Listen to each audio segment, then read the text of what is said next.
I'm doing fairly well, and I'm really happy to be here commentating for TOGA and commentating this series. It's going to be a really exciting race with how many people we have attending, especially at Bathurst. We can expect quite a bit of quite a bit of exciting stuff happening at the start and at the end for sure. But hopefully we have a lot of battles and a lot of excitement throughout the race as well.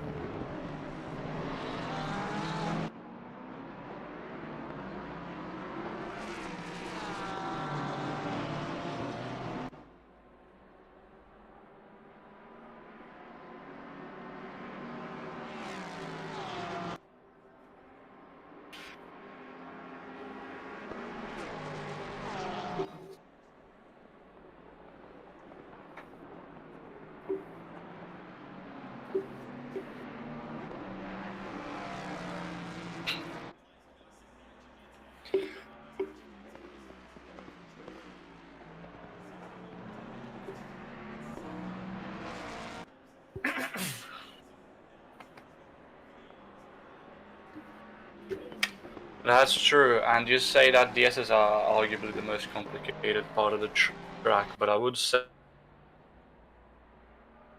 that due to the visual simplicity of the first and last sector, I think people do maybe tend to get a bit more relaxed there, but those are also places where you can very easily lose your car and lose your spots and lose quite a lot of, well, everything really.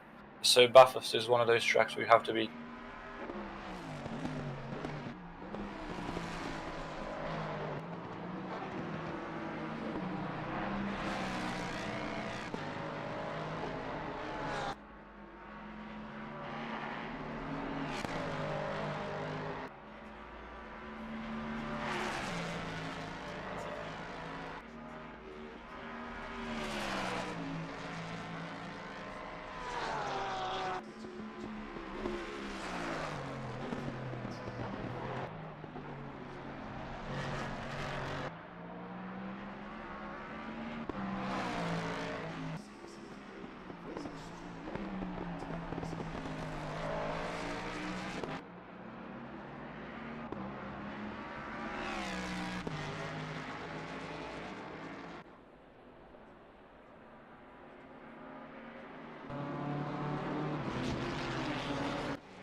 Am I back? I think I am.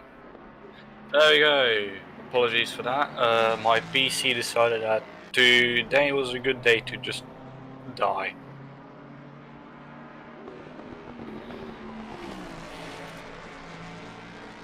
Exactly. I'm still currently setting everything up regarding the stream for myself, so...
It does as well, but the track overall requires skill as well.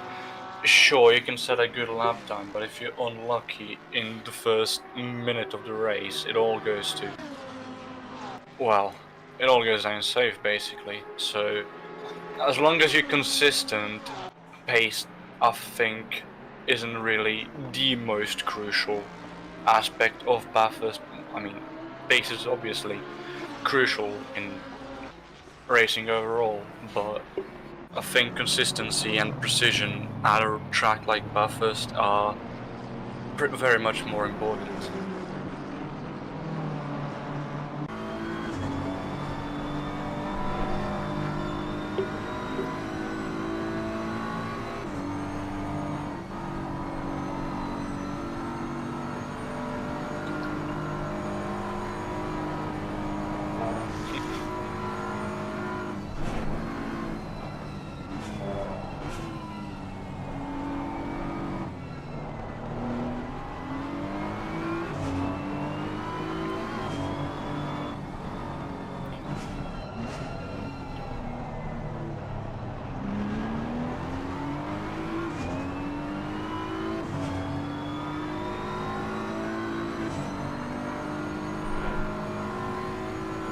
Yeah, you sound very excited.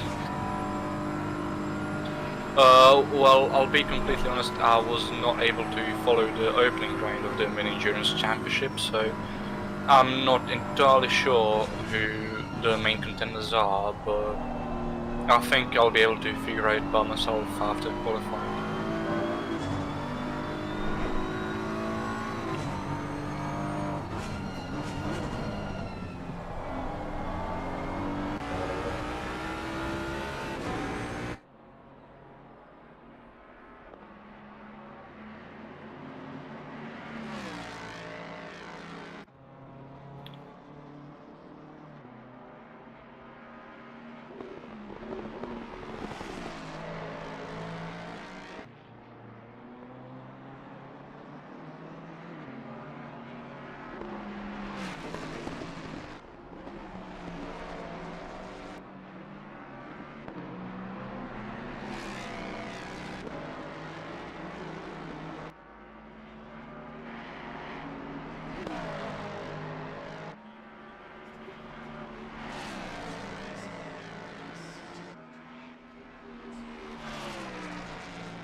I've personally not done that many laps around Bathurst. I've done a race, maybe two, and to say I was successful would be a big fat lie. So Bathurst is a very fun track to drive, obviously, but depending on the skill level of the people around you, it can also be very frustrating or very entertaining to race on. But the hot lap to drive is a track that is very very fun. Oh, as we see someone in the back there going off.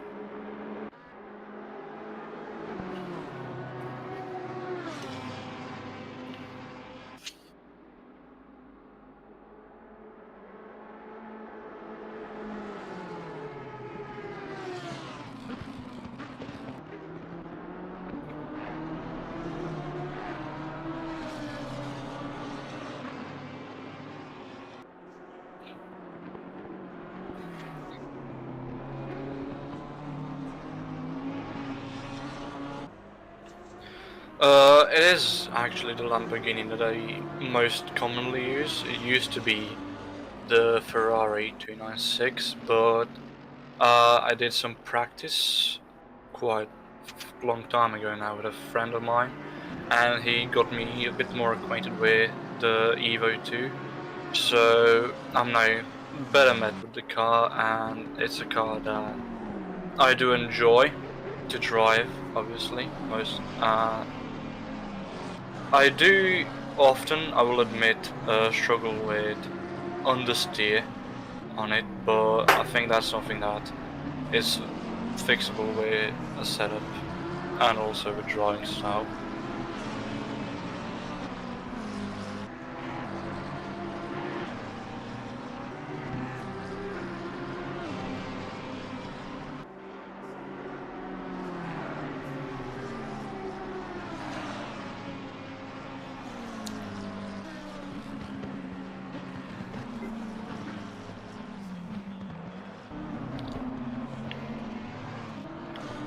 We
Well, I think it might also affect the pit strategy. The pit strategy might affect how they're driving. For example, if they start the race on less fuel, I would not be surprised if we see some drivers coasting a bit more through the S's, using the downhill section to just coast through there and save fuel. But yeah, damage and pit strategy I think are going to be quite a massive factor in how drivers are going to drive, and they're going to have to be really smart with it to capitalize while also not picking up or just gaining damage overall.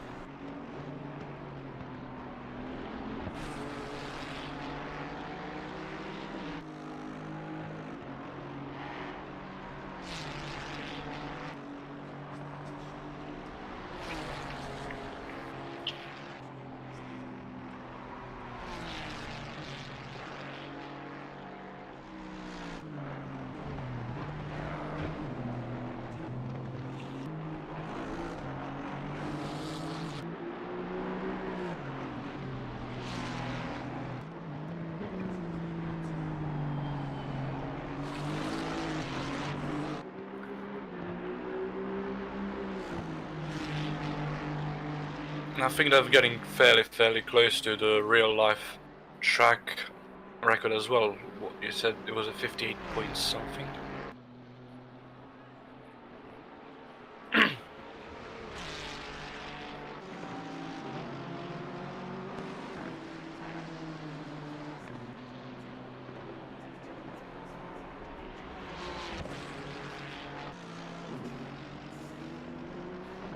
Uh-oh.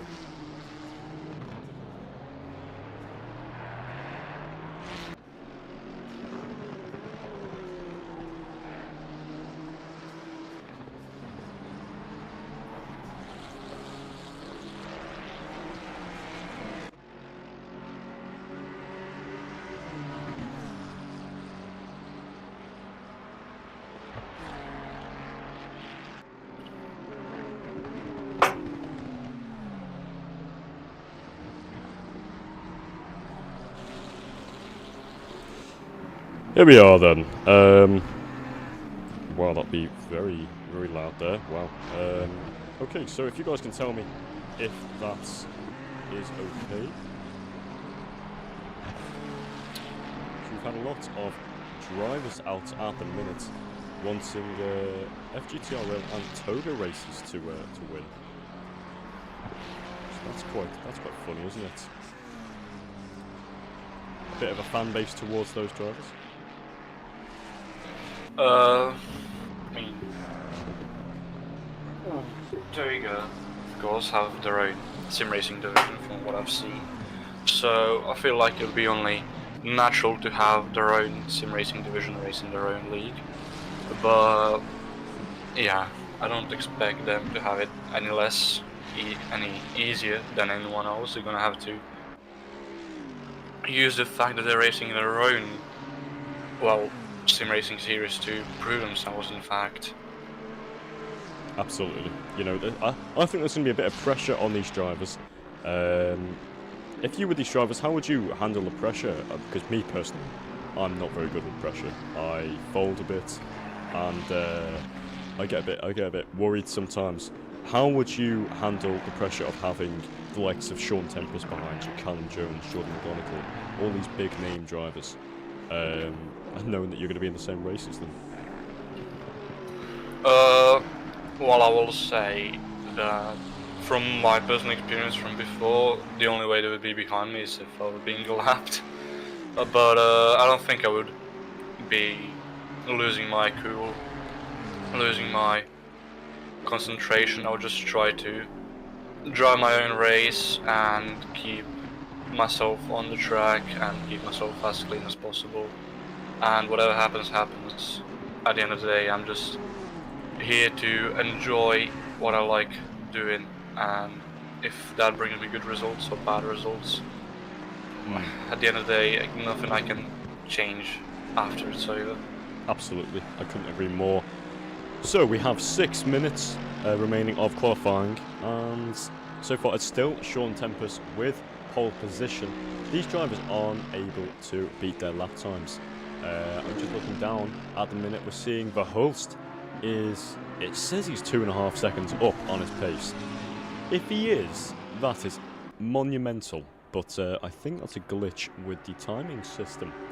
I don't think it is. Who knows? He could set a new world record. That'd be something. Callum Jones at the minute is up on his timings. It says he's up by 1.2 seconds, but I'm not sure if that's true. If he is, he's going to be very in tune with his car. Not very hopeful of the drivers, are you, Rio? Yeah. These drivers, you know, it's one of those things. Bathurst is a type of track where, you know, you have to know what you're doing and you really have to be on it to be able to get a mass improvement. If you're not, then it's very hard to improve on your lap time, especially one that's as good as a 1 minute 59, a low 59. So the fact that it said he was 2 seconds up, I was a bit skeptical. But no, it's a tough track, so I was naturally a bit leaning towards the glitch side opinion. We did see him pull over on the side of the start finish straight before he crossed the line, I think. Might have not been up at all, maybe might have been down on his best lap time. Yeah, potentially. Like we've just said there, it is a track where it's very hard to gain more time on everyone else, and it's one of those things where you're just gonna have to stick with it, stick with your laps, keep hitting those apexes, and you know, with 4 minutes on the clock left to qualifying, where you are now is realistically going to be where you are for the race. So I think I don't want to say anything, but I think potentially Wilmot may go faster. May. It seems a bit unlikely, obviously, unless they're out now, which the majority of these cars are. It seems a bit unlikely. Down. Yeah, this is really the last goal for everyone to start getting their laps in. If they come out now or within the next half minute, they'll only have about time for one hot lap. Definitely. So the final countdown, as you could say. It's the final countdown. Yeah, it's that's what it is. We should start a little band. Yeah. No, it's definitely one of those things at the minute where, as the clock gets further down, it's obviously 3 minutes remaining left to qualifying. So, what seemed like it would never end with quali, it's now getting a bit more realistic, and yeah, most of these drivers are going into the pits. So I think a lot of them are giving up.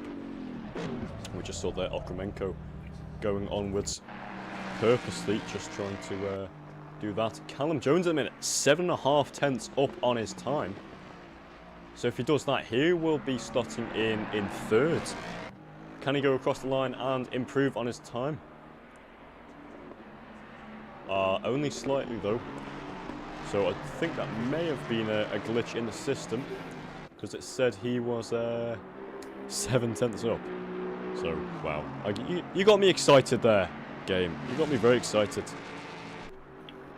What are you? 2 positions is good as well. Oh, absolutely. Not nearly enough as, what, 8? But every position matters here. Sure, I did say that qualifying doesn't particularly matter due to the fact that Bathurst, as much as it's a track of skill, it's also a bit of a lottery with how the others around you are. But that's the point as well of it being a lottery in regards of how others around you are, depending on where you qualify and the level of the drivers around you after qualifying. There's more or less of a chance of you being involved at the start. Absolutely. I'm very skeptical with this timing sheet now, because it's let me down a couple times. But Horman is up by 3 tenths. Now, I don't want to say anything, but if he goes up by 3 tenths, he will be slotting in. Where will he slot in? Third, fourth. Fourth. Wow. That'd be pretty good, eh? Good turnout to get for quali. How important do you think qualifying is, especially at Bathurst, for setting everyone else up before the race? Well, I think I've already answered that question earlier, just like a couple of minutes ago, but I can answer it again, of course. Qualifying is more or less, I would say, qualifying at Bathurst is vaguely on the same level as Monaco, because I can only really think of a couple of places where you can overtake at Bathurst. That would be the first and last, and the little chicane after the S's, after the hill part. So qualifying is vaguely important for deciding your position if you are well skilled enough to be able to avoid yourself from having incidents. But with this many cars at Bathurst, you never know who's going to be involved in an incident. So as much as it's important qualifying at Bathurst, you also don't really know what can happen. So a bit of a lottery this track is regarding racing. So So this is Luigi Luongo. So Luongo at the minute is up by 3.5 tenths. If he gets this, he will be up in maybe 11th, I think, around 11th. We did see earlier as well, I forgot to say, Holman, P4. So the timings wasn't likely, and he actually did improve. So that's a very good turnout for Holman. I'm sure his team. I think the timing sheet just wants us to be getting more views. Yeah, definitely. That'll be it. Oh look, such and such is up by 10 seconds. Oh my god! Like that's what it is. Get us a bit more excited. Oh, Luongo goes up into P11 now, so splits the difference between Cedar and McGonigal. So yeah, that's gonna be very interesting indeed with these drivers. Away now into the pit. So I think there's only a few more drivers on track, such as Huma, Varga, Rawi. I think that's it out of our 35 car grid. So Rawi at the minute is up on his 10th. Up on his 10th? Where can Huma go? He doesn't cross the line. Oh, he does. Up into P7 at the minute. Martin Varga now on the final corner. He will be the last car to cross the line for our qualifying session. Can he improve? No, he can't. So that is Martin Varga in P14. So that's our qualifying. Sean Tempest takes pole position.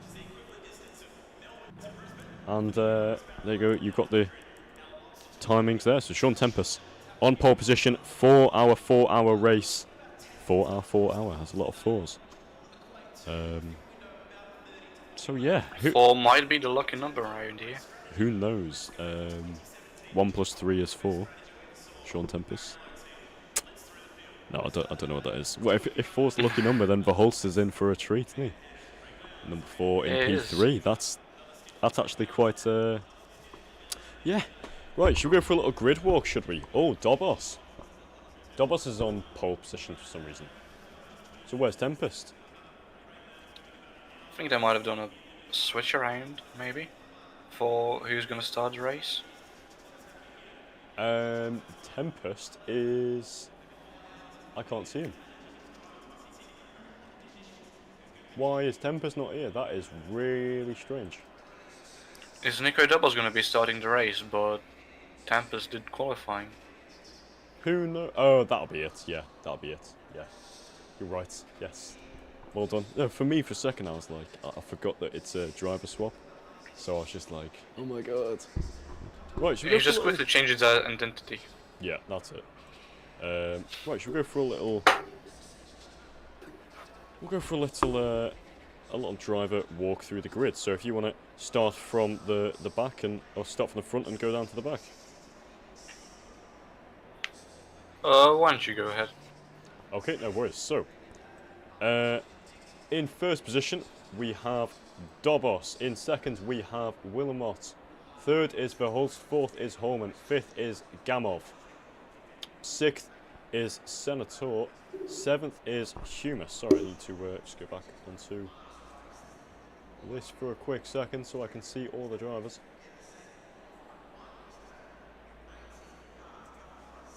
Here we are then. Seventh is Huma. Eighth is Callum Jones. Ninth is Beanie. 10th is Cedar.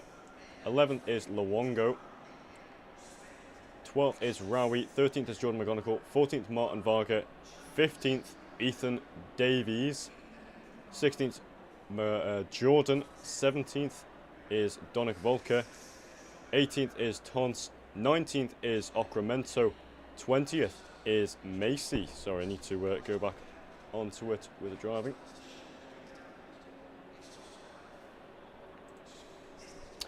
Right, here we are then. 21st is Barry Hagen. 22nd is Mitch Sterenberg. 23rd is Matt Lack. 24th is Endo. 30 seconds. That's Endo there in that lovely Aston Martin. 25th is Mastro Rossa. 26th is Jack Vetka. 27th is Peters. 28th is seconds. Elshin. 29th is Pickering. 30th is Repper. 31. 31st, sorry, is Huben. 32nd is Sadewa. 10 seconds. And I will tell you the rest of the grid very, very shortly. Sadewa, then you've got Daluga, Yeshan, and then longer names. So, there you go. That's our little... Oh, that was very strange.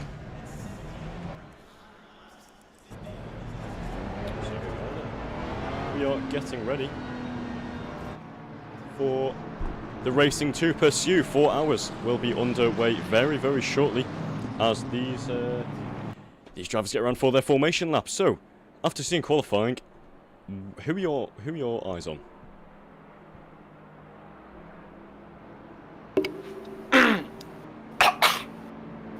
Excuse me, I tricked my word today. I think the obvious contenders, if they manage to stay out of trouble, are the top 3, the 137, 316 and 4. But Bathurst, as I said earlier, lottery of a track. It could be anyone's race, really. I don't want to be too shallow and just go off of whose livery I like the most, but the 317 does have a fairly nice livery, as we do see someone in the pit lane there.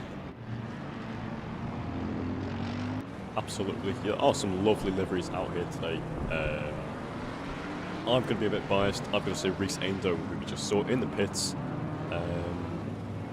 I love that Aston. I actually love it. It's lovely. That Aston is based off of the real life Aston Martin that raced here at the Bathurst 12 hour with a bit of TOGA Racing hint of it. We're just seeing a bit of banter, I'd say. Charlie Thornton, Charlie mate, how are you? Hello, how are you, mate? Tune in for today. Hunter saying good luck to everyone, don't crash into any walls. Hunter, I think that's going to be quite hard to do. Charlie, you're going to be driving for car number 18 today, alongside the middest of Martin. Wow, so mid Martin is going to be... I don't know what he's going to be like for you, mate, to be honest. I don't know whether to feel happy for you or bad. No, I'm kidding. I'll say this out loud then, Charlie. Good luck to all of the FGTR Rail and TOGA teams out there on the track, but also good luck to everyone. Even if you get through this race, it's going to be tough, isn't it? No, absolutely. 4 hours ahead of us. It's going to be a race of attrition.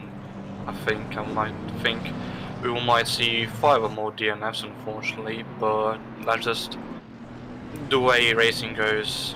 Yeah, you can't win everyone, you can't lose everyone. Definitely. But you just gotta give it your best, and whatever happens, happens. You're just gonna take it and move on to the next one. Hope for a better race, strive for a better race, and hopefully achieve it. Yeah, that's very wise words there said there, mate. Wow, just looking down the straight, it's beautiful to see how many drivers are going down Conrad Straight. Lovely. It's just a lovely sight to see, isn't it? Having this many. It is. It is, and it's a lovely sight with some of the liveries we got on the grid as well. I think I saw, yep, there is the leopard tiger thingy, McLaren, I think that was. Yes, I think it was. Is that size? No, it's not size X. It is Angelo. Smart towards the back. Yep. 221. Thomas So Angelo. that's a lovely one. Right, we are getting ready for the racing to commence. Let's get a good race. Come on, guys. Let's get a nice clean start. I don't know if that will happen. It is Bathurst, but let's see what happens. Eyes will be on the green flag very, very shortly, as the drivers will be absolutely sending it into turn 1, Hale corner.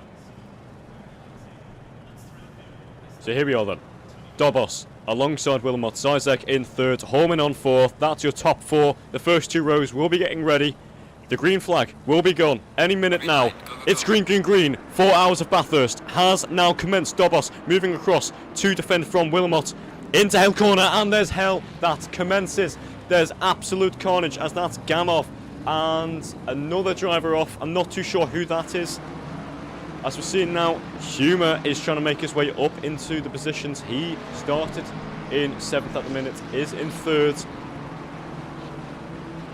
What can he do? He's trying to defend from the Porsche of Cedar. So Cedar is absolutely on it. Oh, the driver's off. It's absolute carnage here already. I think that will be a race restart, yes.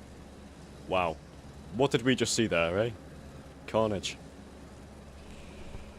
Yeah, that was a very, very wonky start. I think P3, P4, I think that was. Didn't expect the driver in front of him to slow down that much. Probably expected P2 to try and make a move down the inside for the lead, but P2 pulled out of it, and the driver behind didn't expect that and took too much speed and took himself into the back of the car.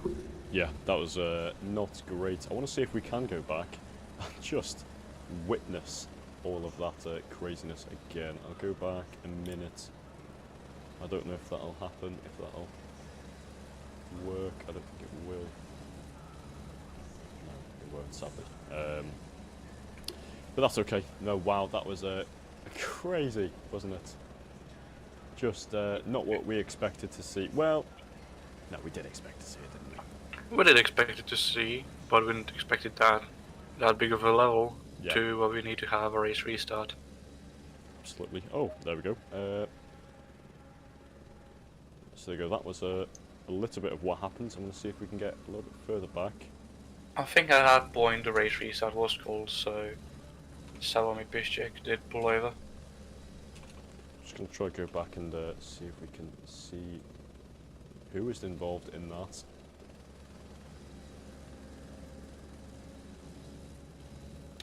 I'm really wanting to. Quite intrigued now to see what happened. I'm quite annoyed as well that I didn't. I'm not able to show the race replay of it. But hey, you can't always, can you? No, sadly not.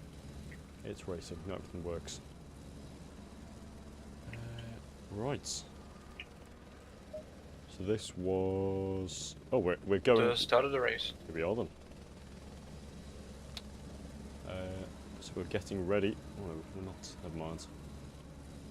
It's a race restart. There you go. I keep having to remind myself what is happening, because it keeps skipping back for a bit. I need to calm myself down and say no, racing hasn't continued yet. As much as I wanted to.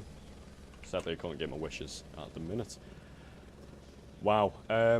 What a start, hey? So it'll be a full race restart with I'm not too sure who'll be on pole position, and I think Dobos will regain the position, and it'll be a full race restart, as we saw in the World Tour last season. Quite a lot of those red flags.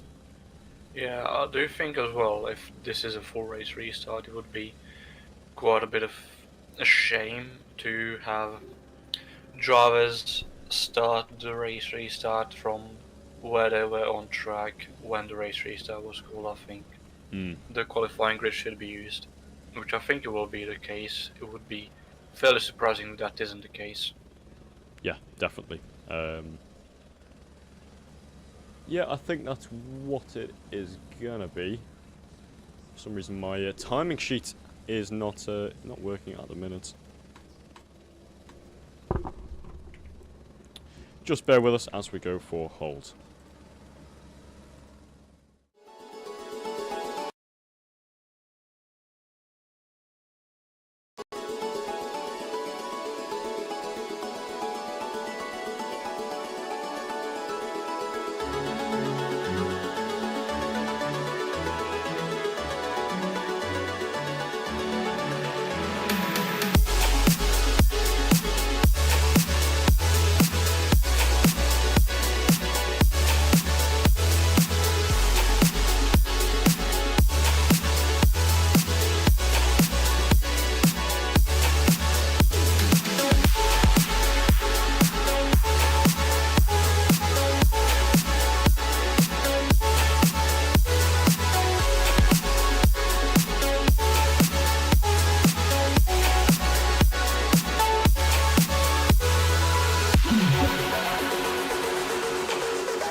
Okay, so we are back now, and we are getting ready for what's going to happen.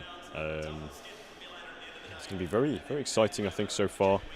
And, yeah, absolute carnage there, wasn't it?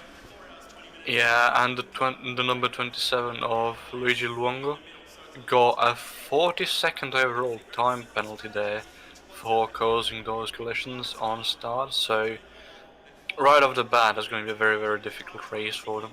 Absolutely. Yeah, I'm just going to find the overall penalties, if I can have a little look. Here we are.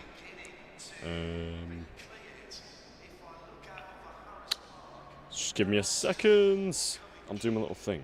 Wow, Discord is very hard to move.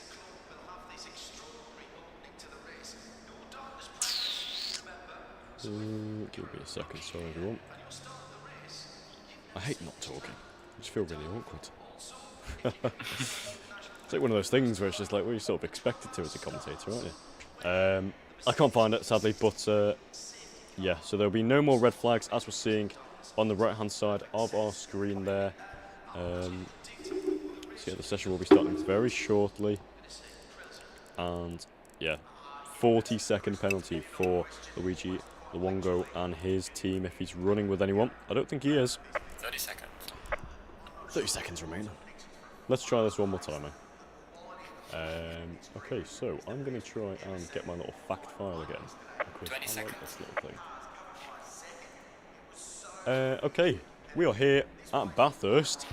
Did you know Bathurst is roughly 2.5 hours west of Sydney? This is turning into like a little factoid session, isn't it?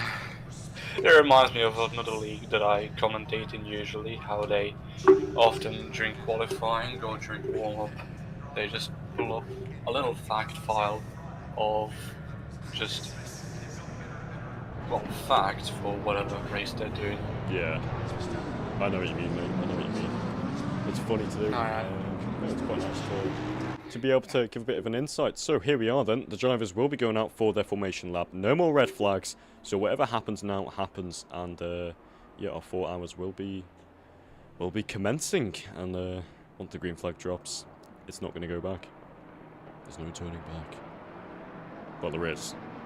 Just don't turn around because you'll get banned.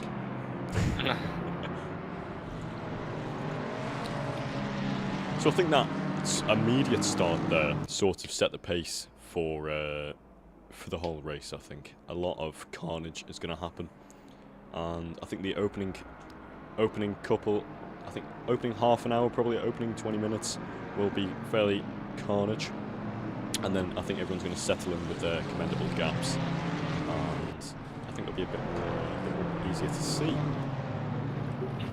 Yeah, the standard endurance race, chaos at the start, chaos at the end, potentially chaos in the middle part of the race. So it's just chaos. For the really. most part, yeah. We saw yesterday at Qatar in WEC, with the Aston Martin having its door open and the 2 Cadillacs having an incident, you could say. Wow, that is chaos. That's basically TOGA for you, summed up in one word. Controlled chaos, that's what I would say. 2 words, controlled chaos. I've only been here for a month now, I think, and it's been great. If you have been, well, I don't know if you've been fairly, what's the word, entertained by our commentary so far, but if you do like it, do tell us. We want to know your opinions. If you don't think it's great, then please say, because I need to get better. But if you do want to join us as well, you are able to... I'm sure there's a list of commands somewhere. If you want an invite to the Discord server, where you'll be able to register with us and race with us at some point and join in with this fun, then you'll be able to just tell us in the comment section. Also, another thing is you're able to vote for driver of the day. So if you are viewing us through YouTube or Twitch, all you need to do is comment !vote and then put in the driver car number that you wish to vote for driver of the day. So I will do it now. Actually, we saw a Skippy. Yes, we did. Isn't it a bit too early to wait for driver of the day? I guess so, yeah. I guess it's a bit too early, but then again, you have favouritism, so it makes more sense. I'm going to vote for Mr. Barry Hagen. So Barry, you're getting voted for, mate. And then we'll see if that pops up. It should do.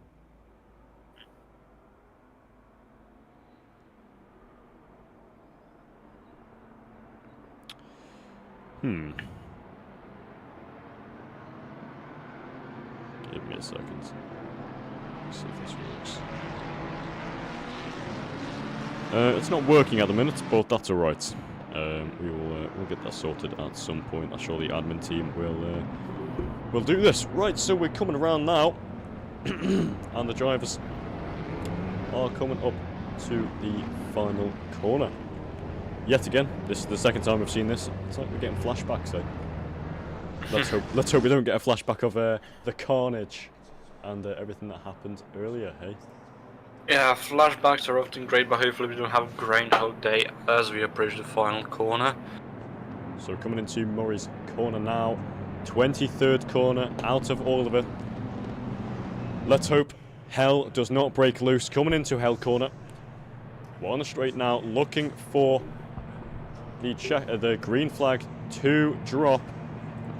And it has, so it's green, green, green, and we are racing. Let's hope for not more carnage like the start. Dobos defending from Willamette, as we're seeing Senator trying to get around the outside. So the leaders at the top now have their commendable-ish gaps between each other, but what can Senator do? He's trying to get a bit further up and get past Holman. Up the inside now, coming into turn 2. Callum Jones makes his way into P6, holds his space. That was a great start by Vincenzo Senatore, down the outside of 2 drivers, gaining 2 positions at the start. With a very, very lovely move. I think he gained 2 or 3 positions actually. He started P7, didn't he? He's now P4, yes. So, great start by him, and I think he's going to be gunning for the top 3 now after seeing that he can do it. Okay, here comes Wilmot. What can he do? So, one thing I found as well with these 4 hours is a lot of the drivers try and push at the start, get a good place, and then they sort of settle into everything and don't really push as hard. Obviously, if you crash out early on, that's the rest of your race sort of at ruin, really.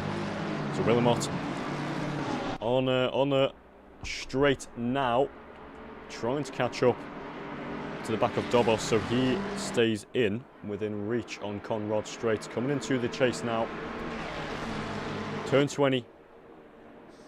Dobos is defending, so we have Dobos, Wilmot, Sizek, Senator, Holman. That is your top 4 so far. And then Callum Jones in P6 with Lucas Cedar, Rowie, Humer, and Martin Varga. That's your top 10 so far. So Senator has the fastest lap of the race. Obviously, that's not really a proper fastest lap, is it? Well, no, it's only the first lap of the race. I think we're going to be seeing people going fast and faster through the race. We've got 4 hours ahead of us, so obviously there's going to be faster laps. Yeah. Absolutely. But I don't think drivers are going to be taking it way too hard, obviously.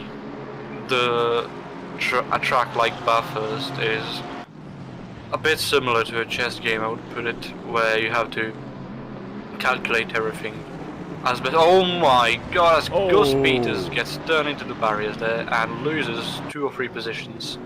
Very, very late defending from what it looked like to me by Gus Peters. And he's paid for it with, I think, quite a bit of damage and losing 3 or 4 positions. And that's going to be, I think he's going to have to bid. His hood is a bit open there, so yeah. Well, that's going to definitely front end damage. Yeah, definitely. That's definitely going to affect the car. And obviously, this it's a simulator. Yes, it's a game, but it's a simulator. So whatever damage you get, does affect the car as realistically as possible. So we're seeing now very squirmy. He's Oh, very, he's very going understeery. down into the S's. So that car does, that push is really not like the S's here. Struggling to keep it around the track. I'd be surprised if he gets into the pits. I think he'll be able to get into the pits, but I think his total is steering. He looks very, very understeery on entry and very, very oversteery on exit. So he's going to have to try and defend these positions while he still can before entering the pit lane, just to be safe, you know. But I don't think he'll be able to, as we see the Mercedes David. Oh, he goes into trouble. Hit. Oh. And he's going to have to slow down massively and watch his rejoin, and he'll rejoin safely, barely, just barely, as we see another car off into the gravel. And that's one of the Formula GT cars. There you go, so that's Peters diving into the pits now. Let's have a look at Summerford. Oh my word, what is it with people and absolutely trying to off one another? Wow, that's crazy close there. Yeah, I did not enjoy that, seeing that there. Imagine how you have felt in the car. I know. Yeah, I think a new set of underwear there. So we're just seeing now at the top, well, from P18 to P12, they're all within half a second of each other, so that's oh, I love this camera angle, look at that. It's like music to my ears. Yes, thank you very much for subscribing, guys, and following you guys on Twitch and on YouTube and TikTok if you're watching on there.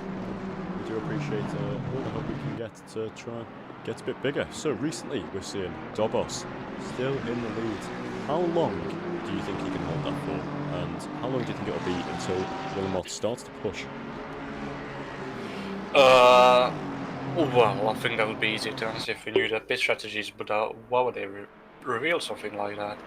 I do know that Wilmot and the 137 crew are on the same pit strategies, but yeah, depending on how much they fueled up, we could see quite a lot of things. I do have a good feeling that the 316 crew are going to be trying an undercut on the 137. Although, there's carnage that goes off there. That seems to be, who was that? That was Raper there, so that's Lucas Raper, who just briefly went off the track. Yeah, that was a scary moment. Let's have a look at what happened to him.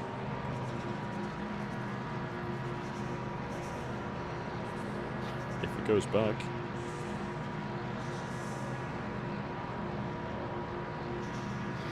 just a slight correction while we're waiting on the replay. The last name is pronounced Repa. Would not want to call the drivers in this league some fairly malicious words. So he just locked up there, going into the corner to outbrake himself, it seems. That was a very, very sharp region, and you can be lucky there was no one else there, that the track was clear, otherwise they could have gone way worse. Definitely, yeah. But Lucas, I think he knew what he was doing, and he took that rejoin the way he intended to not lose as much time. Ethan Davies in second position now, so we saw a bit of Ethan Davies. He's got a bit of a name for himself in TOGA Motorsport. Second? In 12th position. Quite a bit of a gap between second and 12th at this point in the race. Yes, definitely. Trying to find the gap. My timings has decided not to work, which is not what we want at this point in time.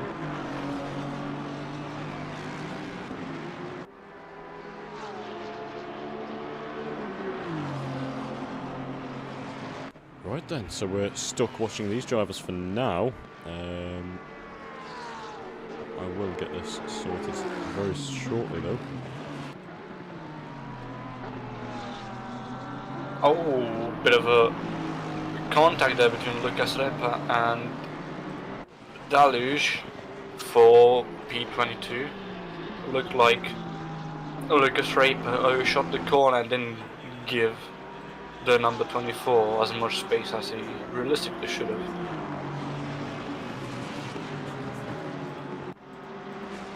Absolutely there. Around Bathurst. A bit loose there from... Oh no, my apologies, that was not Deluge, that was Gamov. And Gamov we can see blinking at Repa. Clearly unhappy with how he was treated early on the track. But he was fairly close exiting the first turn, although it was a bit loose after hitting the curb. We see him now very rapidly approaching the number 156, and I think we can see an attempt at an overtake from Gamov after the S's. Maybe even before, look how close he is. A side by side, oh, he's though. gonna do it. He's Brilliant move by the Lamborghini of Gamov. So, Repa, I can't roll my R like you, sadly, so I can't say his name properly. But I'll try my best with my British accent. Slavic names are difficult for English speakers. I've experienced it before with my own name. Yeah, I'm sure. Yeah, no, I'm terrible at rolling my R's. It's just something that I can't get. Go DRST, the HSR team. So we've got some people watching on streams, which is quite nice. So we've got 15 over on the YouTube. So hello everyone that's tuning in. We're happy to have you here. And I've just noticed as well that number 993 of Elchin has got a 5-second penalty, but I don't think we've seen what for. That's strange, that, isn't it? Very odd. We do apologise, we will have to go on hold for a second due to technical difficulties, but we will come back to you very shortly.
Hello, we are back. Sorry for that very short and weird technical difficulty, but we're back now and we're getting things sorted, which is good, and that's the main thing, isn't it? It is as well, and we can bring back the exciting racing to the people who are waiting on us. So let's go to that. Okay, so we are seeing Dobos, so I just need to turn up my mic.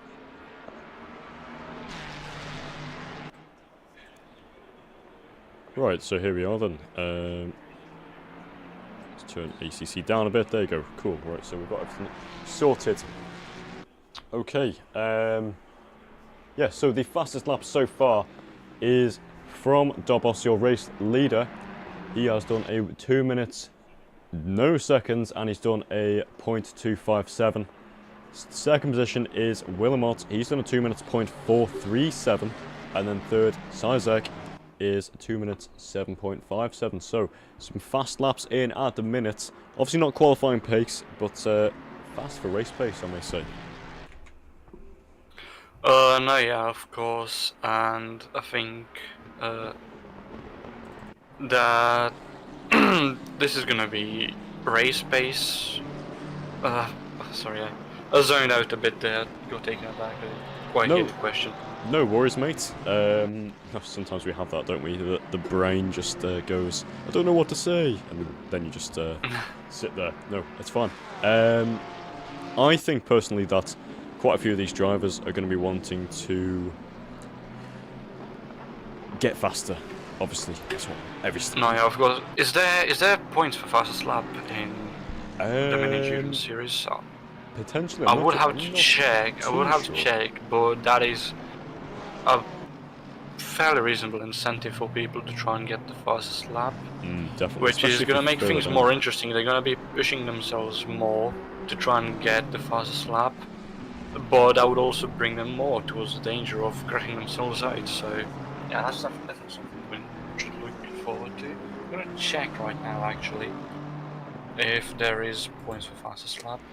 Whilst you're doing that, I'm going to be having a little look at what these guys are doing then. So, we're watching at the minute. Horman is all over the rear of Senator. So, that BMW is looking to try and get past the Aston as fast as possible. The QRT esports driver really eager to get past Senator.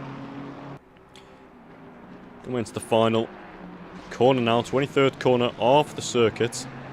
What can that Beamer do? It doesn't seem like a lot at the minute, but yeah, it's going to be good. 3 minutes, oh not 3 minutes, 3 hours 43 minutes remaining of this race. That's a fairly substantial gap, and a lot can happen. Already some drivers have got penalties, so Lucas Cedar with the 20 seconds, Martin Varga with the 10 seconds, Angelo, who's, I don't know what happened there, but quite a lot of madness has just gone on. So yeah, Matt Puckney, he was involved in something there. I'm not too sure what happened, but what I do know is Mitch Sterenberg is defending quite heavily the Toga Academy driver. It's a Toga sandwich, and that gulf is in the middle, as we're seeing now. Puckney trying to get up the inside, and he does make the move. That BMW up into 18th place. So he's got, is that Elshin? It doesn't. No, for some reason, it's a ghost car there. For some reason, that Gulf is not appearing on my timing sheets. How odd indeed, but... Oh, that's Vladimir Elshin who hits the wall. So that's not going to be great for him. That Ferrari looking already a bit damaged for Strix Racing Team. They will not be happy. Definitely won't be. Yeah, I think that might warrant a pit stop early on, unfortunately for them. That's not really what you want early on in the race, is it? You want to get your pit stops later on. It really isn't what you want, but if you got damage that makes the car fairly uncontrollable, there's nothing really you can do. It's something that you brought onto yourself, and it's something you should fix, and, well, try and gain back what you lost from it. Absolutely. And obviously in Bathurst, it's such a large track that pit stops matter a lot more substantially than a lot of the other circuits that we have seen and raced at. I know from past experience in sim racing and racing in real life that when you come in for a pit stop, it's very much you need to have it sorted with your strategy. You need to know what you're doing when you're coming in, and yeah, if you mess it up, you can drastically ruin your race, and it means you're gonna have to climb all the way back up. Yeah, I think that pit stops are the point of the race that bring out anxiety and just anxiousness in general in every single driver, regardless of how calm and collected they can be.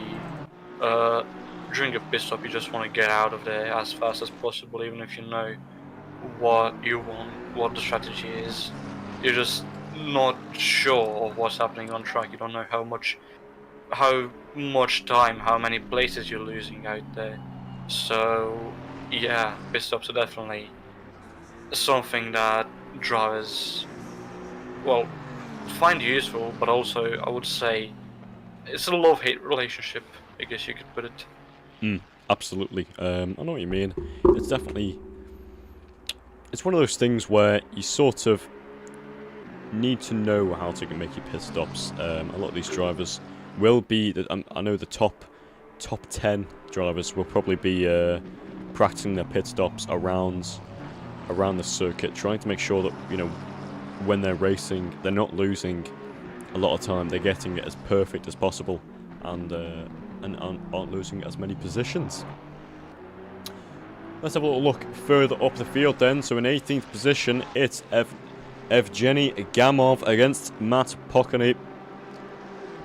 So these two have been going at it all race so far, and that Lamborghini, is looking to make a move on the BMW as they're side by side together. Can he outbrake him, go around the outside? Pateron can't do anything about it, and Gamov gets through into 17th. So a brilliant move from the number 23 car there. No, yeah, it's a very lovely move, and if we have moves like that for 17th place out of 35 drivers, I think that's something that just shows the quality of the field we have today. And with 3.5 hours to go, I think I'm excited for what else the people on the grid have got in store for us. Absolutely. This grid has some rather large names. I know I spoke about Callum Jones earlier. But Callum Jones, here he is now. He actually raced in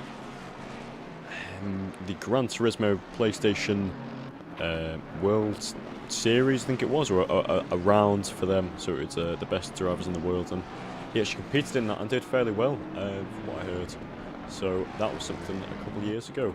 Let's have a little look back on Gamov though. So Gamov is all over the rear of Mitch Derenberg, so it's definitely a TOGA Academy sandwich with the Speed Start Lamborghini. Yeah, he's trying to get between them, isn't he?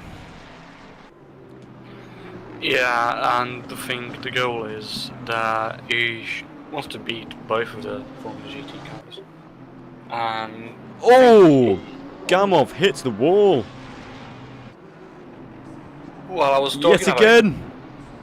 Oh my word! Oh no! So that's the Ferrari there. The Ferrari of Elshin hits the wall as well, as the result of Gamov's, well, just mentality. Really, it's just that really didn't help.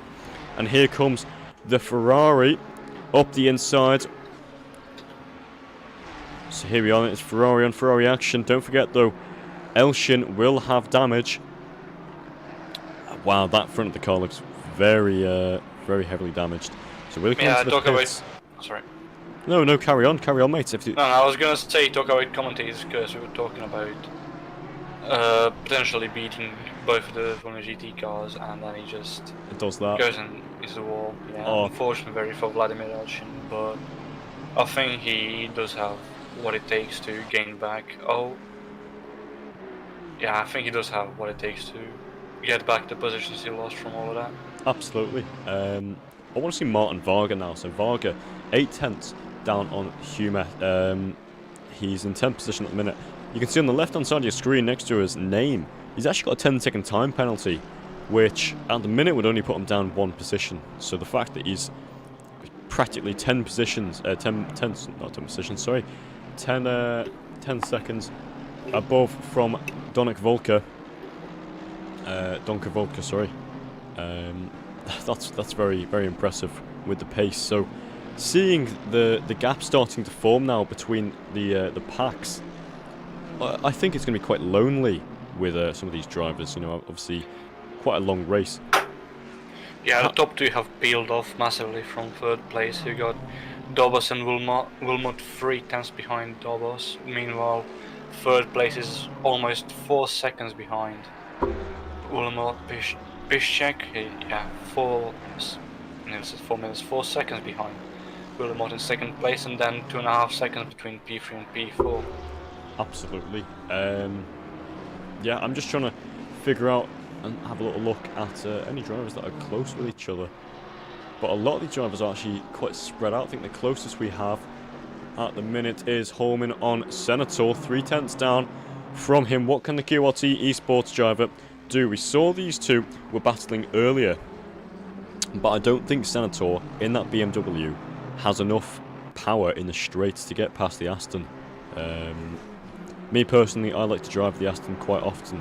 It's my go-to car, and from racing the Aston and the BMW, I find that the Aston's quite easy to get stopped and is quite quick in a straight line, whereas that BMW focuses more on mid-corner speed. How do you think those two different types of sets of skill with the cars, how do you think that's going to vary with their battling? That's a good question, I think. I don't really know what to say there. Think that I want to say something and my mind just blanked. No, it's okay, mate. It happens, doesn't it? Well, as we're seeing down here, let's watch the gap. Let's go on the bonnet cam of Horman. So here we are then. He's in the slipstream, and he's not gaining. That literally, that shows the BMW's engine. It's great. As we're seeing now, he's going to make a move into the braking zone now, round the outside, in the chicane. What can he do? Nothing. So that Aston Martin defending like a true lion, as Fernando Alonso would say. Into the final corner. And yeah, this BMW is really struggling to get past the Aston Martin. Can he look for a move into Hell Corner? I don't think he can. It looks like the BMW might be lacking the cornering speed that the Aston Martin has, but on the straight lines it gains quite a bit, especially with the slipstream. Definitely. I'm pretty sure it's a V6. I'm not too sure. It potentially is a V6 that the Horman is running the BMW. I'm not too sure, but one thing I do know is it does not have that straight line speed. You're able, though, you're seeing there, sorry, he's able to brake a lot later into the corners than the Aston, which is actually quite interesting. Coming down into the S's, though, I'm not too sure if you want to be late braking. No, yeah, absolutely. The S's are probably the one place where you don't want to be braking late for the S's. Yeah, I'd be surprised if we see a move around in the S's. Yeah, the BMW clearly more confident in their brakes, probably stronger brakes as well than the Aston Martin, but you've got to be careful around a track like this, where you brake. You can't get overly ambitious at a track like Bathurst. Absolutely. We saw earlier on a couple of people lock up and overshot the corner and lose a couple of positions from that, so he's got to be careful. So we've got a bit of a 3-car train here, and you've got 2 more behind. So that's Rowie and Jones following them. So they both got past Cedar. Humer and Varga are behind this Porsche now, so it's actually quite interesting to see how, just like a NASCAR almost, these cars get their own little trains going. No, yeah, I know exactly what you're talking about. As someone who does stock racing quite often, I would say, I think stock car racing is the type of sim racing I do the most. So you can easily, if you got skilled enough drivers, just go into your own lane, peel off with slipstream, and just run loose. I've seen many races where the top 5, top 7, top 3, whatever you want to say, whatever amount of drivers you want to take, they would just get into their own little lane, make their train, and peel off from the rest of the grid, and you would just have the top 7 on their own battling for the lead with the other 23, 25 drivers just left battling each other in their own little trains. So yeah. Absolutely, I know exactly what you mean there. Personally, I quite enjoy watching those drivers. I think it's very interesting to see the difference in strategy. But we're seeing now Horman 310s off of Senator, so he's not dropping off, but he's not catching. They're definitely very similar in pace, aren't they? They are, and I think he's just trying to do some mental games here on Senator. I think he's just staying there behind him, trying to make him think that he'll make a move at any second, trying to force him into a mistake to capitalize on. And I do wonder if that'll work before they both have to pit. Yeah, that is something actually that I didn't actually think about. Mentality. Bathurst is a very challenging circuit. It's quite hard to handle, quite hard to master, and these lads making a move around there is a lot harder than taking advantage of someone's mistake. So, like what you just said there, that may be a potential strategy that Horman's doing here on Senator, just trying to capitalise on making him and put into a mistake, I guess. Let's have a little look back further down the grid and see if anyone's going for a move. Okremenko coming along the straight now. The gap to him and Macy is 3/10, so into Hell's Corner. There's no contact between them. What can he do? Come into the quarry.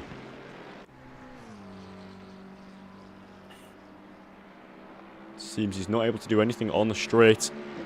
I know that Mercedes has a fairly chunky engine, but it's not bigger than the Ford. Now that Mustang is so fast in a straight line, but coming to the corners, it's a little bit more like a boat, as we say.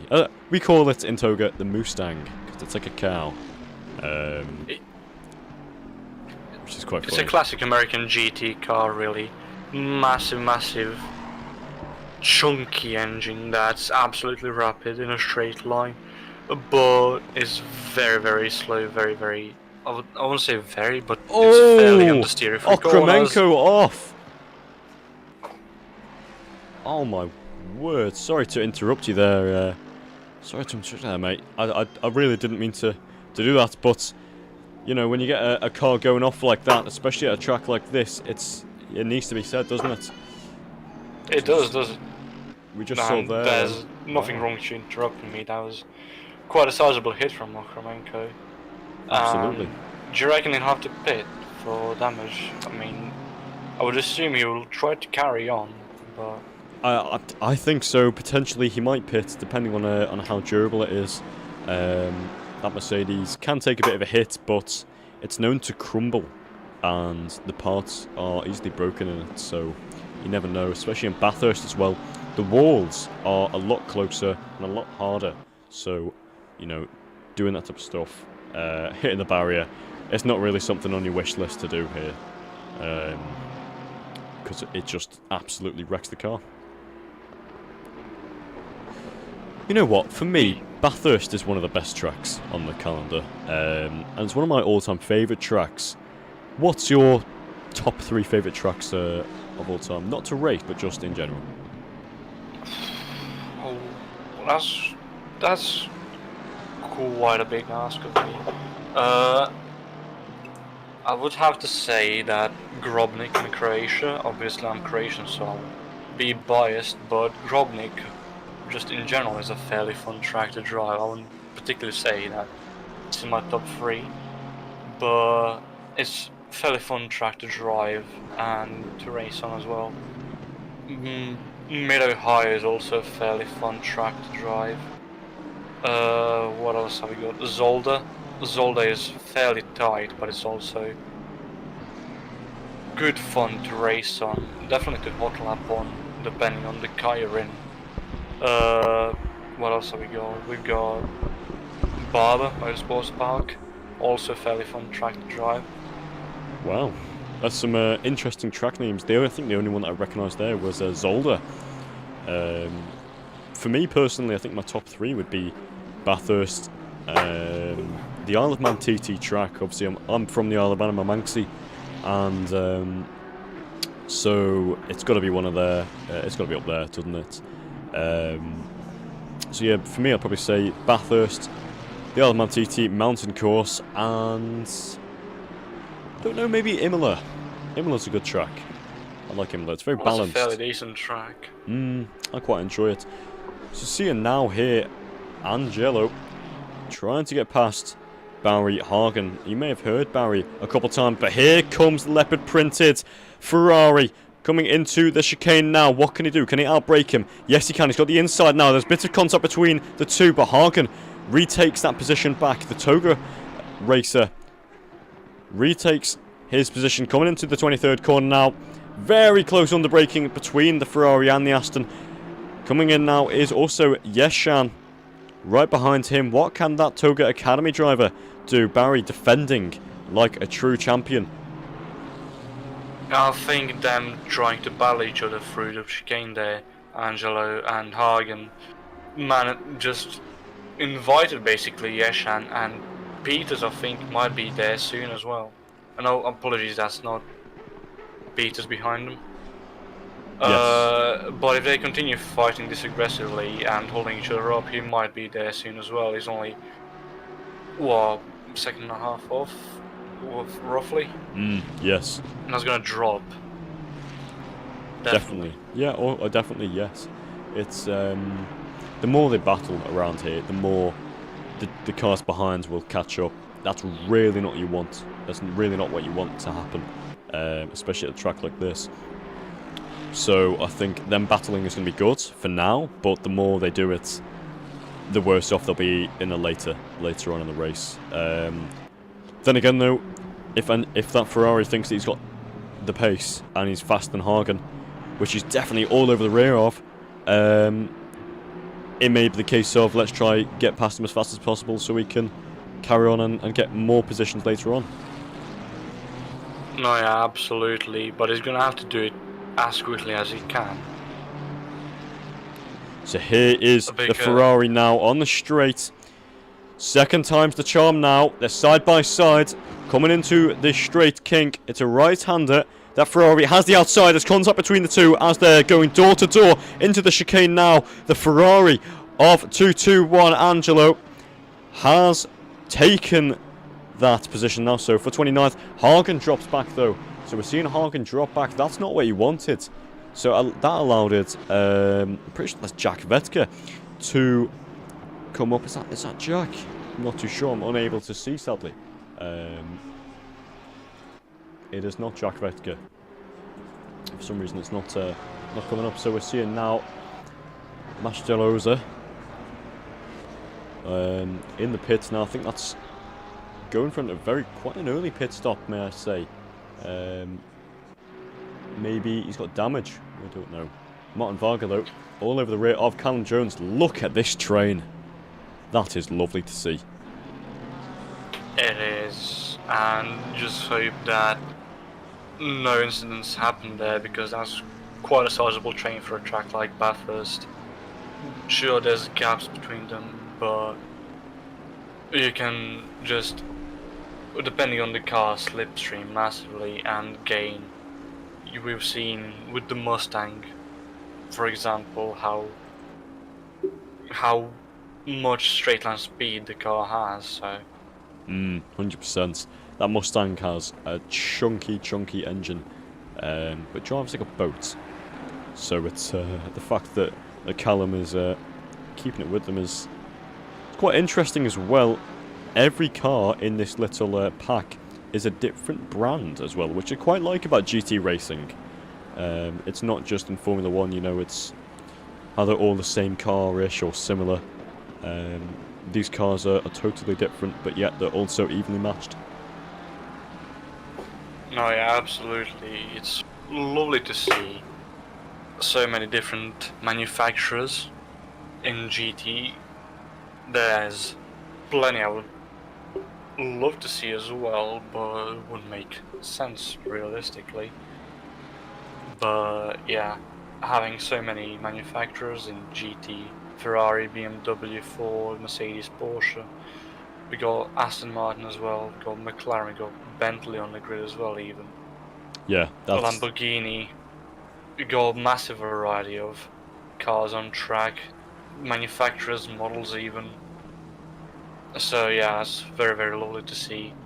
And sure, spec series bring about arguably closer racing because it's essentially all the same car.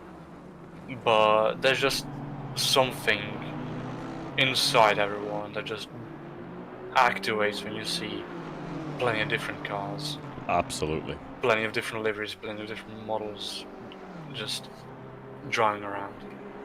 Definitely. And at such high speeds as well, you know. On the straight here, they're hitting almost 200 kph, kilometers per hour, so that's very impressive, especially for this sort of thing. So yet again, Horman on the back of Senator, just unable to get past. If I was Horman, I don't, because with me, I don't have patience really in racing. I'm like, get me past him as fast as possible now. Go, just get out of the way. And I'd probably get banned because I'd probably ram them. I'd get road rage. But no, I'm quite surprised that Horman's kept a level head and is sticking with him so well. If you were Horman at the minute, what would you be thinking? And you know, what would you be thinking about trying to get past Senator? Well, I think Hayo Horman at this point, I did say earlier he might be tricking Vincenzo Senatore into a mistake, but that's been, what, 10-15 minutes ago. I think at this point he's just trying to stay on the same pace as he is and just try and capitalize through pit stops on that position, because I think he's realized by now, or maybe he's still trying to trick him into a mistake, that he just won't be able to get past him on track, so might as well try through undercuts or overcuts depending on their pit strategy. Definitely, 100%. Yeah, Horman's doing very well. Let's check in on our little pack. So, Callum Jones is still where he was. Everyone's still where they were, to be honest. So it's Cedar in the Ferrari number 98 with Humer in the Mercedes. 5/10 off him. Callum Jones just a second off him now. So the gap has stretched a bit. And then Martin Valgo right behind him in that BMW. One thing that I saw in Kyalami, which Callum Jones is quite good at, is he's really able to control his speed. And I don't mean, oh yeah, he's able to control his lap times and all that stuff. He's able to be like, okay, I don't want to stay in this dirty air, so let's back off and then catch up again later on. That plays tremendous mind games with Humer, may I say. I've seen it in Kyalami, I've seen it in other races with him. You know, if you see a car behind you that's purposely backing off, like, that's got to say something about your driving, and it's going to make you make mistakes. So with Callum, I think he's just trying to get out of the dirty air, get some better laps in, and then later on he'll try and catch up. Yeah, but you also got to be quite a well-skilled driver to know when to back off and when to start doing what you said. So obviously Callum, of course, very well skilled. You can't even if you wanted to try to deny So, well, Absolutely. I'll let you have your little moment there, mate. To take a breather. Just watching Horman now. So Horman 2 tenths off, so he has gained, but only slightly. On Senator, the battle for 4th position. It's been going on for probably about half an hour. I would say. So we've been going at this for a while. So almost an hour into the race, out of the 4, and this is your standing. So Wilmot leads Dobos in 2nd, so we didn't actually catch that there, but yeah, they did. There was a move made for the lead, and it was made fairly, I guess.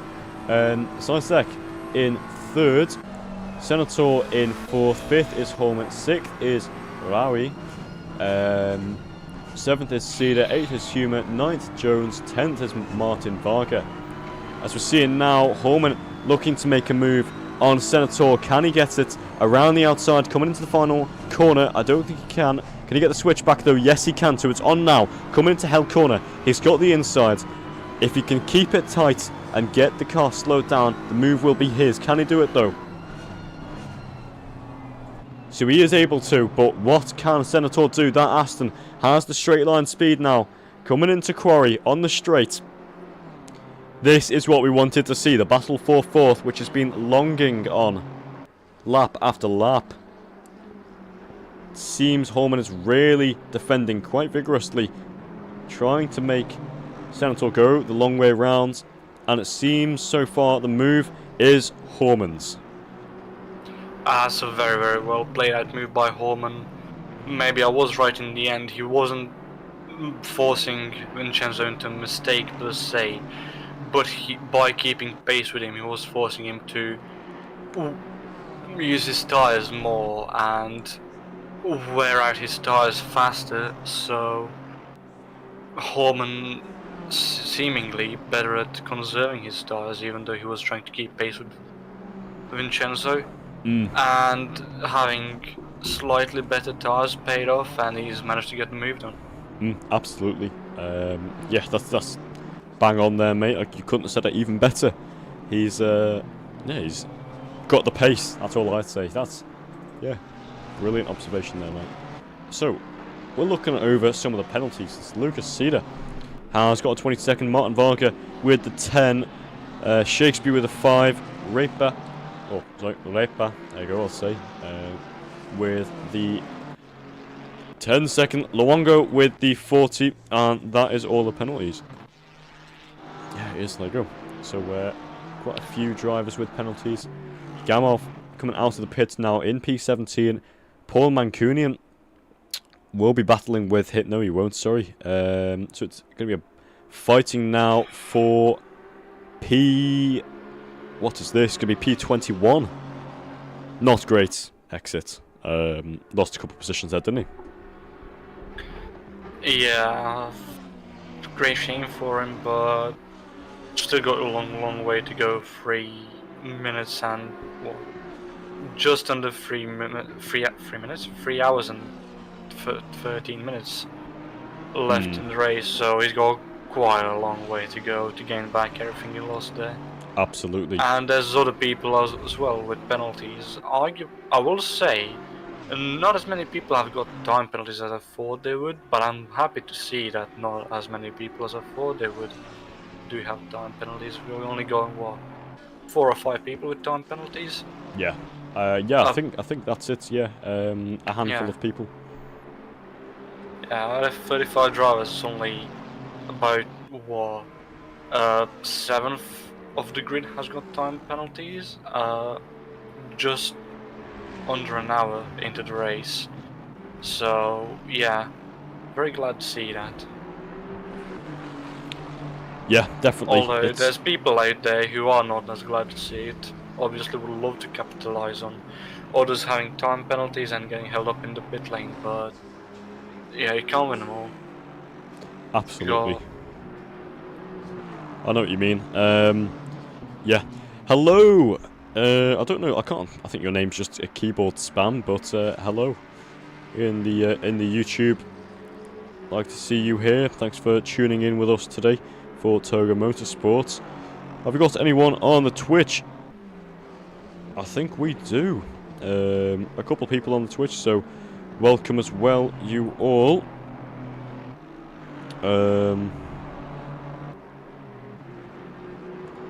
So yeah, this is going to be pretty great, isn't it? Oh, right, let's have a little look now. Some excellent. So a couple of the drivers are going to be doing this. Trying to pit soon. Sizek in third position is going to be doing this. Luongo has pit, so Zizek in third, coming out of the pits very shortly, I think.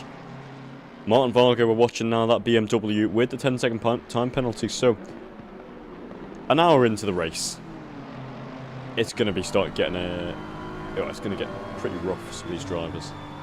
And me personally, I couldn't do this stuff. It's just too much for me. Oh yeah, I do occasionally enjoy endurance racing, but doing 4 hours entirely on my own is something that I would not wish on my greatest enemies. Absolutely. Would be more desirable to have a co-driver, maybe 2 if you're even allowed, but 4 hours on your own is just, it's not really enjoyable. No, definitely not. The majority of these drivers will be sharing cars, I'm sure. I think some drivers will be sharing the same car, or other cars. I'm not too sure though. You don't take me to court for that. But yeah, this is going to be pretty good, eh?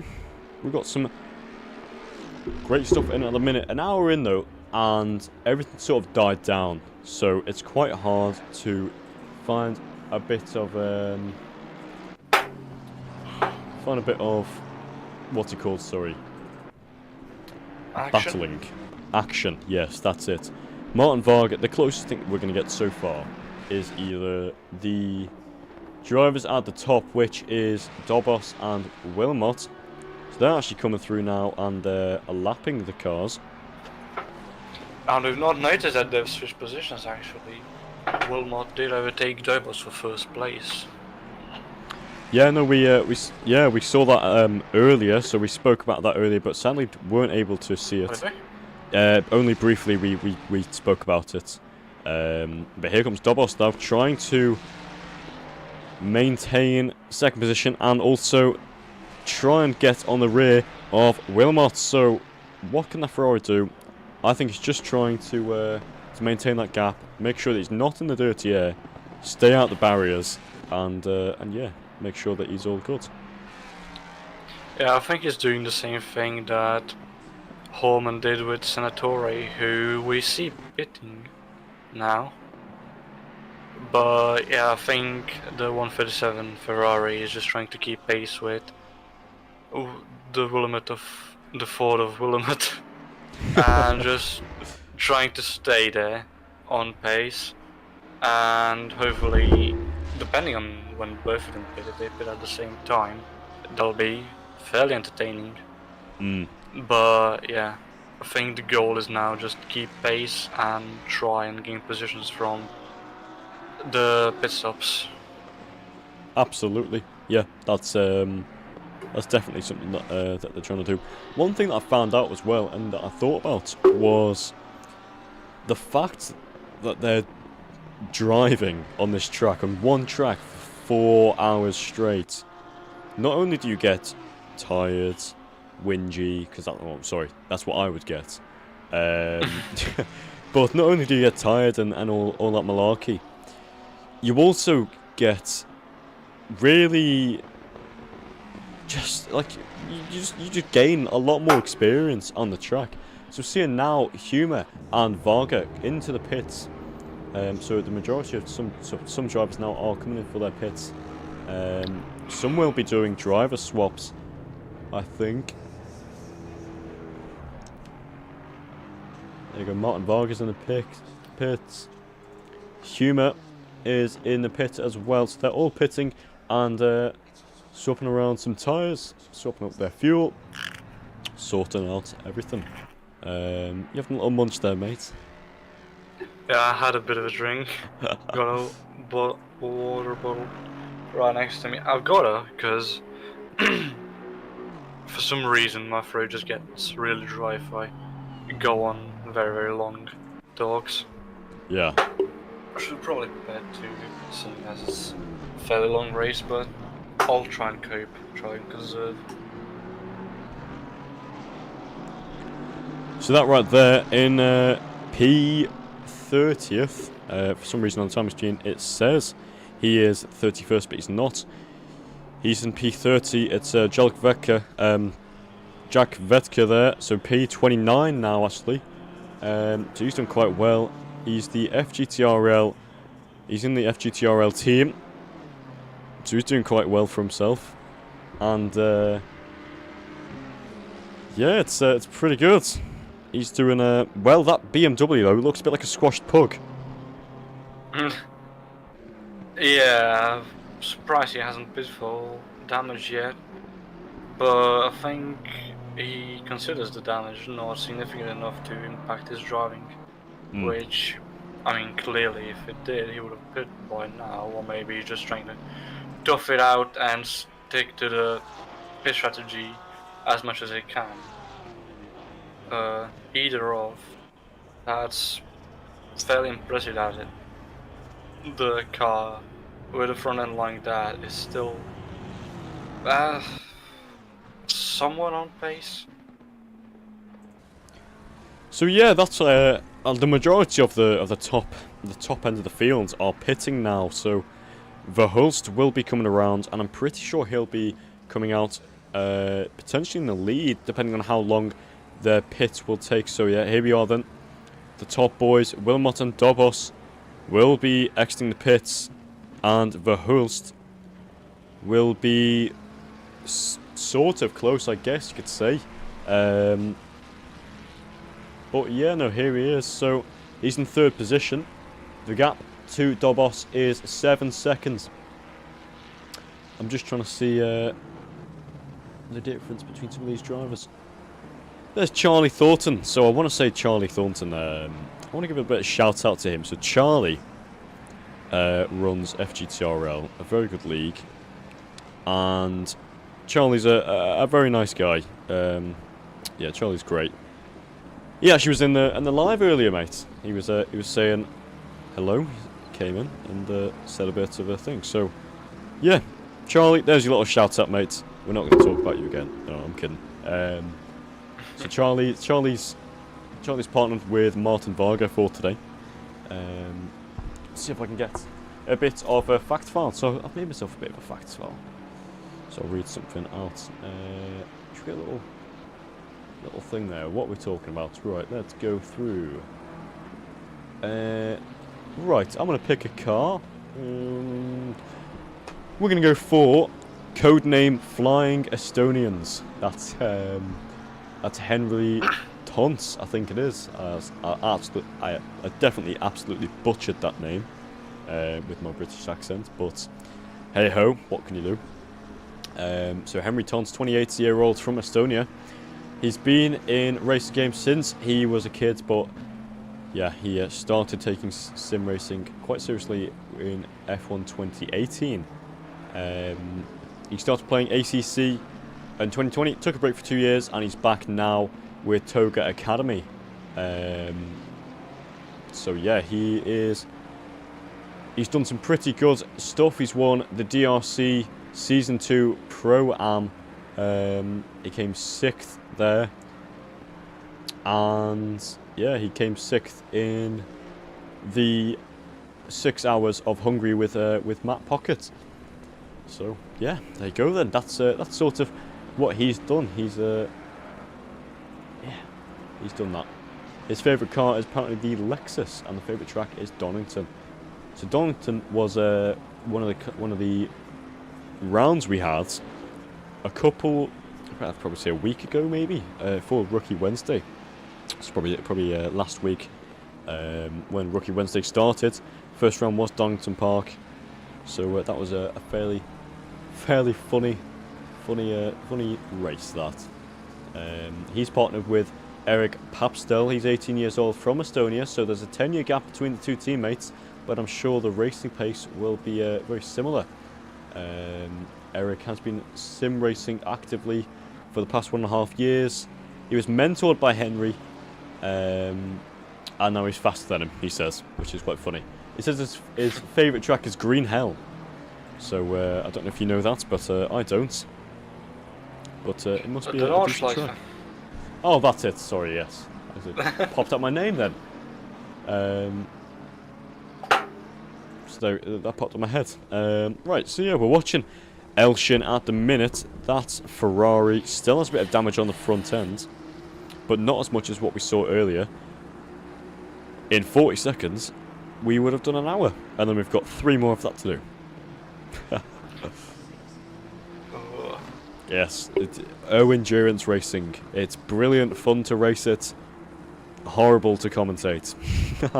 No, it's Arguably the good thing about endurance racing is because it lasts so long, you can get intervals where there's not quite a lot of happening, so you can just relax a bit more, talk a bit less, just talk about stuff in general regarding the league and everything else about it, and not just the race itself. Absolutely. Just be a bit more approachable for the people watching. There we go. 1 hour done. Yay! Hey. 3 more to go. Wow, okay, so here we are then. So we're 1 hour into the 4-hour race of Bathurst. It's nice seeing 2 hours left, which is quite nice. Just ignore the 59 minutes. But yeah, I'm trying to have a little look around at some of the drivers that are racing. Ah, action! Yes, action! Angelo is on the back of Pickering. Let's go. So it's Zita is the TOGA Esports driver, trying to keep Angelo behind. That leopard printed Ferrari really knows what he's doing. So Holy Cow Racing. That's a that's a brilliant name, especially with the livery. Where can you get past now? Coming into this left-hander onto the main straight. Oh, so there's another car joining them. I think, I'm not too sure who that is. It doesn't say on the timing screen. But yeah, Angelo is all over the rear of Zita. Pickering now. What can he do? The Holy Cow Racing team will be in delight if he can keep the gap there. The banging doors. Coming into the chicane now, under braking. Thomas takes the outside. Zita gets forced onto the... Oh, she didn't get forced, sorry. She just went a bit wide, bit deep into the braking. But they're looking to be 3 wide. What can the BMW say to Zita? The BMW, can he get 2 and 1? Oh, there's contact between them. Oh, so Angelo hits the wall. So Zita regains that position, and the BMW comes through. So I don't know if that'll be a penalty for the BMW, because that was not needed really. I don't know if it was blue flags for them, but wow, that was fairly unlucky for Thomas. Yeah, I think that was blue flags, because I did see blue flags they were around. But at the same time, if you're coming up to lapped cars and you see them battling each other, you gotta be a bit more patient, wait for it to settle down. Naturally, you don't want to spend too much time behind lapped cars and lose time to people who are actually on the same lap as you, but if they're battling each other on track as tight as Bathurst, yeah, definitely, then you gotta be a bit more patient. Yeah, I agree with that. Patience is definitely key. But here comes Angelo now. What can he do? Looking to take the inside. Almost wipes out. Zita goes into the wall. So that was a hard, hefty shunt there. Oh my word. Zita has gone off. That was not what she wants there. But yeah. We're unfortunate for Zeta there. And hopefully that's not the end of the race for the 450 car. And yeah. We just entered the... Well, we just ended the first hour of the race, so yeah. 3 hours still left, I think.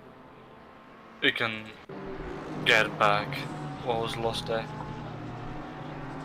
Definitely. Yeah, it's unlucky there with Zita, but I guess she just couldn't handle the pressure from the Ferrari. Doing very well, that Ferrari. Maybe there was damage from the battle earlier. Potentially. Maybe. It's possible. It doesn't necessarily mean it happened. Maybe the pressure really did just get to them, but yeah, there is a chance that damage was there. Yeah, well, we saw that she was all over the place earlier, wasn't she? Just before that the accident occurred, and you know, with the likes of Thomas Angelo behind her, the speed that he has and the skill he has is definitely noticeable compared to her. So I think he just sort of came in and was a lot more shovey. Not shovey with the contact, but more, this is my line, I'm going to take it. You know, if you don't like that, then you can go away back to the pits. And that's what happened, I guess. Just forced her into a mistake. But that's racing. It is. It really is. It's the joy of racing, really. The joy and the sorrow, but yeah. So Jad Vetka is all over, well, it says he's all over the rear, but is he? Oh, yes, he is. So here's Jack Vetka now, up the inside, looking to take the position away from Nandaver. So Jack Vetka, 999.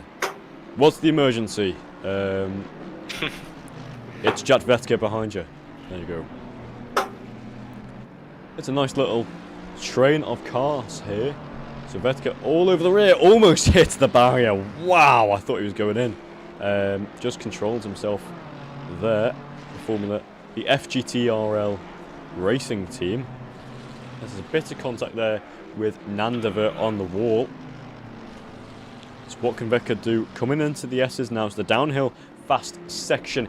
Here comes Luongo as well. Luongo all over the rear.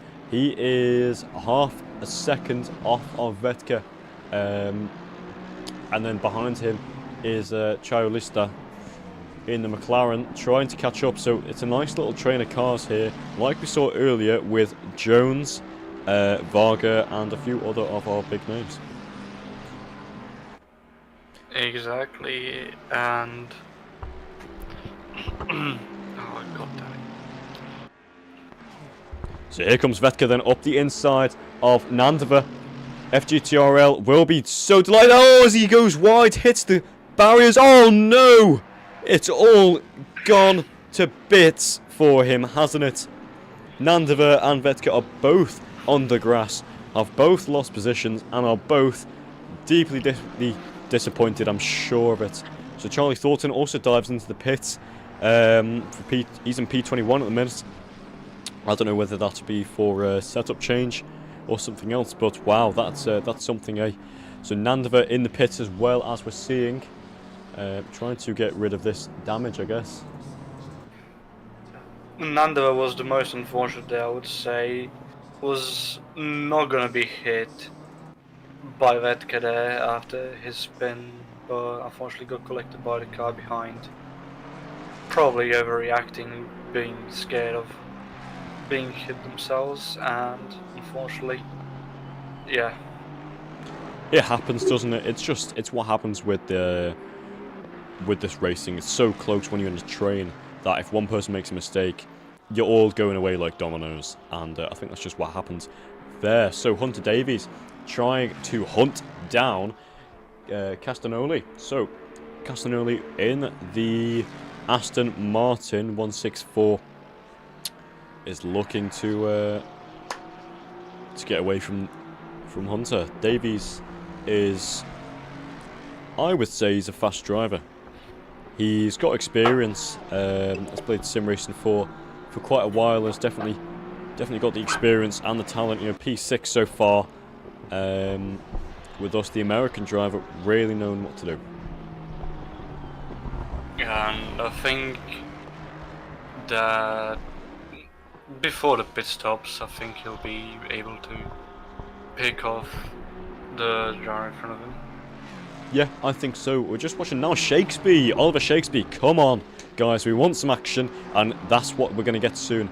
So that's really lovely. Aston Martin is all over the rear of Botex, so the TOGA Racing Esports wanting to get past the TOGA Academy. It's TOGA on TOGA action. So yeah, I'm sure the guys from TOGA will be going, no, don't hit each other, please. You know, with the hands over their eyes, like no. So yeah, here is Oliver Shakespeare. What can this Aston Martin do? I'm sure of it that the Aston has faster straight line speed and is able to get the car slowed down a lot easier than that Nissan GTR. I think it's just a case at the minute of look, wait, passenger, let's celebrate. As it goes wide now, so it's side by side. That was a lovely move by Shakespeare. So there you go, the move's done, and Angelo falls. Not Angelo, so Botex falls back down to P18. Yeah, and the only Nissan on track currently. So yeah, he's in his own little world in that regard, but he's doing fairly well. He is, and yeah. I don't think he made it that hard for Oliver as well, seeing as they're both part of the TOGA team. Didn't want to get into any trouble with his, so to say, teammate. So yeah, Absolutely. as much as he would have wanted that place, I think it was a fairly smart move to not make it as hard racing as maybe it should have been. Definitely, that's a good shout. That. So Hunter Davies now has tracked down Castagnoli. Yeah, he's seeing a lot more of the rear bumper of an Aston Martin than I think he did the lap before. And especially around here, this Ford really likes to go in a straight line as fast as possible. Just listen to that engine. Oh, it's lovely. It's like music to my ears. So yeah, that's Hunter Davies trying to track down Castagnoli, and I think he's going to do it fairly soon. They're starting to come up and lapping back markers. I'm pretty sure that is that Van der Valk? No, it's not Van der Valk. Is there you go. So it's DeLuga. So they are now lapping the back markers. So Jack DeLuga, Grape Magnet Racing. He's at last on the grid out of the 34 car grid, and yeah, this is what's happening with him. So he's let the cars by. Wow, that was almost seamless there. But here comes Hunter Davies now, 2/10 behind Castagnoli. We've seen many drivers trying to make a move on this straight, coming into the right-hander, almost touching him. Up the inside goes Hunter. So can the American driver take the move away from him? He does. He gets the move sorted, but Castagnoli's not done yet. He's still in contention of making this move. So Hunter has got the gap now to half a second gap between him and Castagnoli. So the Aston Martin is actually struggling to keep up with him, I think. I think he might be tired away, and I think Castagnoli is one of the people who hasn't pit yet, and naturally we're an hour and 15 minutes almost into the race, so Tawa is definitely going to be a factor at this point. And I think only a couple of people so far have been pitting, and even less so of them because of just general pit strategy. I think most of the people who have pitted so far have been because of damage from incidents they've been involved in. So yeah, pit strategy I think is something that Castagnoli is going to have to rely on if he wants to beat Hunter Davies. Absolutely. To P5. Yeah, that's definitely a good opinion there, mate. And no, I agree. It's pit strategy is definitely going to be a large part in this. I said just then that Castagnoli doesn't have the pace, but he's gained the gap now, and it's 2/10 between the two of them. What can Castagnoli do? I know as well that Aston is really nice under the braking. The Ford has to brake a lot more than the Aston Martin, it seems, into the S's and the downhill section, whereas that Aston seems to be a lot more stable and just looks better through that downhill section. But obviously onto the straight, the Mustang has that big chunky V8, so it's really able to get a move on and basically say bye to the Aston Martin. Yeah, and just Hunter, of course, very, very good driver, but as I said before on stream a couple of times, the Mustang is just not really great through the corners, and he's gonna have to capitalize massively on the 2 long straights that this track does have. Oh, it's carnage behind. What happened there? Was that that's Castagnoli. That is Castagnoli, so very unlucky there for Castagnoli. Sadly, we're unable to see it at the minute due to technical difficulties. But yeah, that was very strange for him. Very strange indeed. I think he just took too much curb on the exit of the turn. And he may have, yes, he may have. But that allowed Rowie and Humer to both sneak up into P6 and 7. So Castagnoli at the minute is actually lying in P8. And obviously the timing sheets on the left-hand side of your screen are sector by sector, so it's not updated. So there you go, it's updated now. So Castagnoli P8 with Donkervolker right behind him, 6/10 between these two. So what can Donkervolker do? Donkervolker do something here. It's quite a nice little tune, that, isn't it? Little tongue twister. Here comes the Ferrari. It's Ferrari on Aston Martin action. What do we think's going to happen here? Hopefully a clean overtake. Well, I think that's what Donkervolker wants. Obviously, the whole thing about racing is overtaking, isn't it? So, you know, how would you say that name? Steen? Steenje? Steen. I think that would be Steen Donkervolk. Steen Donkervolk. There you go. Steen. There you go. I'm learning how to say it. I don't know. I'll do it how I've been doing it. Nah, we need to get a Dutch person to help us. We really do. I think Max Verstappen would want to commentate. No, yeah, of course. So here we are then. I think he'd love to arrive here as well. Side by side with Castagnoli. It just goes right round the outside. There's nothing Castagnoli can do, so he takes that position there. And Donkervolker is up into P8. So it's a nice little easy move. I think Castagnoli actually let him past because he just thought it's not worth it. Or maybe he's going in for the pits now. I think he may. Yes, so he's going into the pits now. So that's why he decided to let him past. Yeah, I think the tire wear that we saw that let Hunter Davies pass him, and after spinning on the final turn as well, even more damage to his tires, and I think he hit the wall as well after spinning, so probably damage to his body as well. So yeah, I think it's a smart decision to pit now.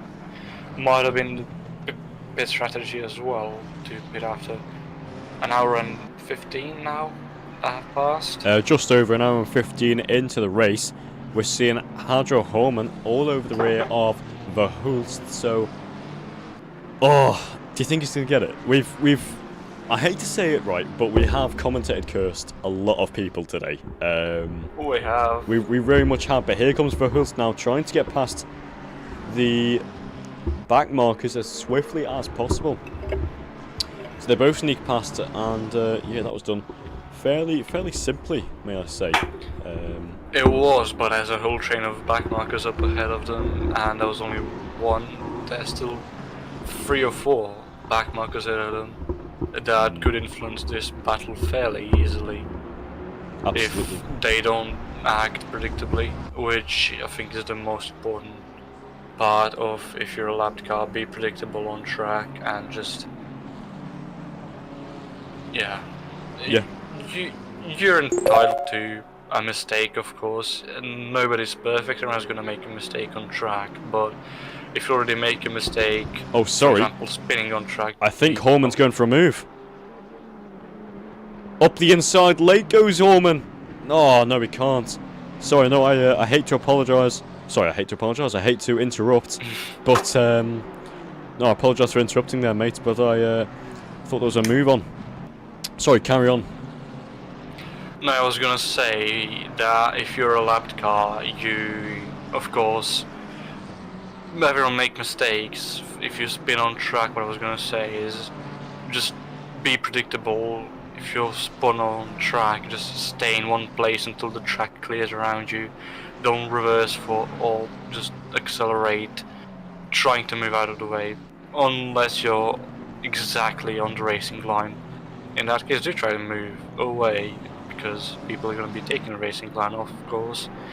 But yeah, just as a lapped car, your main duty is being predictable so that the cars lapping you are not affected by you and that you remain unaffected as well, especially in the post-race penalties.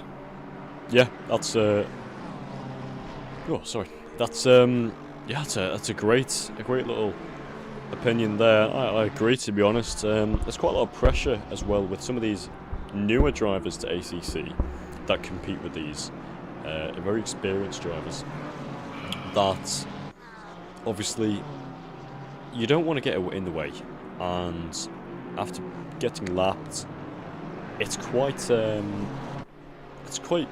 scary, I think, for some of these drivers, because a lot of them don't want to cause trouble, they don't want to get into trouble, and they don't want to get any penalties, and so I think in the end it actually makes it quite dangerous sometimes. Yeah, it makes it worse. It's a bit of a double-edged sword, because you are new and you know it, and you know you're eventually going to get lapped, unless you are new but you've got skill, and you are trying really hard to be as less of a I can't say liability, that's a bit harsh.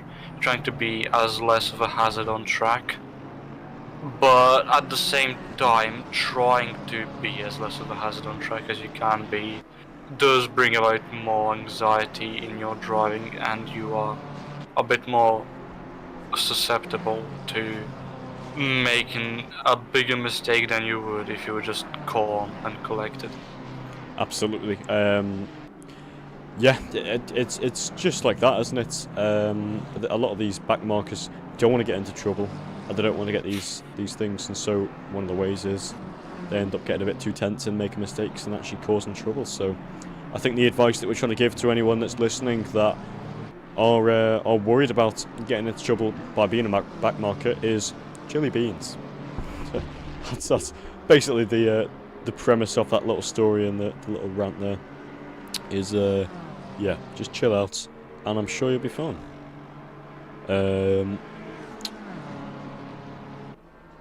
Daryl from DT Racing, we started last and still going. Good afternoon, and well done. You are doing very good. Yeah, Paul, you're doing very well, mate. Hi, Mike. Yeah, there's quite a lot of people tuned in at the minute, so we're doing pretty well so far. And yeah, we're surviving. Don't know how everyone else is, to be honest. But hey, it's okay. Everything's going on well. Right then, so we'll have a look down the timing sheet and see the fastest lap of the race. That at the minute goes to Nico Dobos. So the fastest lap of the race is Nico Dobos. That is a 2 minute .257, and then you have, I think it's Wilmot next with a 2 minute .437. Verhulst has a 2 minute .757, and Horman has a 2 minute .882 with Hunter Davies a 2 minute it's 2 minute 1 second .187. So we had some pretty good laps in. Oh, as we see there, Dobos with the rear end of that Ferrari sliding out slightly through the S's. And he's well done. He's done well to save it there. And I was gonna say, I am curious to see who will be taking the first lap of the race at the end of the race. Currently, the 1:37 Ferrari with the fastest lap And I did say I would check if the first lap of the race does bring any championship points, and it does hold 2 points, so those 2 points could be massive at the end of the season for any championship standings. So I'm curious to see which of the top 3 or the top 4 even are gonna take the fast lap. Maybe even outside of the top 4 someone takes the fastest lap. I would not be surprised, really. Yeah, that's yeah, I understand that, to be fair. It is quite important to have the fastest lap, I guess. That's if you get an extra point, which we still need to get clarified, to be honest. But it's important to almost be able to say, well, look, I'm the fastest on track. I know what I'm doing. It's almost a bit of like a posh person's way of saying I'm better than you. You know what I mean? Look at me, I've got more money. Oh, so we're seeing Holman side by side with Verhulst now. Only just saw it on the timing screen. He's making a move for the podium position, coming into Quarry now, and there's nothing he can do, so he has to back out of that move. I'm sure he'll be on it though later on this lap, so we're going to keep looking at these two battling now. I may say we've seen quite a lot of Holman, but not a lot of Verhulst, and Verhulst is just, he's really been on it. For this race, I always label a couple of drivers per race, or one driver individually. Individually? I don't think that's a word. Individually, I label them the grey man. And that is called the grey man because you don't really see a lot of them, but they're always there, and they're just doing their thing, picking away. That was Matt Pocket, I think it was, at Kyle Army. I can't remember. I think it may have been Hunter Davies actually. But I think Verhulst has been the grey man. There's very little spoken about him, but No, yeah, quite a lot of that has happened. Yeah, I absolutely agree with you. He's done a good qualifying session. He got third in qualifying, and he's just been in the top 3 consistently through the entire race. And he hasn't done anything wrong, but he also hasn't done anything standout to warrant any attention. He's just been driving his own race very calmly and very consistently, and that's something that's important in a race as well. So what can Holman do now? On to lap 42. Can he make a move into Hell's Corner? No, he can't. Almost hits the rear of Verhulst. That McLaren looking very close. And that BMW, like we were saying earlier, was able to eat the exit curb. Not literally, but the suspension really deals well with it. Coming into Quarry now. What can he do? He's breaking similar-ish markers as Verhulst, but he definitely is gaining on the rear of him. So I think he's just trying to set up a move soon, but luckily Verhulst is able to almost say, no, I'm consistent, I know what I'm doing, you're not getting past me today, mate.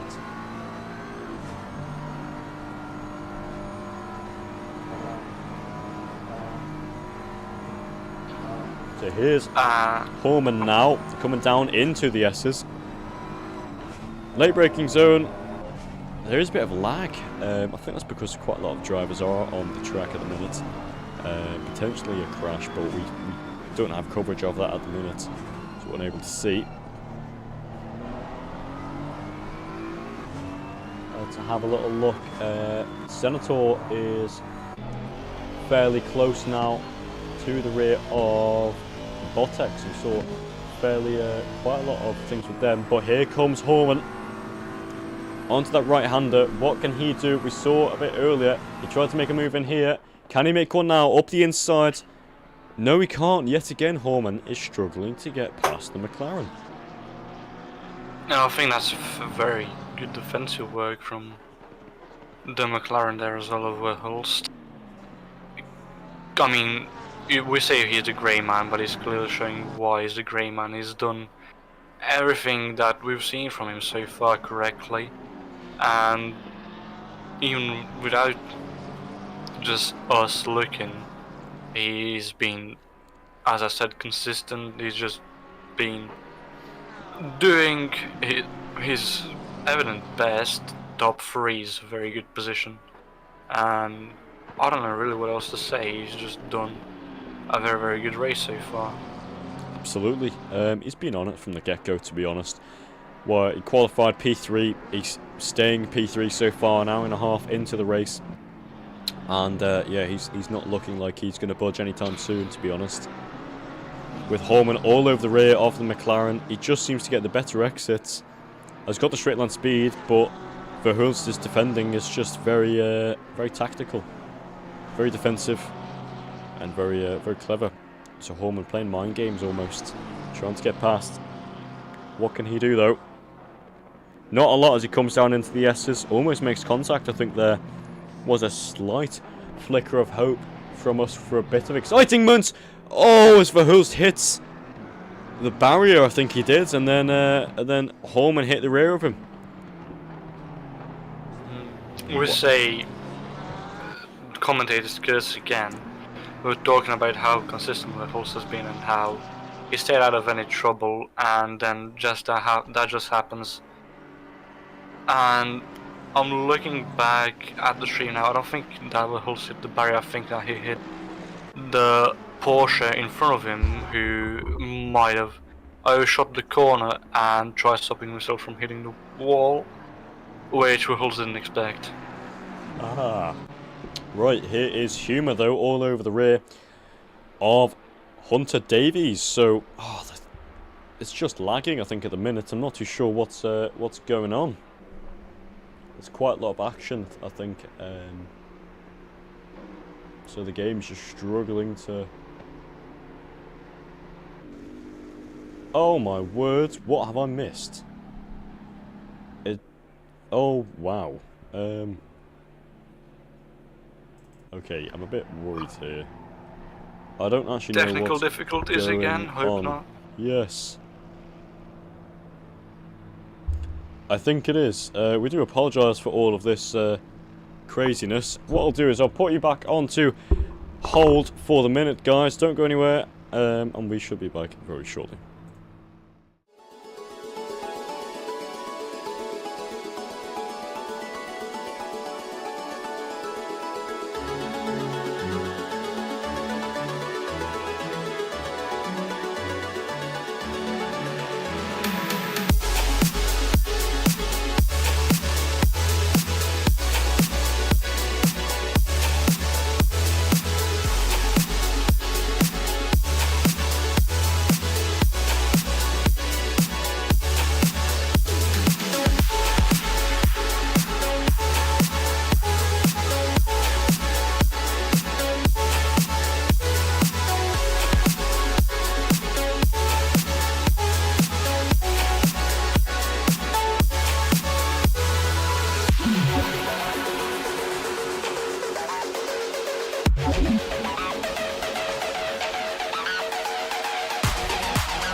Hello everyone, sorry, we do apologise for the technical difficulties that we're having at the minute.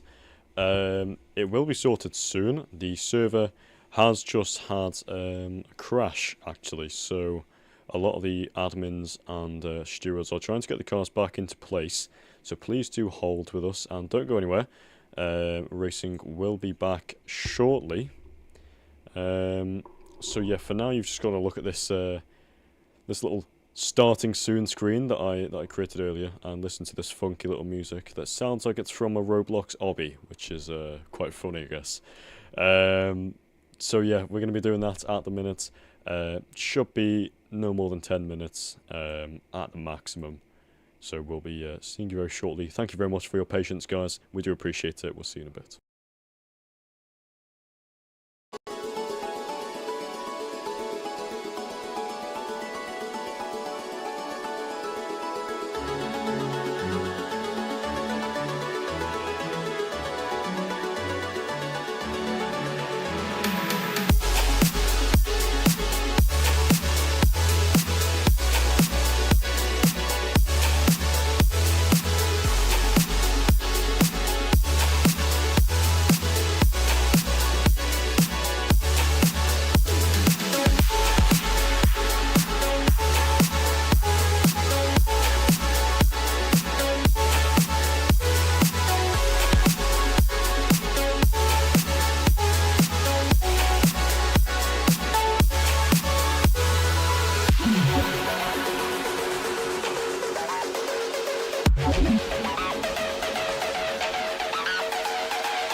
You're gonna stream in. Hello everyone, so we are back now.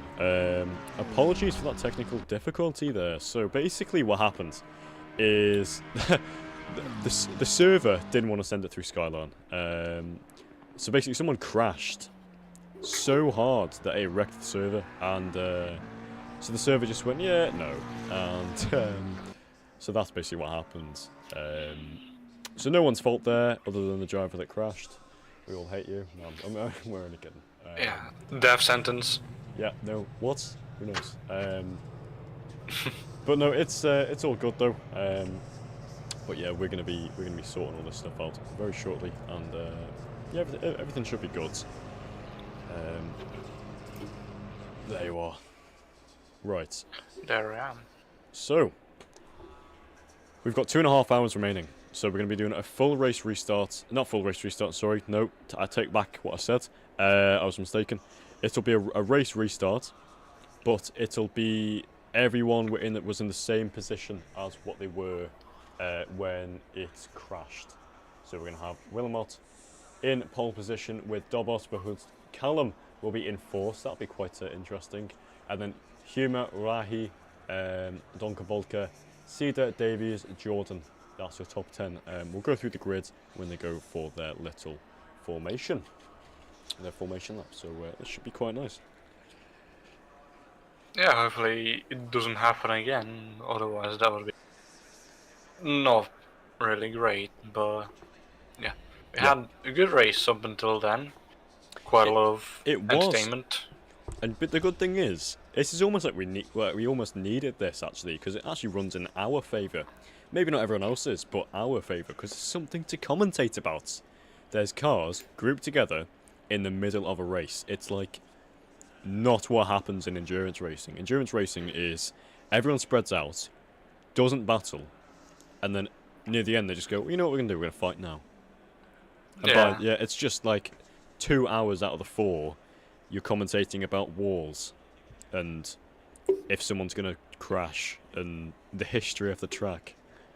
And the local fauna and everything else. Literally. It's also enjoyable, but there's only so many topics you can go through before it just gets repetitive.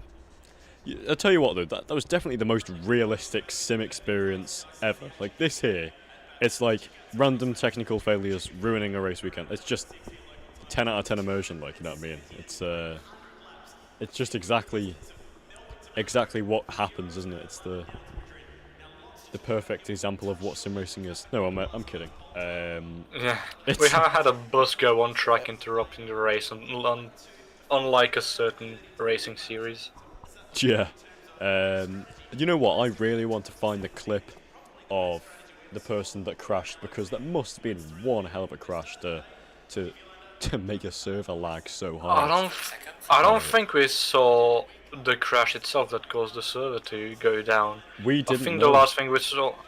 No, we didn't. We saw Humor off on the side of the track, right after the S's on the beginning of the long straight. But I don't think we saw the exact crash that caused the server crash, unfortunately. Or fortunately for the driver who caused it. Yeah. I would have loved to seen it, because that would have been brilliant. I'm sure it'll be in my replays actually, because I've got save replays on automatically, so it might be on there. Who knows? Anyway, guys, on a track, first time in 10 minutes. Yay! Yeah, we've got actual racing that's gonna be ahead of us, and it's gonna be a lot more exciting than the racing that you'd have here.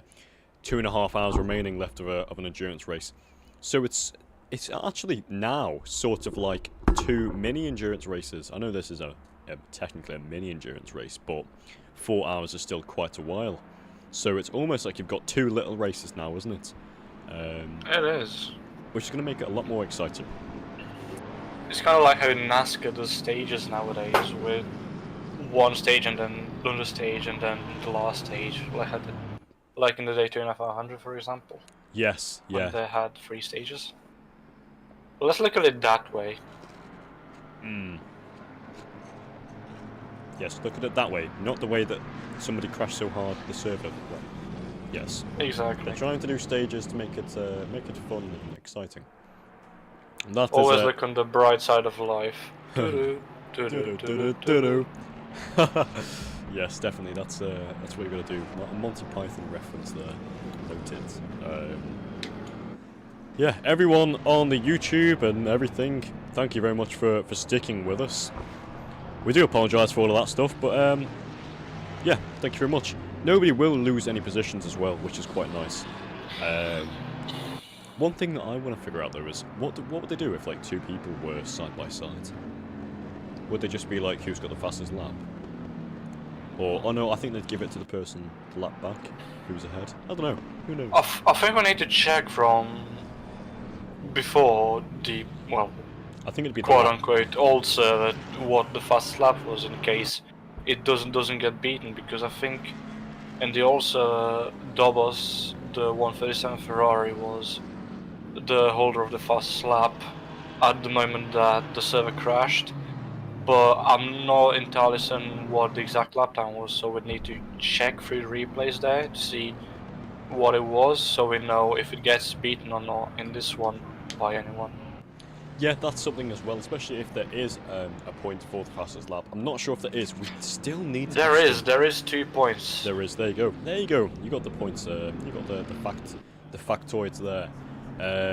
So 2 points for the fastest lap. So at the minute, Dobos is getting that 2 points, unless somebody can beat his, what was it? A 2 minutes dead 0.2. I want to say. It was 2 minute. Was 2 minute 0.2. I know it's a 0.2, but I'm not entirely sure on the 100th and 1000th.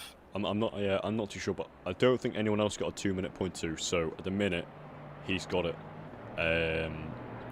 It's going to be interesting to see this race restart though. how close everyone is. It's going to be exciting. I'm actually happy for this race restart. Usually I'd be like a bit down because it means, you know, there's a big crash or something, and you know, a couple of drivers are out. But at this point, no one's out, I don't think, which is quite nice. Mr. Reese Aindo is down in P18. Hello, Reese, with your amazing, magnificent car, which I am totally in love with. Barry Hargan's down in 21st as well. Hello, Barry. Martin as well, Mid-Martin, down in P23. He's partnered with Charlie Thornton, who we talked about earlier, so yeah. Right, we're coming down to the final corner now, getting ready for our restart.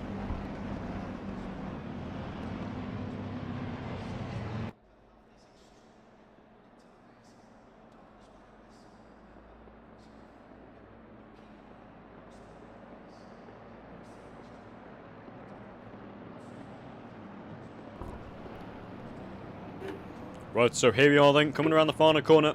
Here are the leaders. Dobos in first position.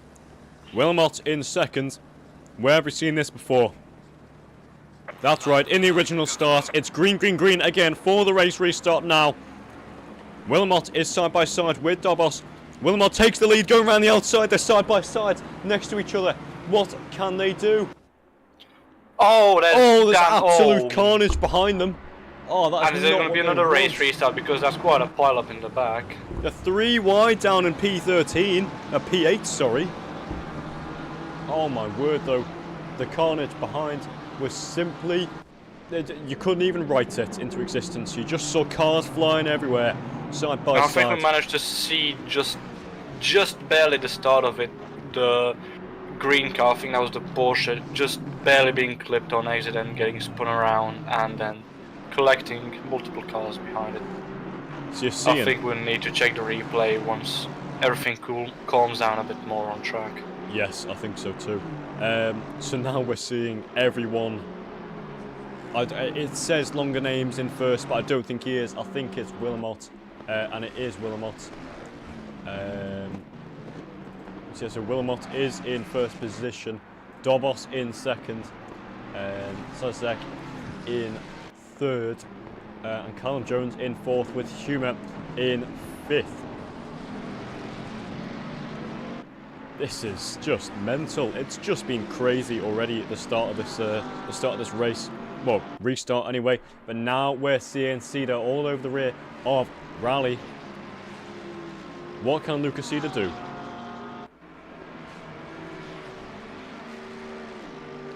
That Porsche's really looking to make a move. That's very far back. There goes Lucas Cedar down on the brakes, takes the Bentley and takes 6th position. So that was a brilliant move from Lucas Cedar, and yeah, that's absolute peak performance from him.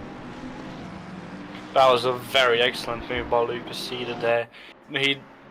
Ravi just wasn't expecting that, wasn't prepared really, was just ready to take the normal line, and Lucas took opportunity with the space that he was given on the inside, and that was P6 for him then now. Yeah, a lovely move from Lucas. I'm trying to see as well, there's plenty of gaps between everyone at the top. Let's have a look at Wilmot and Dobos. I'm sure that Ferrari will be wanting to get past Wilmot as fast as possible. Don't forget though, there are still 2.5 hours remaining. This restart was quite a big thing with everyone, because it just basically has put everyone's strategies in the bin, and yeah, I'm sure though these drivers at the front will be thinking, okay, get your head down, forget about last race, just focus, focus, focus. I'm pretty sure that Sizek in 3rd position will be wanting to be in contention with the win, and now he is. So like we say, P number 4, 444 is the lucky number around here. Yeah, and I think one thing we overlooked as well now that the race has been restarted is that everyone is, well, so far currently on the lead lap again, so many people who are a lap or 2 or more down now have the opportunity to recover from their poor performances in the first race and try and potentially get a better finishing position. Yeah, absolutely. And this is the moment where you're able to do that. You know, when you had such a hectic restart, everyone's been jumbled up. The packs have already started to come. Obviously, you can see now. Look at that. You got a 5-second gap between 9th and 10th there. So your top 9 are starting to run away from the rest of everyone. The likes of Matt Pocket, Henry Taunt there. You've got so many drivers all in different packs, just like in what we're talking about, NASCAR. So here we are then, the fastest lap so far is Willamette. It's a 2-minute 0.7. So Grant will be wanting to get as far away as possible from Dobber, as possible. So yeah, this is looking very, very interesting. He's already coming up to lap some drivers there, as we're seeing. I'm not too sure who that is. I mean, I can check any minute now. That is Jordan McGonigal. So Jordan McGonigal must have got hit at the start. As he's getting caught up now. I think that is Jordan McGonigal anyway.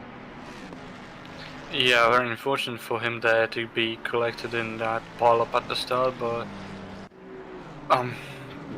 we've only just started again. We've got 2 hours and just under 2.5 hours left, so I think Stein is actually the car who, well, was the catalyst in that entire pile-up. Looking back, I think it was the green car that I saw get spun around.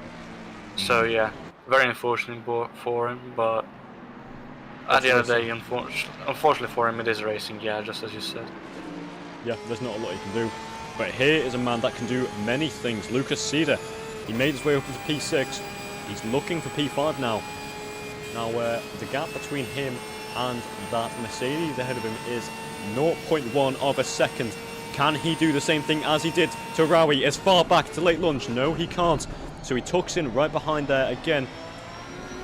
See a bit of carnage ahead. I saw a bit of grass getting flicked up into the air, but Cedar looking for the inside. Can he outbrake the Mercedes into the final corner? 23 corners done, and that's the 23rd one done. He's made it up into P5. It's Cedar in P5. What can Humer do though? Well, I think that, you know, fresh tires and everything, and we've seen him do it before with Vincenzo, and I think that Michael is just going to try and stick with Lucas now and try and force him into a mistake maybe again. Yeah, that is potential. We do know that a lot of these drivers are using mind games, as we talked about earlier, and Humer I definitely think is one of them. You know what, I've just been really impressed with Cedar. He's picked them off one by one. He's going up there. His lap times are good.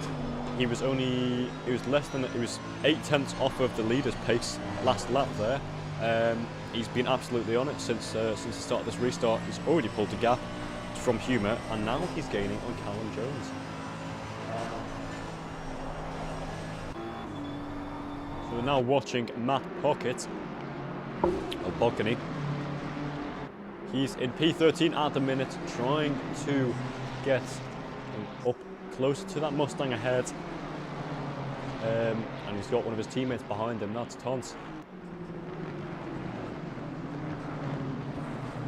So Cedar now already on the rear. We're getting close to Callum Jones anyway. 7/10 back from him. You know what? Cedar, if he carries on with this pace, may be on for a win here. I really hate to say it this early in the race, because we've still got 2.5 hours remaining. But it's if he carries on with this, he's in good contention. I would agree. He's just come out. Lucas has come out of nowhere in this restart. We didn't really see much of him in the first race, and now he's just come out of the blue into the top 5, and he might be getting 4th really soon here if he manages to pull this move on Callum in the next couple of laps. And I think he'll want to get past Callum as soon as possible to try and get 3rd place from the number 4 McLaren. I think he'll try and go around the outside through here. And will he have the straight line speed? I think Callum lifted off there and let him through. He did.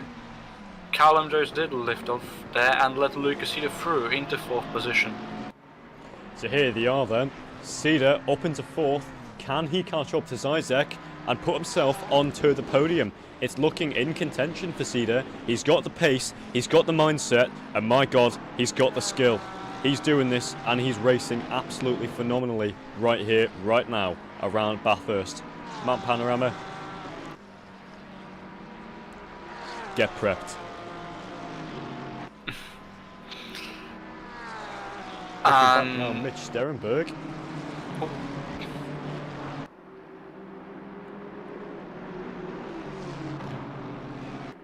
Looking to make a move on Reese Ain though, so here he is, all behind, but the one as well is Henry Tont, all behind Matt Pockney. So he's 2 tenths off. Look at that, there's so many cars there. Oh, that's a TOGA racing driver. Oh my word, what happened there? So that looks to be, was that Mitch? I think that was Mitch Sterenberg. Oh, shame on him, a shame for him. Like that's got to really suck for him. But looking a bit further up now, we've got Dobos, and the leaders are catching up to our back markers now. Yeah, I think they've gotten past Stein. No, they still haven't yet, so Stein is still the only back marker that they need to get rid of. And, well, for now, I see a couple more up ahead. 2 more drivers, 3 back markers that they're approaching. And my question is, will Willemot try and get rid of the back markers as soon as possible and use them as some sort of, well, not leverage, but more of a cushion between Dobos and himself, try and get past the back markers in positions where you wouldn't really expect him to try and throw off Nico and make a bit of a cushion for himself and then just pick them off like that. A bit more like an iron curtain. Yes, I think that's what he's going to be trying to do. Get past these TOGA esports drivers as fast as possible. But no, Dobos sneaks through with them.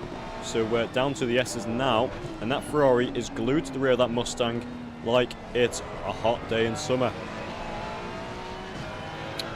And we all know about hot days in summer here in Australia, and I think even with the straight line speed of the Mustang that Nico might be on for overtake here. No, that was not a good corner exit from him there, and I think that Willemot is safe for another lap at least.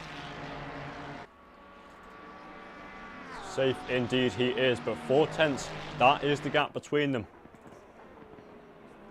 So what can Dobos do? He's got the fastest lap. The fastest lap now is a 2:03. That's his fastest lap. He's 1 tenth off the previous one, but he's going to go for a late lunge. No, he doesn't. So he almost looked for a move into the final corner on the race leader. That's Willemot.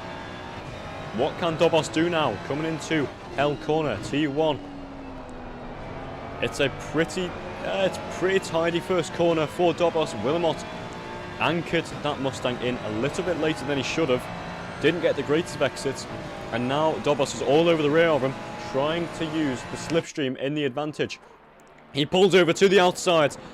What can he do now? Round the outside, can he take it into Quarry? No, he can't. There's nothing further he can do now, as we're starting the climb up the mountain. So we're on board now. What can Dobos do? It doesn't seem to be a lot, and it's allowing now Willemot to gain a bit more of a gap on him. So that Ferrari is going to be very, very eager to gain it back. Yeah, and they're approaching traffic again. We did see the back markers before they approached turn 1. Grant and Nico have a bit of their own battle as well. And I think Grant is going to try and get past this Aston Martin. I think that is up ahead of him as fast as possible, because we can see even with the cornering disabilities of the Mustang how slowed down he is being by that Aston Martin in front. And I think depending on the corner exit that Nico gets, he might be able to make no. So this is something we've the seen. slipstream that the Mustang is getting from the Aston Martin is way too great. I think that he might be let through here, which is not good news for Nico. Unless he gets let through as well, which... Oh! He gets through in the end, but... That was...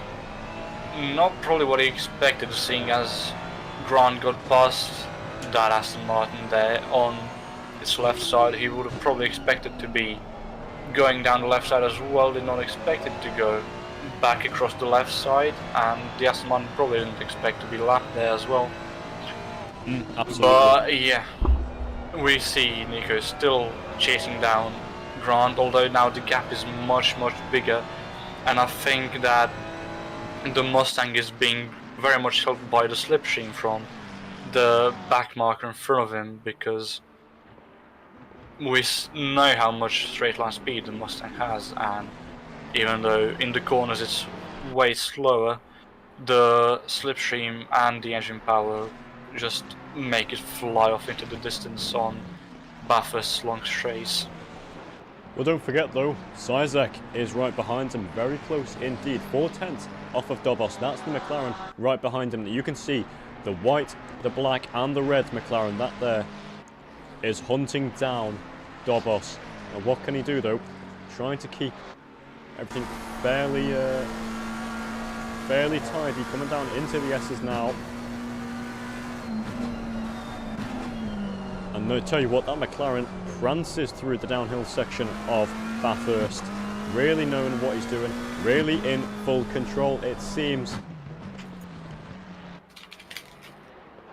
And you know what, Dobos I think will be looking over his shoulder just slightly, because the gap has slightly increased, only by 1/10 though. I think Nico might be looking more over his shoulder than in front now, seeing as how much the gap has increased between himself and Grant, and how Xiaomi is now very close, and I think he might be in striking range in the next 2 laps. Well, Sizek now, McLaren. Sizek now 4/10 off of Dobos and is gaining. We're going to come over and see, when they come over the line, we'll see what their last lap times were, because I have a feeling Sizek will be significantly faster. There we are then, 1/10 faster. That is pretty good.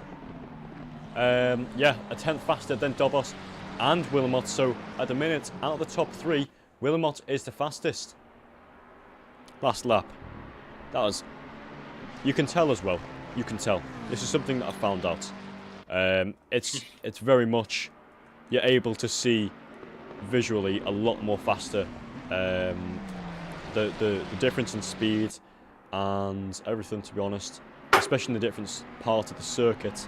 But they are so very evenly matched, these top 3, which is allowing Sizek to just reel them in a bit more. And now that they're all 3 of them are now past the back marker there, so I think the playing field is going to even out a bit more between them now that Grant doesn't have the slipstream that he did from the lapped car there. He's going to still be fast, obviously, he's in a Mustang down the straight, but he's not going to be as fast as he was with the slipstream that he did have, so potentially Nico and Salomir are going to be looking to capitalize on that, and I think we see how much time Nico has already gained from that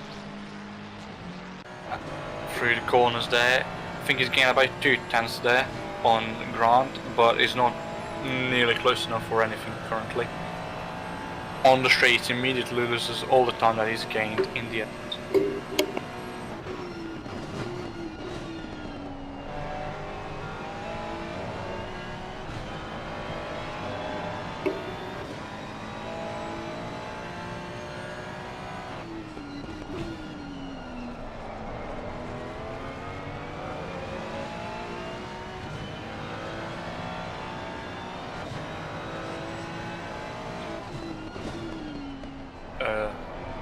I don't know where Rio's gone. Are you here, Rio? Sorry, I was commentating, my mic was muted. That Mustang, I was just saying, sorry, that Mustang is a lot more heavy, a lot more heavier than that Ferrari, so he's having to brake so much more through the corners to get it slowed down and to get it turned in, whereas Dobos is able to absolutely send it into every corner he's going into and just knows that he's able to put all the brakes on and that he'll slow it down to get it rotated. Zizek though is also gaining on Dobos as much as Dobos is gaining on Wilmot, so Grant will be looking over his shoulder, looking in the mirrors, because each lap he's taken out 3/10 of them. And I think that all the time that Nico makes up through the S's, through the twisty part of the Bathurst circuit, that Grant immediately gains back on the straights. So he gets close. We can see here already how close he is to the back of the Mustang, and then look how fast that Mustang peels off. Look at that. Immediately from about 1.5 car gap to about 4 cars, making it 4.5, 5 cars. Wow, that just the straight line speed. The straight line speed of that Mustang is just immense. Although the gap hasn't grown significantly, it's still at 4/10 and it's holding there. But look how much later that Ferrari can brake, especially in the final corner. We're going to see now something that I noticed coming down into the 23rd corner of this circuit. Let's see how much later. Bang! There you go. That's when he's braking. He's braking probably a metre later, and he's right on the rear of that Mustang. He's going to go for a move. He's getting squeezed to the inside, but that's okay. Inside's good in Helm's corner. Can he get the move done under braking? Will there be contact between the drivers? There potentially will be, but don't forget, the more these two top drivers will be battling, the more it allows Zizek to come up, and this is what's happened now. He's 2/10 off of Dobos, 1/10 between Wilmot and Dobos. Can Dobos go up the inside? There's Nico now. He doesn't have the momentum to get past that Mustang, but I'll tell you who does have momentum. Zizek. That McLaren is thirsty for Ferrari. And I think Nico might well just blown his attempt there, because I don't think, well, in my opinion, that was visible from a mile away that that move was never going to work, and he just set himself up really, really bad for that corner, which allowed the number 4 McLaren to gain time on him while he lost time to Grant in front. Absolutely. Yeah, that move was going to be fairly tough to do, because going into the inside in Quarry, it's very much a tough track and quite a tough corner to make a move up on the inside. You've got to be side by side, door to door, to be able to hold your line there, and even so, it's quite tough to do so, and to hold it there and make the move, even if you're right on there. But here we are then. It's Zizek all over the rear. I think there may have been contact between the two, but the gap between them is 0.1 of a second. It's only a 10th. You can see how much that Ferrari is stable though, under braking, going through that little chicane section, down into the 23rd. They're braking around similar places, but look at that exit. Dobos just gets such a better exit through there than Zizek and Wilmot. He does, and I think that's down to the car and probably down to the setup as well. But it's not really helping him in either situation, because he still hasn't caught up to Grant as in the context that he's overtaken him. But it does help him in the fact that he's managed to hold off the number 4 McLaren behind him. And I feel like we did see Lucas Zida back there for a moment. If these two continue battling this hard, I think they're going to be taking time out of each other, and we saw him back there again. I think he's closing down quite a lot on the cars in front. I think he's gained about 2 or 3 tenths in that sector. And I will say, it might be a bit too early to call, but I think if this battle continues, I think it might be a 4-car battle and not a 3-car battle. Oh, that'll be very interesting indeed, won't it, with these drivers? Since they're so similarly matched with pace, yeah, that'll be very interesting to have. They are though. If you look onto the right-hand side of your screen on the mini map, they are slightly catching up to back markers very soon, so this is going to be interesting. Don't forget as well, the more these top 3 are battling with each other, this is allowing Cedar, if these 3 have any accidents or are battling for lap on lap, this will just allow Cedar to catch up more. The gap to him and Zizek are 4.4 seconds, and then Callum Jones is back there a further 5 seconds, with Humer right on his tail. So yeah, it's very, very interesting indeed. Let's have a little look though at what Humer's going to do a bit further back. So he's just struggling to get past Jones at the minute. That Mercedes just doesn't have the straight line speed. No, not really, but I still do think that he's going to be very, very close to an overtake down this straight, maybe, because the draft that the Mercedes picks up is quite a mess. I do want to see if Humer does make that jump. Yellow flag there. Oh! That looks like... oh, I know him. Sorry, I know him. Who is that? That looks to be... Take your time, we've got 2 hours.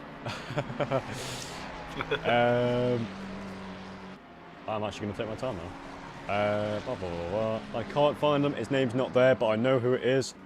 So that's what counts. No. Yeah, I sadly couldn't find the driver's name on my list, but it's okay. I knew who it was. It's okay. It's the thought that counts. Yeah, it's the thought. That's it. You don't actually need to say it. You know, it just. We can telepathically transmit our thoughts to our viewers. That's how it works, isn't it? It's the new update in OBS. Yeah. For all the people with the Elon Musk brain chip out there, you can actually click right now. If you blink twice. If you press 2 fingers up against your temples like Professor X does from Marvel, you can actually go inside the car. That'd be exactly. Neat, wouldn't it? That'd be pretty You can neat. take over the car. Take over the car. Just crash Dobos into the back of Williams. Bang! Late braking. Yeah, the gap between Wilmot and Domos is 0.4 of a second now, and they are starting to catch up to the more slower cars of the field. So they're starting to catch up to 24th now, so that'll be DeLuga. We've got some other drivers up ahead as well. So what can Dobos do now? 0.3 back. I don't think he's got the momentum to make a move just yet, but who knows, he may make a surprise move.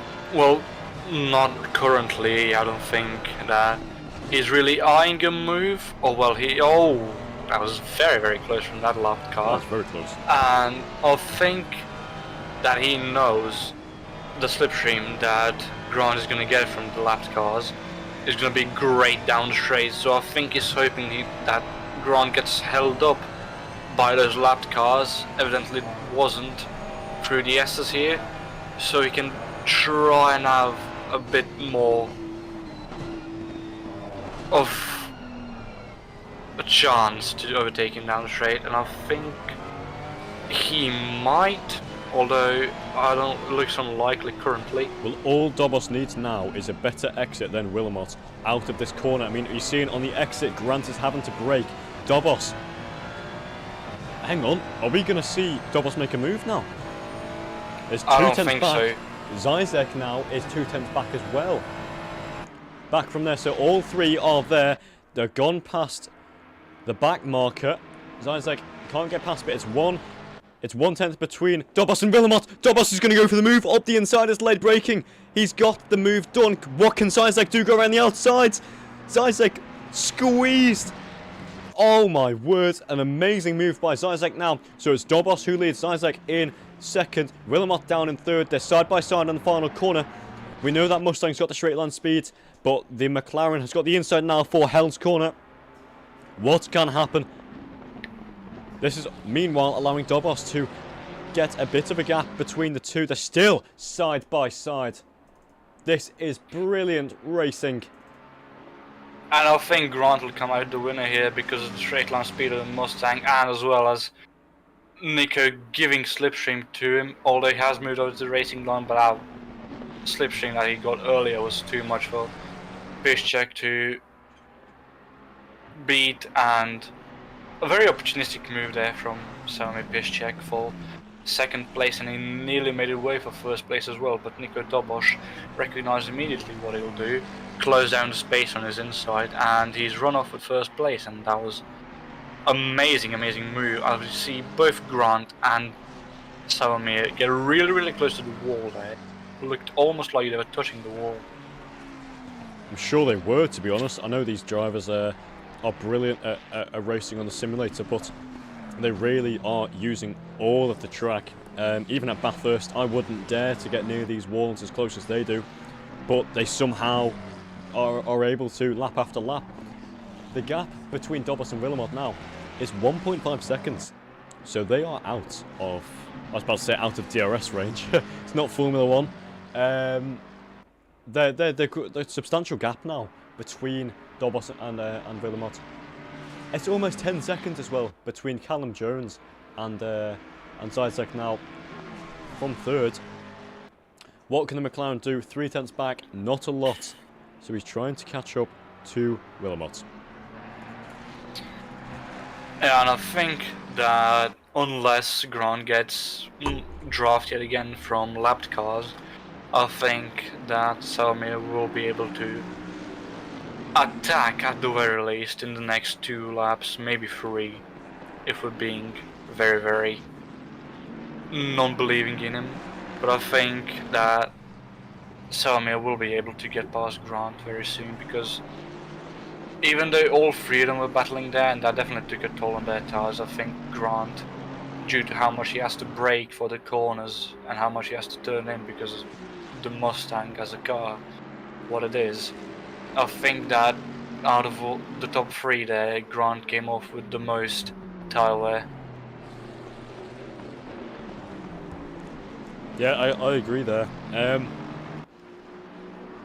I've just realised as well, we've done 2 hours of commentary. Yay. Way. Yay, we've survived somehow. I don't know how, but we have. So, thank you all as well that have stuck through this 2 hours. If you have, why? Yeah, I think you've got better things to do, but hey, you know what? Don't go anywhere if you're enjoying yourself. That's something I've learned throughout my life. But, yeah, there you go. Racing. Woohoo.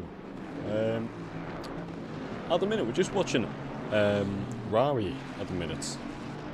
And P6, the only Bentley on the whole grid. It's a 35 car grid, 33-ish car grid. And it's the only Bentley.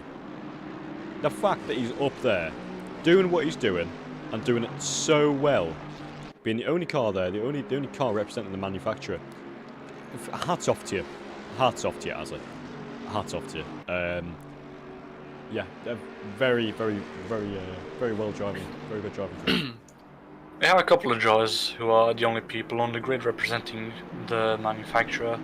We got him, we got Azarali with the Bentley, we got Stenenberg with the Nissan, and I'm most likely wrong, but I think Rodiano in the Lamborghini, the number 23, I think is the only Lamborghini on the grid as well in P11. Stenenberg yes. in the P13 with the Nissan, and in between those 2 is Barry Hagen, who is sandwiched. He's got a bit of a gap, but he also has a 5-second penalty. Oh, Barry Hagen has a penalty. I didn't even see that. I'm sure Bazo won't be happy with that. But hey, what can you do? So these drivers now have got a substantial gap back to 4th. They're able to fight, but I think that's not in their minds at the minute. For Samuel and Wilmot, I think their mindset at the minute is, right, come on, work together, let's catch up to Dobos, and then we can fight. And I think that's probably the best thing that we're going to be getting. So I think it's just a case of sit around and wait for action to pursue. It could be, but I also feel like they're not really trying to work together.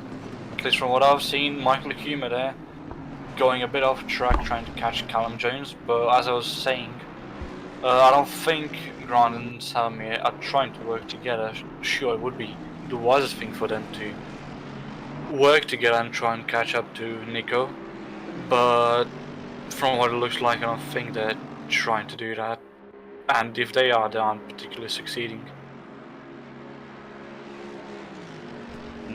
Absolutely. Let's just look back at third place. He's 3/10 back now. I thought there was going to be a move going on there, but it doesn't seem to be. The gap between Villamot and Zizek. I don't know how to say his name. I think it's Zizek. Piszczek. Oh, I've been saying it wrong this whole time. Oh well, I've got 2 hours to say it right now.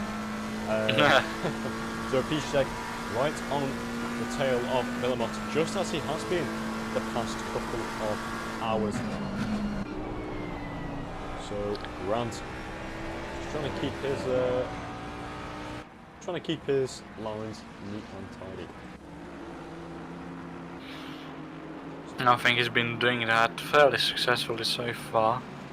Absolutely. Sure, when I was battling with Nico and Selmy and while I was lapping cars, he would have to go a bit off his usual line, but not to the point where it would affect anything that he usually does.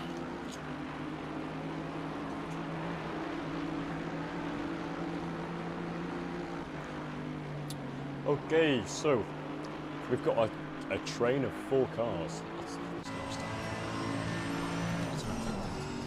The thing is, I don't actually know what to watch at the minute because the top 3 are decently close. So I think this is probably the best action we can get for everyone.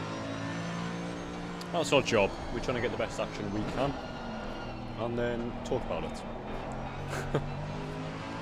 It's pretty simple to say it like that, isn't it? I mean, very good abbreviation of what being a commentator is like.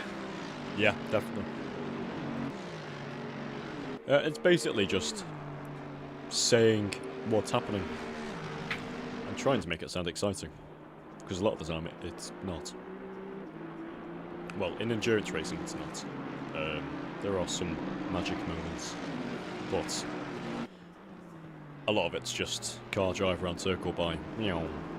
Like, I mean, you can summarize quite a lot of racing series like that. Probably most racing series, yeah, if not all, NASCAR. as just cars driving around in a circle. But it really is just more than that.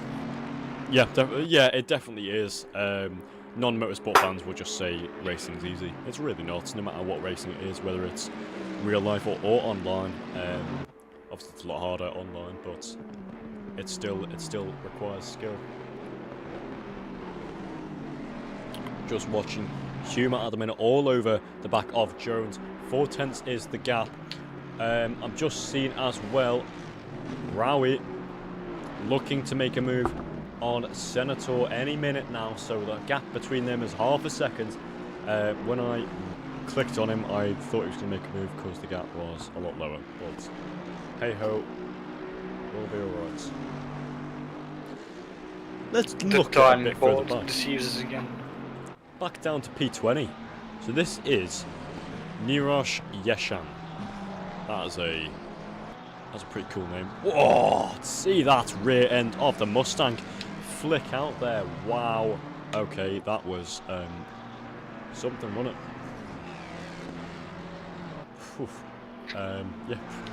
Brilliant save by him. Coming out of there. Coming down to the S's. What can he do? It's car 514 race, a garage 514 racing. That Mustang does look pretty happy going through the S's there, but Tons is looking to make a move any minute now. I'm sure of it. It's a nice little 3-car train as the academy driver is all over the rear of that Mustang. The Mustang looking to make a move now on the McLaren. It's Longer Name who's trying to defend, but I don't think he can because Yesham has got the inside. Tons is right behind him, following him through. What's going to happen now? The 3 wide. No, there's not. So it's Yesham that gets it. What can Tons do? A bit further back. He looks to outbrake him round the outside, and he gets it. So, you feel a bit bad for Longer Name there, don't you? He just got overtaken twice in the same lap.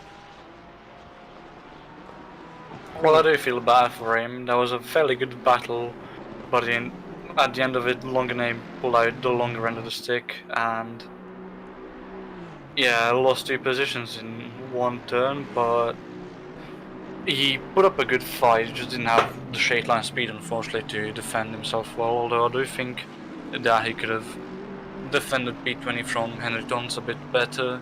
I think he just wasn't feeling that safe in braking where he usually doesn't brake a bit earlier to let him through. Or maybe something else happened off camera that we didn't see. We're not too sure. Who knows? We won't know. We can't see everything. I really doubt it. Yeah. But Wilmot is now within 9/10 of Dobos. This is something. This is brilliant. So, if it took him 5 laps to do half a second, that means he's gaining on him roughly a tenth a lap, maybe more ish. Last lap for Dobos was a 2 minute 9 second race. 2 minute 9 tenth. We're coming over now. So what was it there?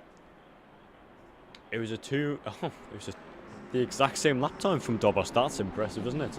So for the past 2 laps running, he has had a 2 minute .962 second lap time, whereas Wilmot last lap was a 2 minute .890, and Zai's X1 was a 2 minute 1.250. So they were catching, and now I think they've backed off slightly.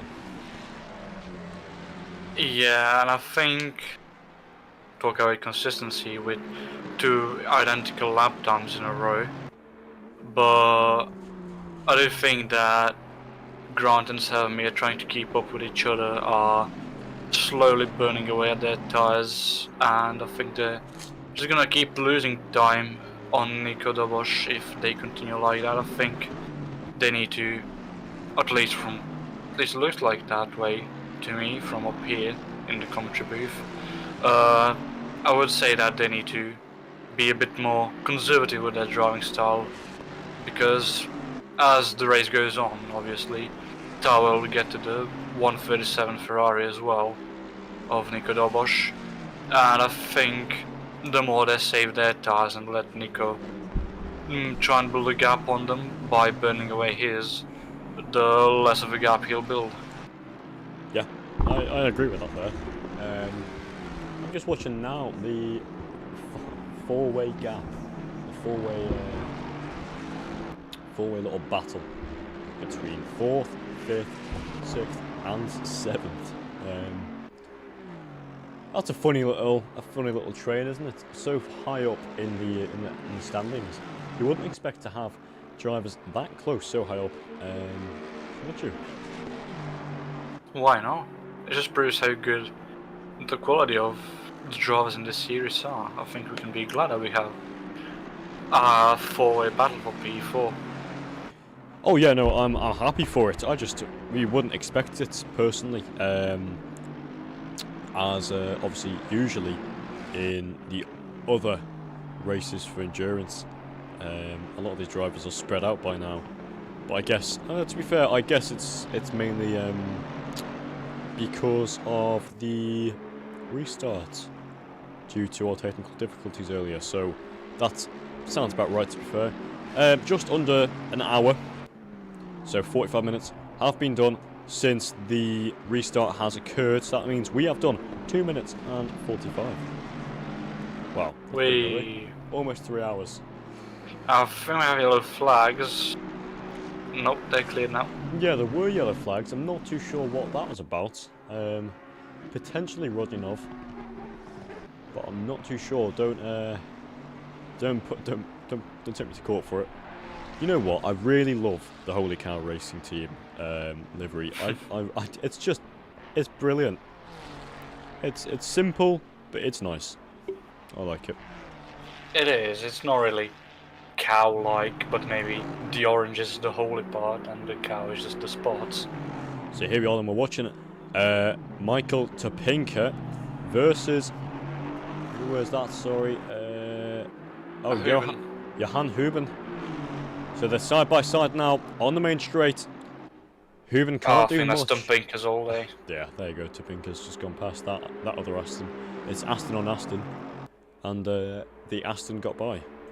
Yeah, you could see immediately Topinka got a much better exit through there, and nothing else game over from the start of the straight for Johan Huben. There you go. And yeah, that's just gonna lose him more time. So here you are then. Vincenzo Senator is coming through now.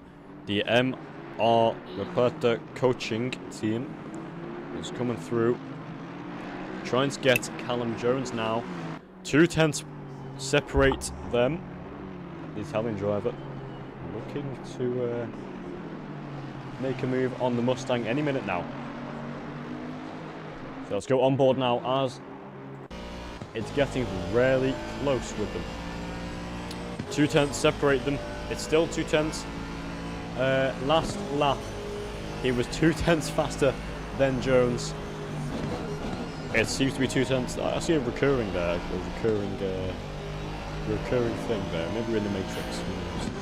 It's all 4s and 2s instead of 0s and 1s. That's what it is, yeah. It's evens today. It's even. It's all it is. Yeah, the level of driving as well is pretty even, spanning out from the top 10, I'd say, to be honest. The top 10, top 8 really are close, to be honest. Cedar has dropped back down to 11th. I think that may have been because of pits. So a lot of drivers have been pitting. Reece Aindale goes up into P9, Josh Wood in P10, and Matt Pockney goes in P8 at the minute. So those little things you haven't really seen this race, but they have happened. So there have been some little things. I'm just going to look down the grid and just see if any people have got penalties. No one's got penalties. Ain't that nice? I think that Barry Hagen has served his as well. Yes, potentially. Yeah, Barry Hagen down in P15. He's done very well.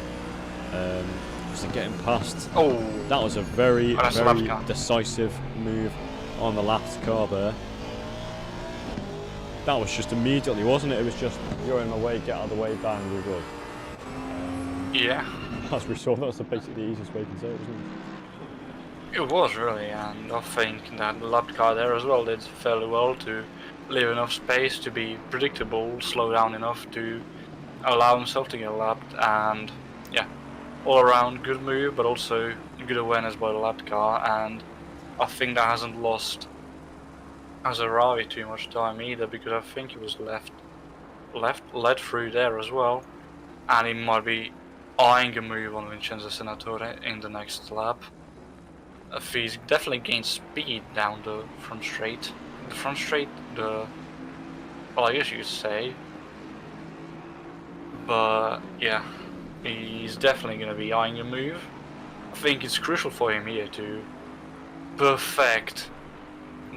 drive as perfect as he can the hill section of Bathurst, you know. Yeah, I agree. Everything. Yeah, I think so too as well. It's definitely important for these drivers to stay on each other as close as possible, but not too close, because obviously, let's say down the S's here, if these drivers are too close with each other, one driver, let's say Senator, let's say he makes a mistake and brakes too hard, Rari won't have any time to react to that. And it's not like he can go into a gravel trap. Not here at Bathurst. That's a huge barrier that he's going into that will mess up his car. So there's got to be a bit of a gap, I think, between them to keep safety there. I'd say that. Right then. If you would vote for a driver of the day so far, who would you vote for? Well, are we waiting for driver or for car of the day? Because if we're waiting for car of the day, I think my vote will have to be for the number 4 McLaren, because both of the drivers, Bishek and Lord, I forgot his name. I forgot too, it's alright though, yeah, I know what you mean. The number 4 car, Yeah. yes. I would agree with Very, that. very consistent. Has been fairly consistent and fairly invisible because of how well they were driving before the server restart, and then after the server restarted, they hit the ground running and are, well, currently chasing down second place. They were battling for the lead at one point, and then after that battle dissipated a bit, they're now comfortably in third. They got 17.5 second gap to P4, and they're about 2 seconds behind P2, so not that far off from P2. They probably wish to be closer, just in case. But yeah, I think the podium is realistically where they'll finish unless they have major misfortune, and I think they would be my pick for driver of the race or drivers. See, to be fair, that pair that you just highlighted there, the number 4 car, I would say are definitely one of the most consistent out of all. But you're forgetting Dobos. Dobos has been up there. Like, I can't actually remember if Dobos has been. I think he did it on. I think he's doing it on his own. I think he is as well. I haven't seen Dobos change to a different teammate, and if I haven't noticed. But I think I've always seen Dobos, always spoke about him throughout the whole race. So yeah, I think he might have been doing this on his own. And the fact that he can do this 4 hours on his own, that's very impressive. So here we are on Senator, coming down into the pits now, trying to get a decent one. Pishtek is in the pits as well, so that's pretty very strategic there from Pishtek. Very odd. I don't know why you would do that, but hey, guess it's what happened. I think the tire might have gotten to him, like I said earlier, and I think we might be seeing a driver swap as well now. I think Selmy Pishek has done his stint for now. I mean, it's a 4-hour race, they'll probably be switching again, but I think that we'll see a driver swap and quite a lot of fuel added, as well as tyre change, of course. But that pit stop has put them down into 6th place. Vincenzo Senatore is still in the pit lane as well. He's lost only 1 place so far, but Matt Pacorni is approaching. Will he overtake Vincenzo Senatore? I don't think so. I don't think the number 4.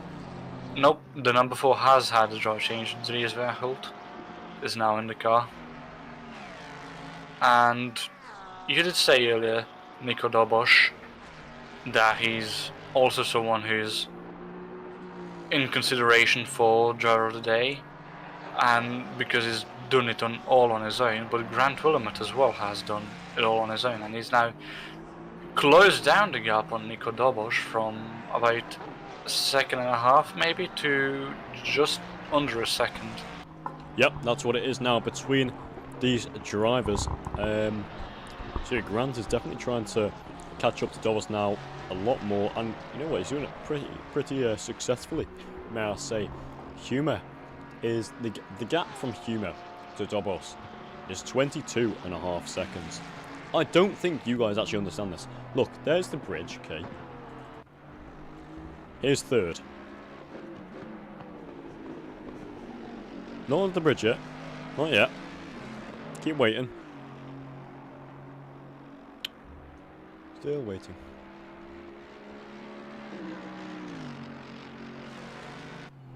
He's under the bridge now. There you go. That's the gap that we're talking about between second and third. That's second and third. That's for the podium. It's just crazy the level of skill and sheer talent we have here today. But no, Villamot is definitely wanting to catch up to Dobos. and he's doing it pretty successfully so far. We're just seeing Rowie going into the pits now. Trying to see if there's any. I think the closest gap out of everyone is Willemot and Dobos. So yeah. Well, we haven't looked lower down the grid, but I do think you're right that the smallest gap currently is between first and second. Oh no, here we are. Castagnoli and Reese Aindo. Hang on, is that Reese? No, sorry, it's not Reese. Sorry, it's no. Rowie. So it's Castagnoli and Rowie trying. Having a little battle here, so it's 4 tenths separate them two. 24 seconds. Jeez. 24 seconds between Castagnoli and Verhulst. That is something you don't really see often. Not in any other big leagues, do you? No, not particularly, and they did have a driver change in that 47 Bentley. Oh, this is something. Oh, Nico Dobos is in the pit lane now. So both of the drivers are in the pit. Oh, it's a pit lane battle. Grant Willemot and Nico Dobos both in the pit lane. So Grant actually got the better. Oh, it's. Oh, what is going on with Nico Dobos? He has lost many positions in this here, and only now is he in it. So, oh, Willemot. So Willemot. I think Dobos is going to beat him in the pit lane. I think he may. We're going to see soon. Here, there's Dobos. What can Willemot do? He's just sitting duck there. He can't do anything. Beaten, undercut. Well, undercut. So the gap between these two now has opened itself up to 3.2 seconds. So Dobos gained 2.5 seconds through pit stops there. That is so impressive. That's amazing. Looking further back though, down in P7, the battle for P7 at the minute is Name and Castagnoli. So Cedar is a bit further back by 34 seconds. It's just crazy. But Name is trying to battle with Castagnoli now, and Humour is coming out, so it'll be a three-way battle for P5 very, very shortly indeed. Castagnoli 4 seconds off Callum Jones. So what can Name do now? Into Quarry. Doesn't seem like he's not going to risk it. No, he's not going to risk it. And you wouldn't bother, would you, with an hour and a half remaining? And definitely not with that much of a gap between you and the car in front. It's not worth trying to launch down there, especially into Quarry, which we know is very, very tight on exit. The walls around you. Absolutely. It's not just worth it. I think his plan now, stay right behind him through the S's as he gets loose. I think there was contact between them two. Might have been, because I did see the number 47 lift off a bit. There might have been a bit of a bump draft by accident, causing Castagnoli to get a bit loose and just out of feeling bad. I mean, as we see Humour trying to catch up to them as well in not so legal manners. But I think that the 47 has set up itself fairly well here, and I think now just get slipstream off of the Aston Martin and try and get past before they get past that lapped Mustang, and they'll get past the Mustang at the same time. Although I don't think that. Oh, so here I'll comes take back Name my now. words before I say what can them. he do? They're looking to make a move. No, he just is unable to now. So Name is right behind Castagnoli. Battle for P5 is still underway, but Humour is 1.5 seconds back. So it's definitely the battle for P5 that we're looking at out of everyone on the grid. 2 tenths now. What can the Bentley do? They're almost making contact. What did Castagnoli do there? I think he lifted off or maybe brake checked him, but that didn't help him at all, as now they're fighting with each other side by side, coming up to Quarry. What can they do? No, I don't think Castagnoli can do anything here. I think that Naim has cleared him fairly well, and that's P5 for the 47 Bentley. Definitely. I think Name has definitely got it. He's got the skill. We saw it earlier, and but it's just interesting, isn't it, to see that the difference in everything. You know, obviously as they're coming up through Griffin's Mount up to Reed Park. It's definitely something that you need to think about. You can't always make the moves. You've got to be careful. Into Skyline now. There they are. So they got through fairly simply in the S's, and the gap has increased. What did I say? Also, as well, something I've noticed is going through on the helicam through the S's. You're really able to see the difference in elevation, aren't you? You are, and the elevation sometimes, just know Bathurst has a reputation for the insane elevation that he has, but look at that there on the sometimes you straight. just need to see it to be aware, and even if you see it, it just leaves you know. Yeah, absolutely. You still don't know. Right, I'm going to have a little look back then at Humer. Let's see what he's doing. Michael Humer. Come on, Michael. You can get this. The Winrod racing, almost making contact between him and the Bentley. Not Bentley, sorry, Aston Martin. Very similar looking badges, may I say. Maybe they just copyright. But here is Humer, number 57. The gap between them two is 0.2 and gaining, so that Mercedes is actually slightly gaining on the straights. There's not a lot you can do coming into Quarry. Into that turn 2. But coming up now into the cutting, can he do anything?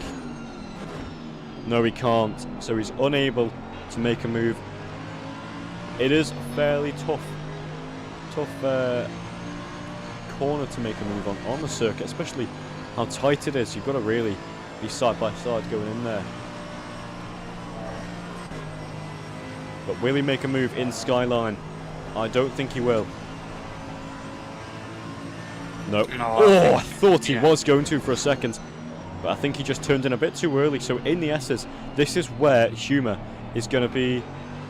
I think this is where Humer is definitely gaining on the Aston.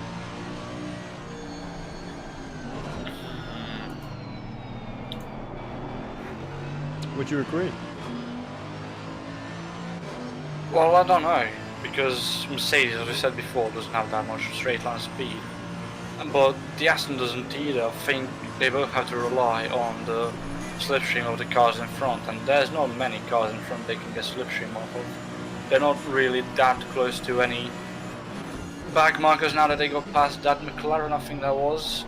So, no, all is clear. I thought so too. Then I thought someone went off with the dust in the air.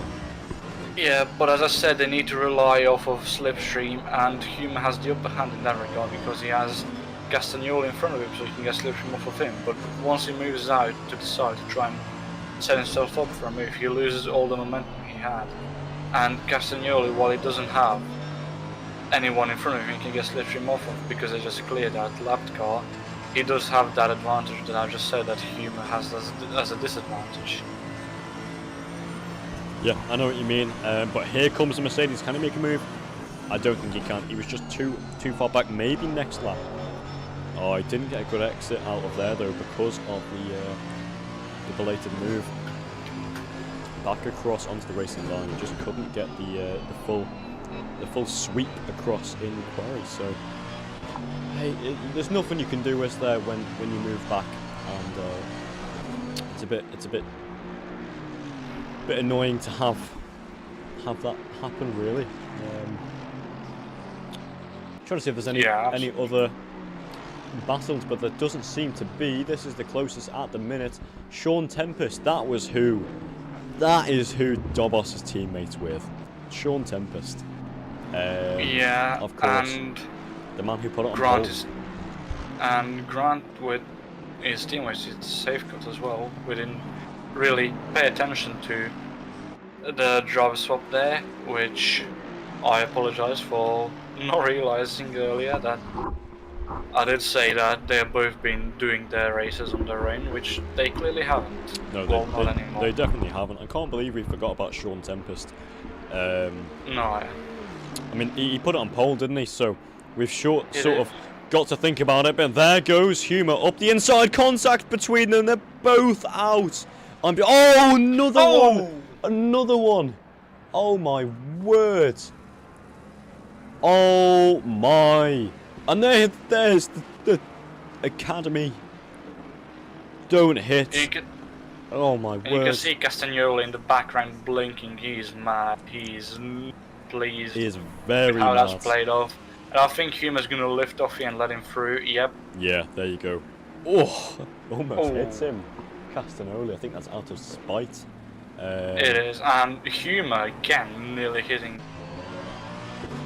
FTRL Academy car. That was not a good, not the perfect of moves there by Humour. I think it was a bit indecisive.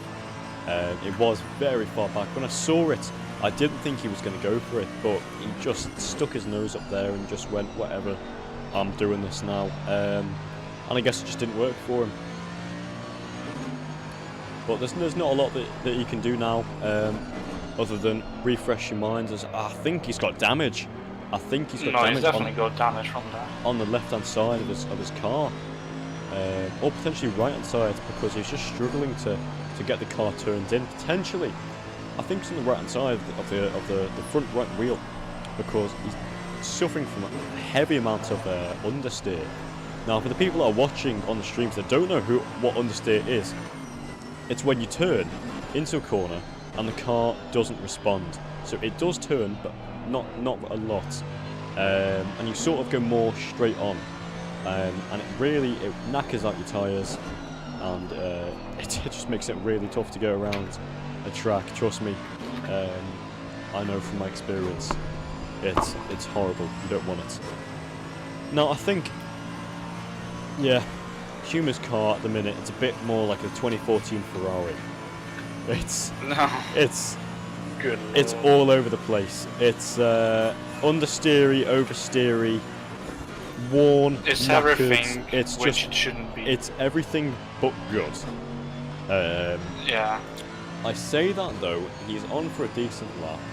I think he's on it for a minute, a 2-minute 3. No, he just did a 2-minute 5.4. Still better than what I can do, bear in mind. But he's got a 5-second penalty for that actually. So that would have been for the contact. No, that's very, very deserved. And look back on stream, he tried the move, but he took too much of the curb, and he just went into the side of Castagnoli, and I think that penalty is very much deserved. So now we're watching Name on the back of Hunter Davies, trying to catch up to P4. The gap between them is 6/10 and closing.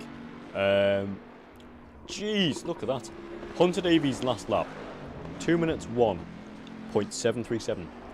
Name's last lap, 2 minute 0.515. Over, it's 1.3 seconds faster. That is a lot. Wow, yeah, that's really impressive. So here we are then. Here's Name. That Bentley knows what he's doing, has got such high straight line speed. And they're side by side. There's nothing Hunter Davies can do other than tucking in behind him. So Name, P4, Hunter Davies, P5. Can Hunter retaliate?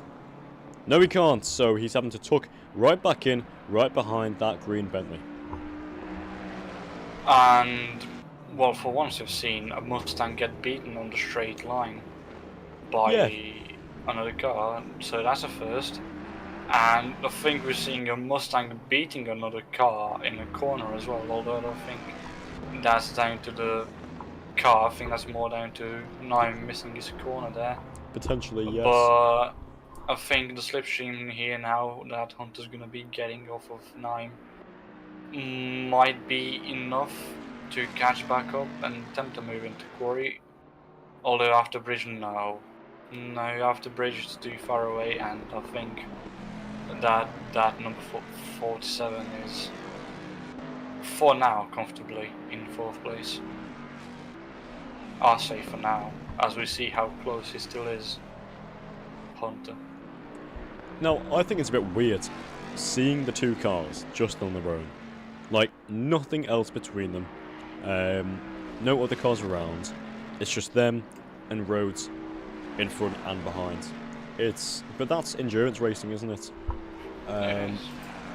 You do get stages in a race, just like here now, where you don't get a lot of action. Oh no, we are getting action, which is quite nice. Like I said earlier, didn't we?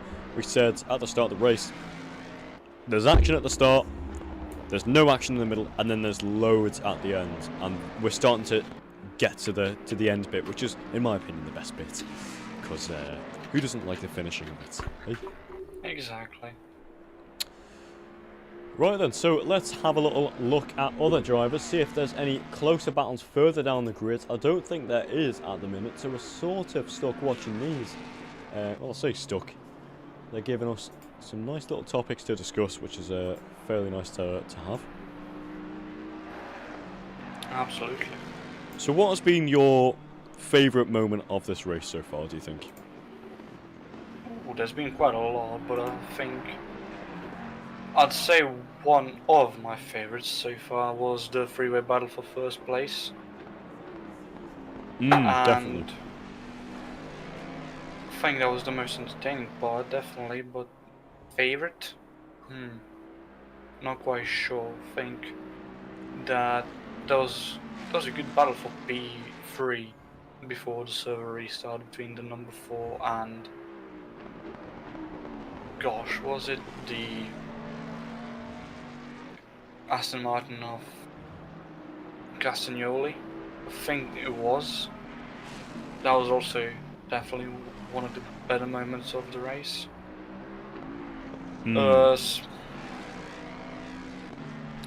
Yeah. I know what you mean. Yeah, there's been quite a lot that happens so far this race. It's so much, to be honest, that I can't list it all. But that three-way battle was amazing, especially seeing Verhulst up there. Sorry, not Verhulst, the number 4 car. So it's good to see Dobos and everyone having a good scrap. But at the minute, that's not going to happen because the gap between Tempest and Southcott is 8.8 at the minute and gaining. So Tempest is absolutely on it today. I kind of want to go on board for a lap with him. Let's go on board and have a little look at what he's like. So here we are then. I'll run you through the track. Where is he? He's just about to go on the So bridge. he is on Mountain Straight at the minute, coming into Quarry. Absolutely sending it around here on turn 2. And he's making his way up to turn 3 now into the cutting. So this is the cutting here. Turn 4. Now this right hand here is turn 5. Then you've got Griffin's Mount. This right here is Rad Park, Frog Hollow, Sulmain Park, and then you've got McPhillamy Park. Coming into the most famous section now, Skyline. And down now is the S's. 12, 13, 14, 15, 16, and 17. Now into the Dipper. This is Forest Elbow. So this right here is Forest Elbow now, and we're on to Conrod Straight, one of the longest straights in Australia, where cars now will reach up to 200 kilometers per hour. Coming up to the chase now. Into the chase, turn 21. And this is turn 22. Now we're coming down to the final corner. This is turn 23, Murray's Corner. and then you come back around, and the turn 1 is hell corner, and you've got to do that now for an hour and 16 more. Wow. And we've got to talk about it for an hour and 16 more. I think that's easier. I think it may be easier to talk about it for an hour and 16. Because to not crash, the fact that they haven't crashed as much as what we expected throughout 4 hours of racing around here is very impressive, I'll say. You know, it's actually quite smart. Did you watch Conrad Wazovic in the TOGA car 690? No, we didn't, sadly. Sorry, no, we didn't. I'll have a little look at it. 690, so that's now Jordan McGonigal. So down in 26th at the minute. So yeah, we've got some drivers down there. If you do like those drivers, then go ahead and tell us who you like. Who's your favourite at the minute? Oh, Gamov's going to go for a move. Oh, no! Oh! There's carnage between them. Down is that skyline as well. Not the place where you want to have yellow flags, especially. Oh, dear. What happened there? I really want to know, but due to technical difficulties, sadly unable to. What is Shakespeare doing? I think he's getting impatient. Oh my word, don't. Why? Oh my words. So here's... Oh, wow. Okay, well, he just... That's not what you want, is it? So he's got humour behind him now. But that is a name coming through in the Bentley, so he's getting lapped now. For... How many times is this? The second time, I think, or the first time. I think that's the second time he's been lapped now. So the leaders have lapped up to 14th, which is that's crazy out of a 33 grid field, isn't it? It is, and I mean it's unfortunate for Oliver the way that he did get lapped, and he'll definitely we see him entering the pit lane now. He's gonna have to fix that damage, and I do want to see again what happened there, because when we cut in to see what was happening, we just saw him spun the wrong way around the track. So, was he trying to make a move and got hit? We don't really know. We'll need to check later. No, yeah, I'll speak with some of the stewards after the stream to see what actually went on to cause him to do that. But for all we know, he is out at the minute, and he's not coming back in that position just yet. He is in the pits at the minute. He's down in P16 for anyone that wants to know. P17 now, and yeah, I think he'll come back probably around P20-ish, P19 I think, which is a shame. He was running well as well. He was doing well. He was. He was in P, what, 13, 14? I think so. I think higher even. I think he was, yeah, near the top 10. That's really unlucky there. But hey, that's racing, isn't it? You don't always get what you want, and you don't always want what you get. So here we are then, Hunter Davies. Hunter's been pretty good so far today. Yeah, I think he's done very well indeed. He's just stuck to his things and stuck to his lines, picked off people that he needs to pick off, and he's kept himself in P5. So that's a pretty good turnout so far. Gamov down in P10, the only Lamborghini in the field. He's doing very well for his manufacturer, and Name is doing very well as well. P4 out of everyone. He's the only Bentley on the grid, so that's amazing. Have you noticed as well? He's got a 4 in his number. He's got number 4 in his number. He does. I'm sensing a bit of conspiracy here. Yeah, wow, that's something as well. P4 got number 4 in his number. Is that a coincidence? Who knows? Probably. The ACC gods will be in his favour. If there are ACC gods. Who knows? But here we are then. Let's have a little look at some of the other drivers. I think that the state of the field currently is fairly calm. I don't see any major battles, so I think we can give a bit of a look around to the drivers we have not really seen on track, or well, on stream actually. Give a bit of a spotlight to those who have been, well, I can't say grey men because they're not doing that well, at least standings wise, but I think we can give some spotlight to people we haven't seen, like Tristan Dobson, for example. Yes. There we go, Tristan We've only Dobson. I haven't seen only anything really about seen Tristan Dobson yet. I think we've only seen Tristan, unfortunately, while he was being lapped by the leaders, but Yes, that's a shame because that's a very lovely livery. I do like the sunset vibe to it that he has. It looks like a sunset on the hood and a bit of a yeah. It's a nice little it's a nice little livery, that, isn't it? It is. Fairly basic, but yeah, it's a nice little piece of kit. From a front-facing angle, it looks like a little sunset on the hood up until where the hood ventilation is, and then on the sides it looks like. It also looks fairly vaguely similar. It's a fairly nice livery. Yeah, I think it is. But should we look at someone else as well? Who's this? Gavrikov. I haven't seen Artyom Gavrikov yet. Don't know if you have. Oh, we haven't seen Artyom Makhromenko since I think after the race restart.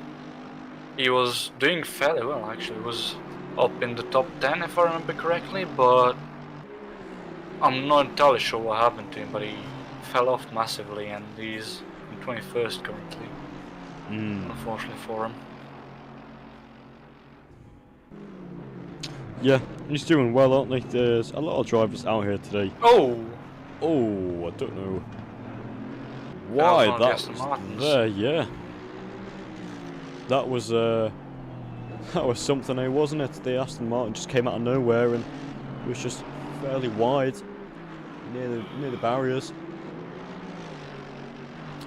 Let's have a look at Sean Tempest then. You know what? I love that livery. I actually love it. It is. It's a nice livery. It's a beauty. It really is. I think if that was in red. To be fair, the blue looks really good. But for me personally, I think if it was red, it would look even better. Just with the cherry on top, you know. Is he lapping Matt Pockany? He might. Is that the number 9? He's lapping. He's lapping 9th. Oh my word, Sean! You are on a different level. That is mental. So what? So out of 28 cars that are on. 8 are currently on the lead lap. 8 of them haven't been lapped. I mean, there's not that big of a gap between Topink and Pateron, so at least from what I saw, might be another glitch. The gap between Topinka and Pockany is 24 seconds. Ah, so never mind. So a decent gap, but I think he'll catch him and maybe get Lucas. No, he's got an hour. Yeah, so I think he'll catch him and potentially catch Cedar and Castagnoli. I don't know. Imagine if he laps everyone else. I don't think he will, but if he does, that'd be mental. I don't think so. No, to the fact that Southcott is 15 seconds behind him just says, doesn't it? Right. Oh, very tired, mate. Tell me about it. I was up last night, quite little this morning, I think. Doing some modding to a game, which is quite fun. Which game are we talking about? Kart Racing Pro. Oh, I think I've heard of that. You may have, yes, you may have. It's a Is that the one? Is that the one that Papyrus Studios made? Pivoso. Ah. The one that made MX Bikes. That's them. Oh, so that's the wrong one. Yeah. I was thinking of a different game. Yeah, it happens, doesn't it? There's many games out there, isn't there? Let's look at Verhulst then. Verhulst. I like that livery, but it's one of the base game ones. I think it's... Oh no, it's the same. Ah, so... What was the car that we said we liked? Was that Castagnoli? No. That was Dobson, wasn't it? So Dobson's McLaren, yes. So Dobson's McLaren. Yes. If you look at this... Ready for Verhulst? Ready? Look at Verhulst's one. It's the same one, isn't it? It is. It's the same livery. Just It's the same livery, just different colours. It is, right. That's because it's a base game one, and then they've just customised it themselves. Which is fair, I guess, but yeah. Fair enough, like. I mean, I know I wouldn't have the patience to sit at a BSD file and try and make one myself. Oh, it's horrible. I tried doing it for a friend, a couple friends that were going to be doing this, the Rookie Wednesdays, and it honestly, it made me have a lot more respect for the people that custom make their skins, and the level. Absolutely. The level it's got is it's so tough. It is, like there is some templates for certain games that I can wrap my head around that are fairly simple to understand. But for example, the ACC templates, I think rather just eat a credit card than try doing that. Eat a credit card? What? What has this commentary come to?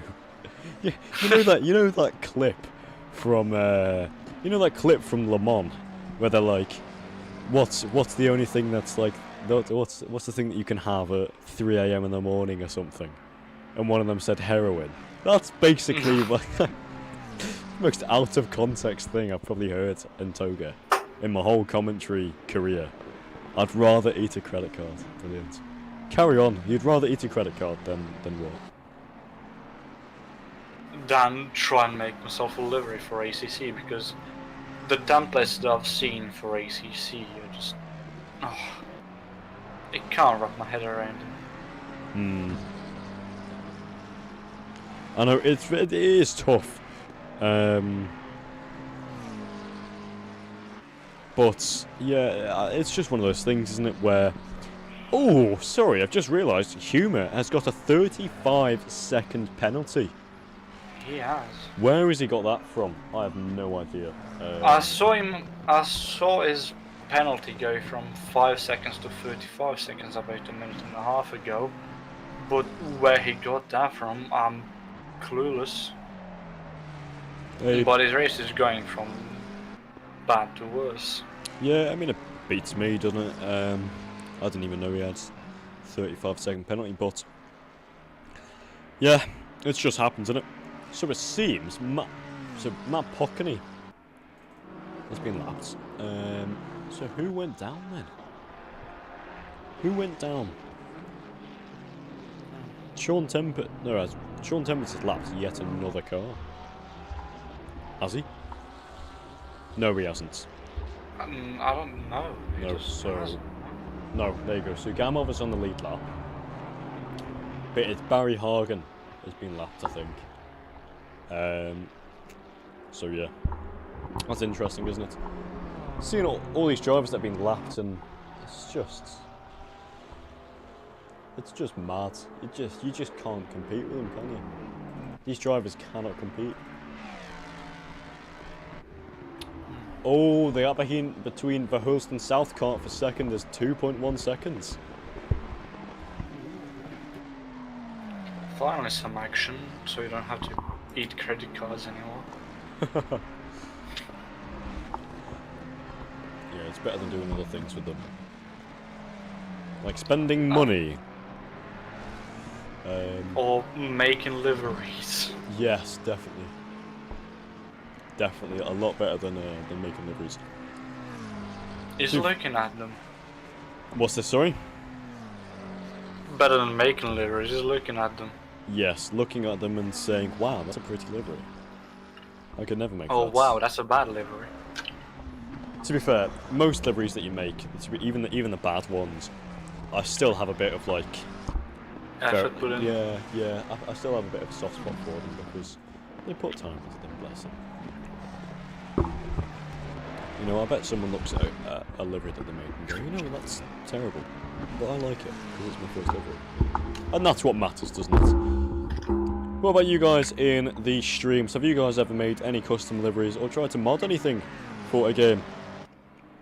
Because we just talk about, S. Doyle, how do you get involved in this kind of thing in ACC? So, I basically reached out to TOGA. I joined the Discord server, and no, funny enough, I actually was in the same position as you were. I was watching the stream on TikTok, and I know the man who is. It's Barry Hargan, the man in 10th. He was a commentary for the day, and so I messaged him in the stream, and I said, "Hey, how do I join this? I do commentary." And so I got sent to their Discord server. I joined their Discord server, and yeah, what I'll do is I'll post a link to the Discord in the channel, actually. So if you guys want to join, you are able to. Give me a second. Give me a second. Need to get my story straight. Sorry. There you go. Right, that there is the Discord link in the YouTube stream. If you want to get it on Twitch, I'll put it in the Twitch one as well, actually. I'll be nice. I'll put it in the Twitch one. So if you guys want to join this, you are able to, if you follow that link there. And you know what? I'll put it on the TikTok as well. I'll be nice. I'll put it on the TikTok. How good am I, eh? We don't discriminate. We don't discriminate. Yes, we don't. Anyone can join, so please do. And if you want to join, we'd be more than happy to have you in here. Sorry for all the people in the what's it called?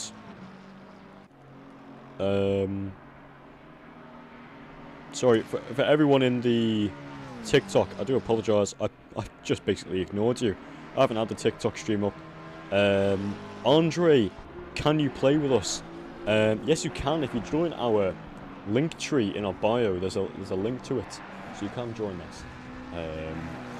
So yeah, you guys can join this through. There's a link in our bio, or you can copy and paste that message that I put into the chat on the TikTok. So there you go. Then we've got all that stuff up. So here we go. Thanks a lot. I've been looking for a good community. No worries, Doyle, mate. We try our best, and yeah, we have some fun. So it's yeah, it's good. It's good fun as well. Everyone's pretty happy. It is. It is. It is my first race commentating year. But I was in vaguely the same position as Rio, where I literally just bought ACC, and I was looking for leagues on SimGrid where I could join, and I was already in a couple of leagues by the time I found TOGA, but I did see that they had openings regarding the commentary role, so I figured I've done commentary before. I do commentary for an open wheeler R-Factor 2 league called GPVWC. It's a fairly big league. I think it's got 1,300 members. Yeah, 1,300 members, and well, the owner works for the Cyber F1 team, so it's pretty big league. But yeah, I've done commentary there before last season, and I figured I love doing commentary. It's something I want to do professionally once I can, once I finish college and everything. Well, I would love to try, and I put in an application and I was accepted, and this is my first race commentating here, so I'm well chuffed to be here. And it's a 4 hour. I feel so bad for you. I think we saw someone spin there. Oh, did we? I think it was blue Porsche. I'm not Oh my sure. word, Josh Wood is on the back of Botex. Racing! Racing! Yes! Racing! Racing! Come on. 2/10 back is that BMW now, so he's all over the back of the Nissan. So what can 725 do now to defend from 999? What's your emergency, mister? Well, I've got a BMW up my inside, and he's taken my spot away from me. Call the police. There you go. That was a nice little improv there, wasn't it? It was. So there you go then. So Josh Wood goes up into P13 and steals that position away from Botex. I think Botex is actually going into the pit. He is, yes. So He Botex is in the pits. I guess that's one of the reasons why he didn't put up a fight. I think that unfortunately we lost Humour because I don't see him on the timing board on the left. And speaking of Humour, I do see that the number 23 Lamborghini also has a 20-second penalty. Oh dear, Gamov, what have you done? That's not what you want, is it? No, that's really not what he wants. Speedstars, that car there. It's a shame, but hey, there's nothing you can do with there. To be fair though, if he pulls half a second, he'll stay where he is. So he just needs to push a bit harder and he should be okay. I say that like it's nothing. Verhulst is in the back of Southcott. We've got racing for the podium. For the podium. Verhulst is looking to make the move on the Mustang. What can this McLaren do? That he's looking to go 3 wide now. Takes his way and follows Southcott through. Oh, as a bank marker gets hit off. So what? I think that was Verhulst's fault there. I'm not too sure. But all what we do know is the back marker did go off. And there may have been contact between the McLaren and the back marker. Let's figure out that at some point. I don't think there was any contact between Verhulst and that Mercedes there.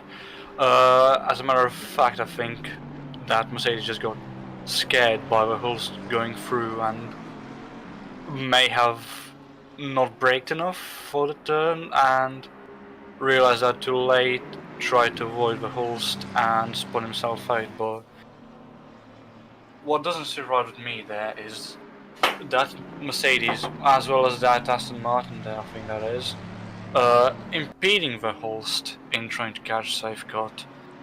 I don't think that there was out of spite. I think it was an act of not knowing that he was there, to be honest, because as soon as he realised Verhulst was there, he just moved over immediately, didn't he, and just went, oh sorry, my bad. He did. No, there's no spite absolutely, but that those two backmarkers would have towards the number 4 McLaren. I think they just are inexperienced.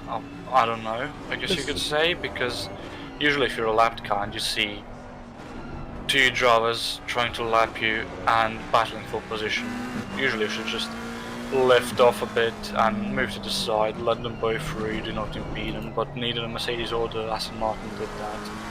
And they did lose Dries Verhulst quite a bit of time there. I think that's at least half a second now of a gap between P2 and P3. Meanwhile it was 0.601 seconds of a gap between P2 and P3, and I think it was about 2/10.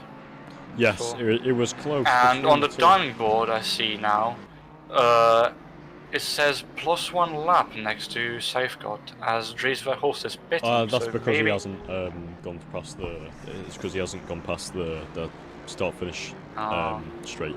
There you go. So yeah, makes sense. yeah, it's just what But the game does to Verhulst is in the pits now, so that has be interesting. I wonder if he's going for a final pit stop, maybe, to just sort of get everything sorted, trying to undercut Tempest and Southcott.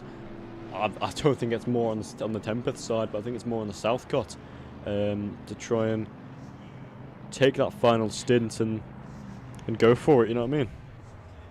No, I absolutely understand you, and I think that the thing here is that the number 4 underfueled in their previous stop to potentially maybe get in another driver change, but also to be light and faster on track and try and get P2 back. Unfortunately, it didn't work out, so they've now been underfueled and they're gonna have to pit, as we've seen. And well, we did also see the 137 Ferrari beat the 316 Mustang by just about in the pit lane.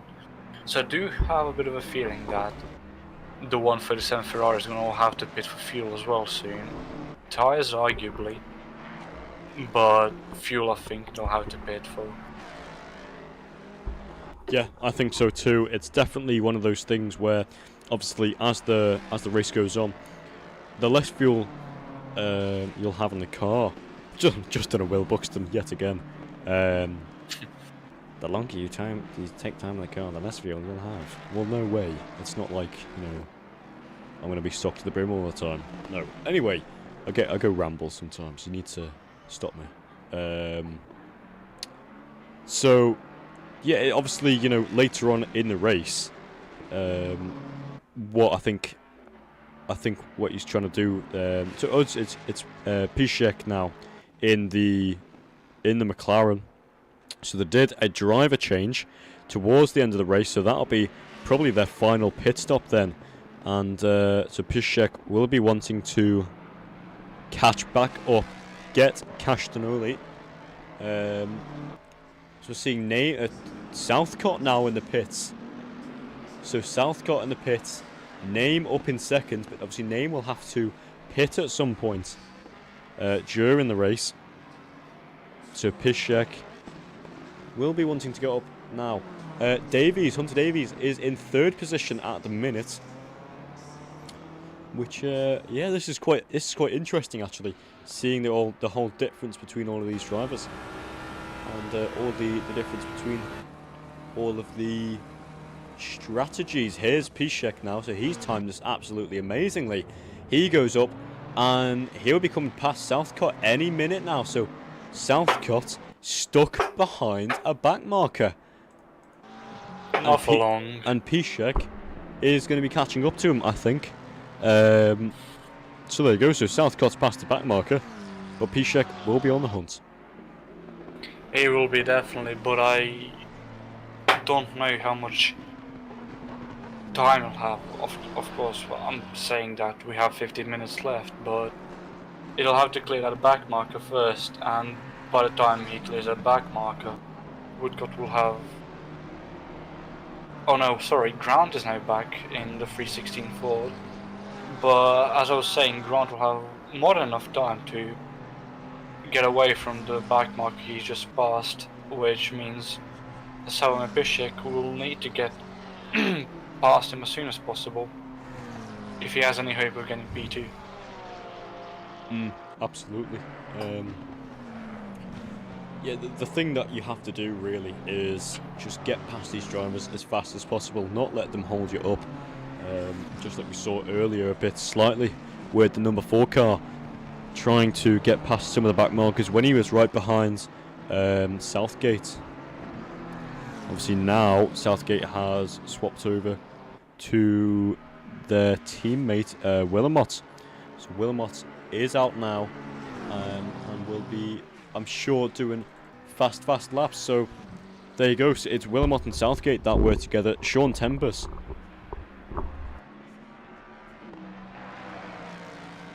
Sorry, just had to sneeze then. Bless you. Thank you. Yeah, so Sean Tempest now is still leading, but I wonder if he'll come in anytime soon to swap over to his teammate Dobos. The gap between him and Name is 40 seconds. Bear in mind, Name hasn't pit yet from what I've seen.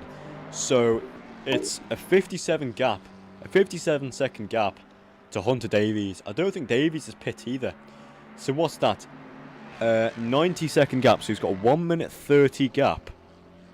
So he's got 2/3 of a lap gap to second place. Realistically, because obviously Name and Davies haven't pit yet, so he's got a 90 second gap, a 2/3 of a lap gap to 316, which is his closest rival without pit stops. So yeah, that's very interesting. That's how tactics come into play, isn't it? And I think that Ferrari of 137 is they've done this absolutely amazing.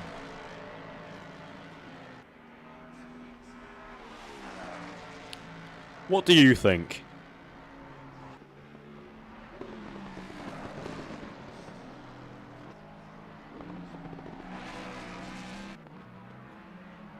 Hello? Oh, is there been some technical difficulties? No. Lorenzo, you there, mate? Don't know. Who knows? Anyway. Oh no! Anyway. Sorry. That was a bit mean. But yeah, so Sean Tempest now is leading, and he's, yeah, there you go, absolutely on it. Like, he's going down Skyline now into the S's and just absolutely nailing these corners. That Ferrari looks like it could go on for days. His last lap was a 2 minutes 1.8. So he's controlling his speed, and God, listen to that engine as he comes out the corners. There, he's just putting his foot down. Let's go bonnet cam. We can really listen to this. I love the sound of this Ferrari. It does sound lovely. Lorenzo, mate, are you back? I'm back. I had to check on something as I had another room door. Oh. Yeah, no worries, mate. That's fine. Questionable rejoin there by. It was just a back marker, just went off and just came back over as a storm was coming through. No, Sean Tempest does have the fastest lap, so that Ferrari of 137 still holds the fastest lap, and so they will be getting the 2 points if nobody else can beat the 2 minute 2 that they set earlier in the other session. So that'll be interesting. Have they set a 2 minute 2 in this session as well? Or? They have not. They've set a 2 minute 3, which is still the fastest lap. But yeah, it's very. It's funny as well, which we found in Kyalami. So I think it was Kyalami, or was it Zolder? I think it was Zolder actually. So I commentated for Zolder for the Rookie Wednesdays. I think it was Rookies, and they actually managed to do faster lap times in the race than they did in quali. And I'm not talking. I know. I'm not talking like 2/10, 3/10. I'm talking like a second. Seconds. Like a second faster, and it was really impressive. Seeing the difference in that. So the gap between Tempest and Name is 41.5 seconds. Hunter Davies then goes into the pits, as we're seeing now. So he's in the pits. But we're seeing now Sean Tempest trying to make his way past some of the back markers. That is Holy Cow Racing. Brilliant racing, man. And he's catching up to one of the TOGA Academy drivers. Jesus, he's just doing so well, Tempest. I gotta give it to him. He's just doing amazing. You really can't fault him for anything at the minute. Him and Dobos, they've just been an absolute like power couple, really. Yeah, they've just been on it. They have, and I would like to say that the 47 Bentley, I'm not sure if they're going to pit again, there's 40 minutes left in the race, but Nime has done absolutely well to capitalize from the pit stops of the 316 Ford and the 4 McLaren. As I said, I'm not sure if the 47 Bentley has to pit as well either, but if they don't, then they've done an absolute masterclass, and what they need to do now is just conserve that, and as I say that, they're in the pit lane. That's what name does, isn't it? It's commentator curse, that, isn't it? As you're talking about it, they do the opposite. Kaxga in the YouTube, Jordan McGonigal Goats.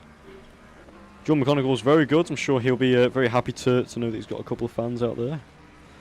Let's check over on the Twitch. I don't think there's many people talking on the Twitch. No, there's not. And on the TikTok, let's have a little look now and see if you guys are talking at all. This looks so fun, but I think I would be too slow. No, we actually have a mentoring server. So for all of our fast drivers, such as your likes of Barry Hagen, I think Hunter may do some, Jordan McGonigal, Callum Jones, they all do coaching completely for free as well, from what I know.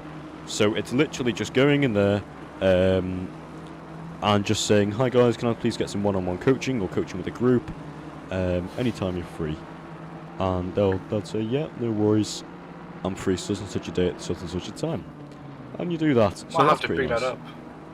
Yeah, it's really good, and it's helped a lot of the drivers, such as Martin Varga. So Martin Varga used to be a decent driver. He was all right. He was getting Mid Martin. I know you called him a couple of times. Yeah, so we call him Mid Martin because it's a running joke with everyone.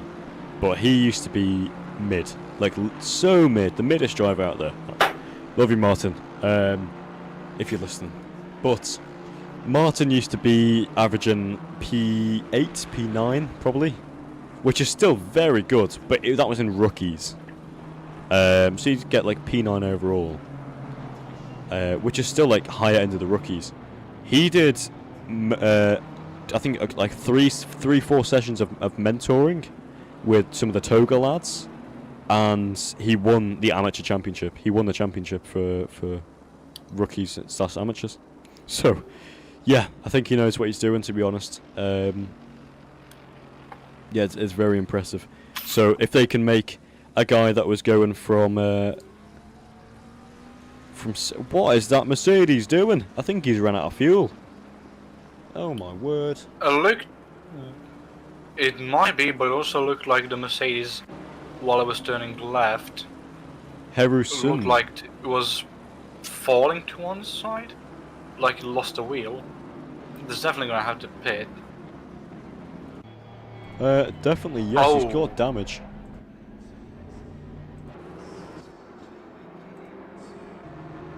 Let's have a little look at it, see what's up with it. I don't think we're able to, which is a shame. Ooh, Topinka with the 10-second time penalty, so I wonder what that was for. I'm not too sure. P8, where did that put him? In P8, so he's fine. Yeah. Doesn't really put The him 943 BMW behind him, currently in the pit lane, and he's approaching the pit lane right now, so yeah, the 404 car making an error, but it isn't crucial in the end, as he appears to be safe for now. So I guess that's Jack Vetka. Now he's a Formula GT racing team. He'll be a part of FGTRL. I'm sure Charlie Thornton will be happy with his positioning at the minute. Also with Hunter Davies. Hunter P5 overall so far. Can't go wrong with that. Piszczek is in third. Wow, so he has really gained that, hasn't he, through the undercut. 37 minutes remaining of the race, and then we can actually talk to some of these drivers and get a little bit of an insight on what they're doing. that'd be a good little thing to talk to him about. It would, and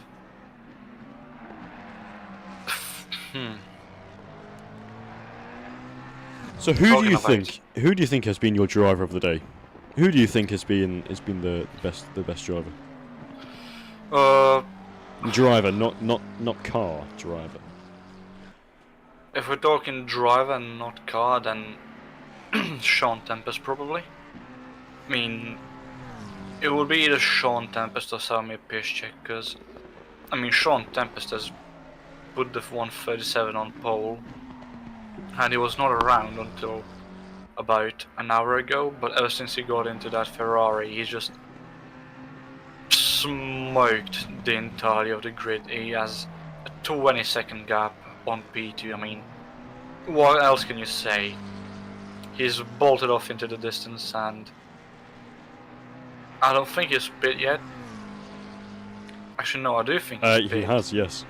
Yeah, he has pit. So yeah, with 35 minutes to go, unless something absurdly bad happens to him, I don't think he'll be losing that lead. But it will be either him or Sammy Piszczek, because he was the driver, remember, who after the restart of the server was battling the 137 and 316 for the lead, and he has been fairly good, and I think that with 35 minutes to go he'll definitely be catching the 316 of Grant Willamette.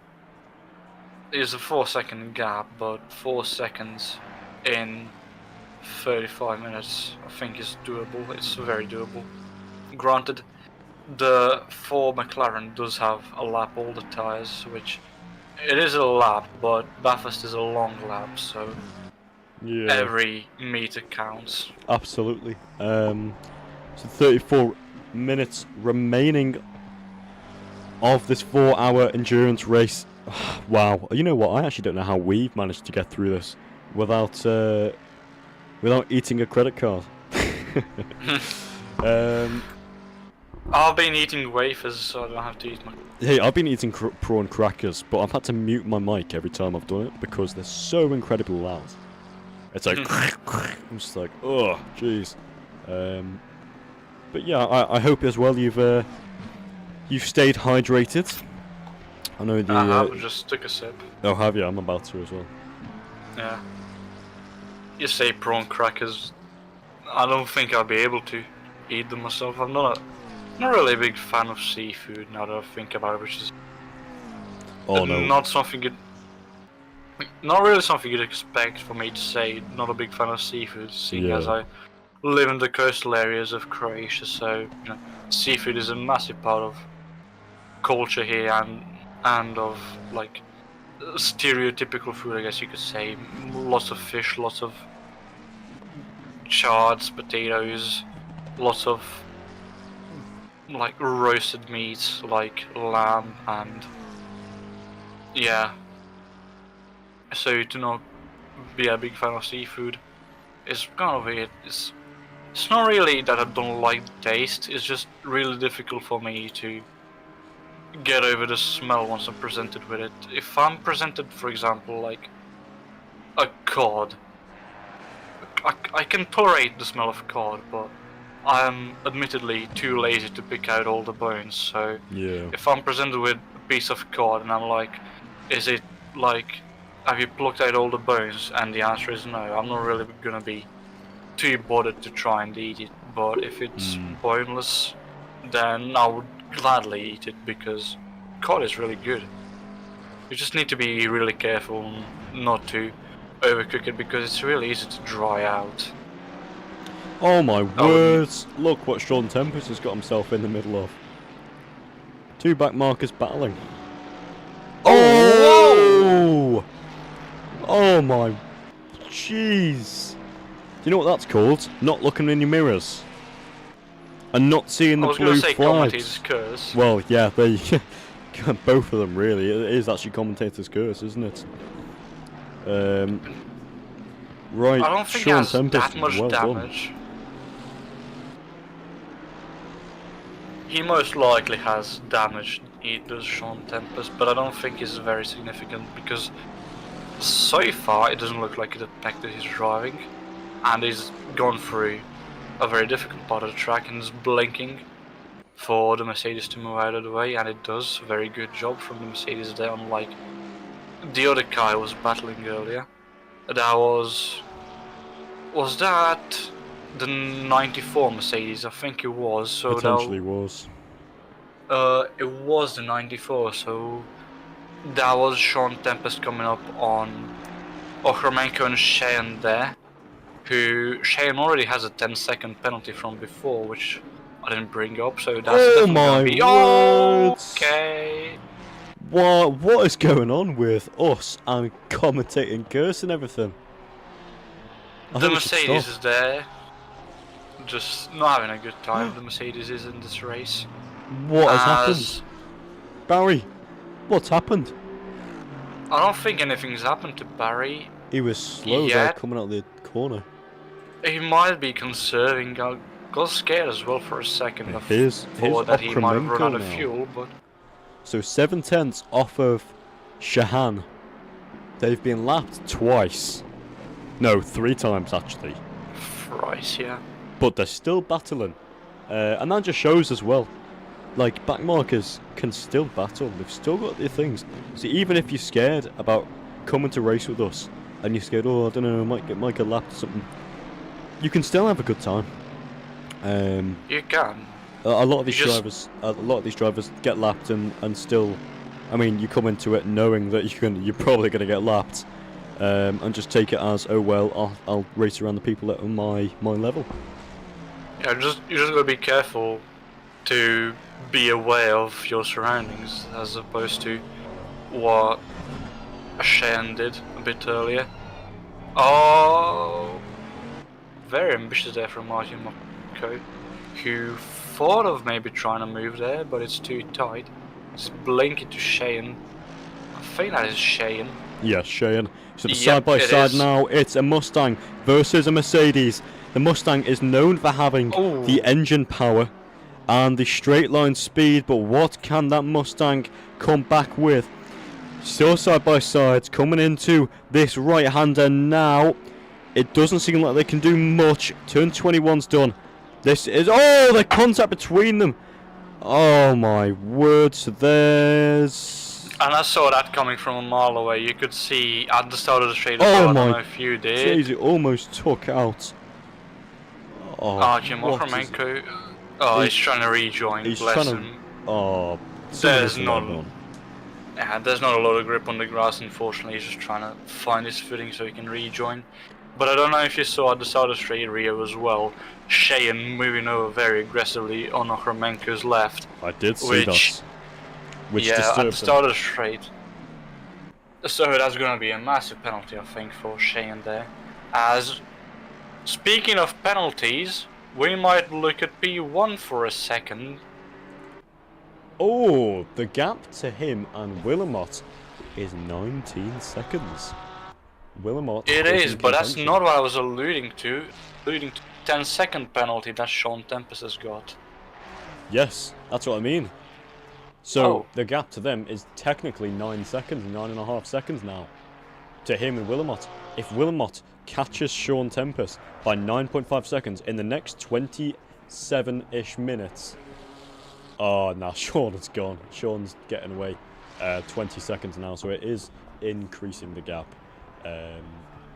Substantially, to be fair. Probably about 4 tenths per corner. So, yeah, it's already at 20.6 gap. Yeah, don't think that 10 seconds much worth it, to be fair. Maybe the stewards, if they want to make it a bit more spicy, should make it 20. No, I'm kidding, guys. I'm kidding. I'm kidding. This is so not right. This is so not right. Fernando Felipe is faster than you. That's what the Toga guys are like. Short as soon as they come past. Dobson's looking for a move. It doesn't matter if it's 23rd. Okay, it doesn't matter if they're fighting for 20 seconds. it's still fighting. This is what we want to see. Come on, Tristan Dobson, give us something to get excited about. You and your lovely livery. Your lovely little livery. Yeah. It is a base game livery, as we said before, but it's lovely. It is. It is. It does look like a sunset a bit from the front, as I said. Looks a bit like a comic strip, doesn't it? Like you could see kapow in the middle of it. Actually, no, yeah, you're completely right. I understand what you mean. I don't fully see it, but I completely understand what you mean. So it's all over the rear of Hooven then. So the gap between those two is 0.6 seconds. Now, to be fair, I think that Aston Martin definitely does have the straight line speed. You can see how much he is he's gaining the gap on him. But coming into the corner, I think Dobson is just able to brake so much later. Jeez, look at that McLaren. No, yeah, and I think Dobson, has he bit later or earlier than Hooven? We didn't really follow the back. We haven't really followed the rear of the... We haven't really followed the rear of the grid, but I do think that Dobson pit a bit later than Hooven did, so he might have fresher tires because he does appear more comfortable in the McLaren than Hooven is currently in his Aston Martin. Especially coming into Skyline now. What's he going to do? Coming into the S's, it's quite hard to make a move through here. I think the best thing he can do is try and gain as much time as he can on Hooven. Yeah, he gained time there massively, but he had to let off just to be sure to not hit him through the Skyline. I think he's trying to set himself up for the long straight. Man, he hasn't really set himself that well. He let off a bit too much and lost quite a bit of time, and yeah, unfortunately I don't think he'll be able to attack this lap, Tristan. Not this lap, but we still have 24 minutes remaining. The gap between those two are 0.6 seconds. That McLaren definitely does gain though in the corners, but the Aston just has the straight line speed. It does. Like quite a lot as well. You see how grippy the rear end of it is. Not a lot of sliding from the Aston as well, may I say. It looks fairly stable. Planted. Yeah, planted like you say. So yeah, the gap between Tempest and Willamotto, first and second, is 23 seconds. Wow, okay. So that 10 seconds doesn't really do a lot. It doesn't. Yeah, I'll just say that. There was a time where we got a bit excited about it, and then we just realised it's not going to mean a lot. So yeah. Hey, there's not a lot you can do with that. Those 137 garage is just on it today, from start to finish. Pole to what they're like so far. It's been really good so far. We're almost done with the 4 hours endurance race. I hope you all loved it so far, and we've still got 23 minutes remaining. I'm not sure how much more action we will get, but I'm sure in the final couple of minutes we will get more. At the minute, our eyes are set on Tristan Dobson trying to hunt down that 399 Aston Martin ahead for 22nd position. I've noticed as well Sean Tempest has actually set the fastest lap and has beaten his original one. He has now hit a 2 minutes 0 seconds 0.130. The only driver on the whole grid to do a 0.1 lap, and he's very close to the end. We just saw Name go past there, so we'll see how well he gets past the back markers. How far away will he lunge? Not that far away, but the only Bentley on the grid is doing very well. I've noticed, Lorenzo, the size difference between them. Oh, as Tristan makes a move up there. And he's going to make it stick, he is, and that's a very good move by Tristan Dobson, capitalising on the fact that Johan Hooven was being lapped by the only Bentley on the grid, but the D9, I mean, yeah. I know what you mean. D9. Yeah. So, but yeah, yeah, very good capitalisation from Tristan there. Sorry, I was just about to say, have you noticed the size difference between the Bentley and the McLaren? I It have. looks tiny compared to it. It's like you go to Hot Wheels and put it next to a monster truck. It, Yeah, it's really I funny to don't see. know. I won't really agree. I think that what the McLaren has over the Aston Martin with the Aston Martin. The Aston Martin? Why am I talking about the Aston Martin? What McLaren has over the Bentley and with the Bentley has over the McLaren height, because the McLaren is fairly low but wide, it's a thick boy. But the Bentley is a bit more taller. I think we saw someone spin off in the background. And I think there might have been... It wasn't Johan Huben, I think it was the other car.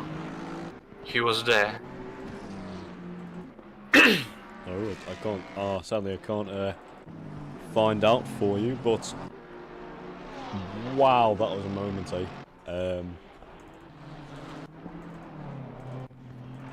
Trying to have a little look through, but I think we've lost them now, which is a shame. Yeah, we've lost them. Oh, we will never know. I think it was Yannis Andre actually. Although I might be completely wrong. No, I wasn't Yannis Andre. As we say, Terry Bodek's getting lapped and some dirt being kicked up, I think that but was nothing Mancunian. major. I think it was just Mancunian Might have been. going over the grass on the exit. Might have been. We haven't really seen much of Paul Mancunian in this race. We haven't, no. He's been through the rear of the grid, to be honest. Down in P21st. And, yeah, that Mustang just, I don't know, maybe a bit of unluck with him, or pit stop strategy just didn't work out, or just racing didn't go to plan, I guess. Have you seen as well the amount of marbles on the outside of the track? It just shows, after 4 hours of racing on the track, well, technically 2.5 on this track anyway, but we have raced for 4 hours. But it just shows the amount of rubber that comes off the tyres is very very impressive, would you say? It is, and you can see in the run of day at Skyline and on the outside of most turns how much marbling there is. Look there, look. It's Wow. just a very visible border. Oh yeah, absolutely. Yeah, that's it's impressive actually. It is very impressive because it just shows how long they're putting in on these tracks. You know what I think, right? I always think about this. Whenever they go in for a track like this, it's basically like doing a really long practice session with people. It's not really a race. It's more like a really long practice session. That's how I would think of it. To not get myself stressed and worried about it. Because I think it's definitely a bit more like a... Well, to be fair, endurance racing is totally different than sprint. Sprint racing is very... Go fast now, bam, bam, bam, go. Whereas endurance racing is, okay, control your speed. Don't crash. If you crash, your teammate won't like you. No, yeah, of course. So, this is something that you need to think about, to be honest. Especially when doing endurance racing, it's one of those things where you can lose so much and gain so little from it. What I mean from that is, you can be doing something, make a mistake, especially at Bathurst as well. If you make a mistake down Skyline, you're screwed, like, especially with the brakes getting worn down as you go along. I know you can change brake pads, I think. I think you can. You should be able to. I think you can, yes. It's either that or an iRacing that I'm thinking of. But No, I think you can change brake panels in ACC as well. there you go then. I know. No, yeah, you can change brake panels in ACC as well. I remember a month or so ago in an endurance league, that's not TOGA, my teammate and me. Well, we cut off at the wrong moment. I think we saw someone. Yep, yeah, it's Johan Hoben. Oh, But yeah, what I was gonna say is, I remember a month or so ago, myself and a friend were doing an endurance league where they changed the brake panels between qualifying and the race. I think it was either Nürburgring or Misano. It was one or the other, or I think both even.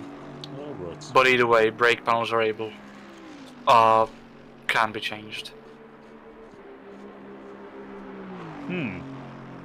That's yeah, that's a nice little fact that you can do, isn't it? All right, let's check some of the chat, guys. What are we saying? Bathurst is also surprisingly kind on tyres. Hang on a second. Let me have a look at the...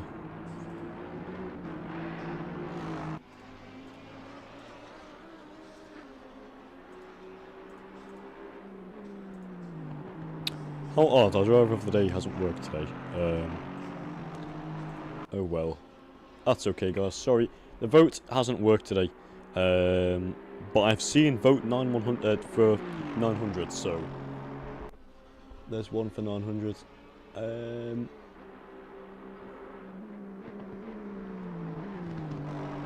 Where's 900? That's Andre. We'll have a little look at him. Best driver, definitely Matt Puckney. Sure, I wonder sure. who said that. I wonder. Bathurst is also surprisingly kind on tyres. A stint of 1 hour only uses like 0.5 to 0.7 millimeters of tyres. Oh, that's an interesting fact to know, isn't it? Thank you, OJK, sorry. That's an interesting fact to know. Let's have a look on the Twitch. I don't know if anyone's actually speaking on the Twitch. I think people are just watching. But hello, everyone that is watching all throughout on all different streaming platforms. Yeah, welcome to TOGA. It's very boring with the endurance. I'm kidding. It's actually quite Yeah, Right. where's the ending excitement you were talking about? I'm being scammed currently. What do you mean you're getting scammed, sorry? Oh, right. About the excitement. Yes, it's it should pick up, hopefully. It should pick up. Any minute now, come on. Guys, don't prove me wrong. Just crash or something. Just crash. No, I'm kidding. So at the minute we're watching a three-way battle for P15. There you go. That's something exciting, eh? It is. So yeah, here we are then. Three-way battle for P15. Number 900 is there at the minute, but it's Okremenko in P16 and Luongo in P17. Very close there for some of those drivers, so I think the driver went off. That was Offermanko who went off. I think he was scared by Luongo attempting and pulling out of a lunge and went off into the grass, and now Luongo is up in P16. Offermanko getting... well, nobody desired particularly, and I think they lose P17 as well to the 690, I don't think he did. Was Ozerish. Was a witch. No, still 7. Oh, okay. But he has got a 6.5 second gap to Luongo now, who's gonna try and get past Andre. Yeah, Andre. And he might be able to. Round the outside, he's going to go now. And he does. So he's flashing. That's interesting. That's interesting. Oh, that's a interesting tactic that the Emma Reparto coaching cars are doing, where the lower where Is it? I think the what they're doing 27 is pulling along. Yeah, the I think 221, I think that is. Yes, I think what he's doing is he's sort of going up one of them. He's making a move, and then he's allowing the other car to follow them through. And Guys, please tell me if I'm wrong, but that's from what I've seen anyway. I think he's just mixing with that Ferrari is making a move, and then he's allowing the 221 car of Abert to get through. Which is weird because Abed is multiple laps down on them. Yes, I don't know, but no idea to be honest.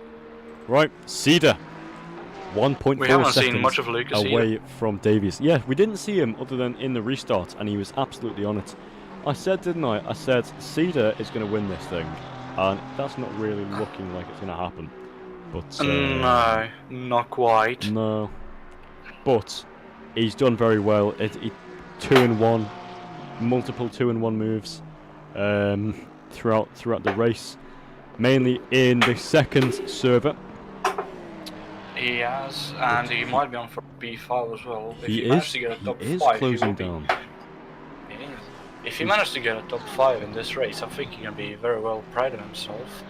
Absolutely. And I think someone who can be proud of themselves if things stay the way they are pairing, which I've just seen 5-second gap to Grant Willamette, who has a 10-second penalty for something we have not seen.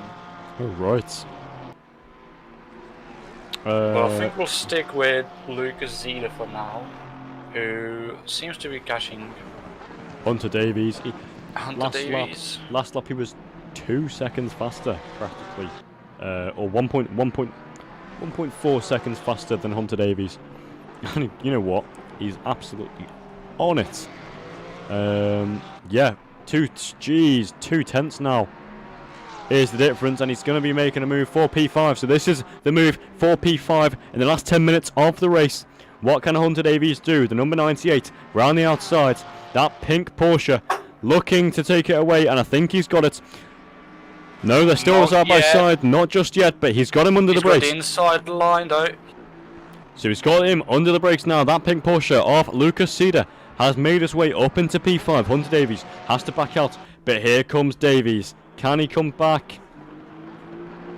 Not just yet, so he's going to have to wait a bit and wait a couple more laps. 9 minutes remain left of this 4-hour endurance race. This is the battle we want to see. Hunter Davies still with Cedar.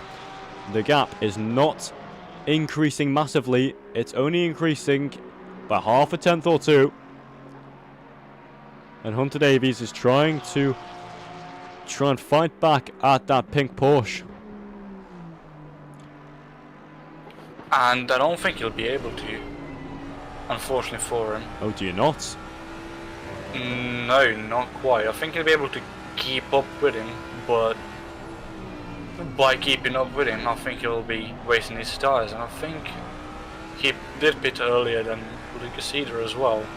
So I think even with all the tyres and trying to keep up with the 98, I think he'll be running his tyres, trying to stay on pace so he can attempt a move, and by staying on pace he'll just ruin his own attempt at a move.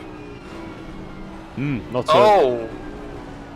Is that Dobson who was that Tristan Dobson? No. It was Dobson. Tristan. Oh dear, shame. Anyway, back to Davies, and it seems that he's unable to catch up, so bit of a shame there for him, but hey ho, it's how racing works. Willamette has a 10-second time penalty, so that means that Pushek will be actually in a second at the minute, so he's gained a position through there. Tempest, it's even with the 10-second time penalty, will be 18 seconds up the road, so I think it's a Tempest race at the minute. Willamette needs to pick up the pace massively, to be honest, to maintain that second position. Otherwise, he will fall down to third position. Indeed, and I don't think he has got it in him. At least the car doesn't. I'm not denying that Grant has the skill to pull off away from Savamir, but this late in the race, 7 almost precisely minutes to go. The cars, the tires, the fuel, just everything, the car overall, I don't think it's got the strength that it should really to try and pull off, unfortunately for him. Absolutely. You know, as the race goes on, as the hours tick on by, it all comes down to how much can this car take, and it's seeing now quite a lot, to be fair. We've seen these cars get battered, bruised, and they're still going, just about. They'll come out looking a bit like a crushed fridge by the end, I think, but they're still going somehow, so that's what matters, I guess.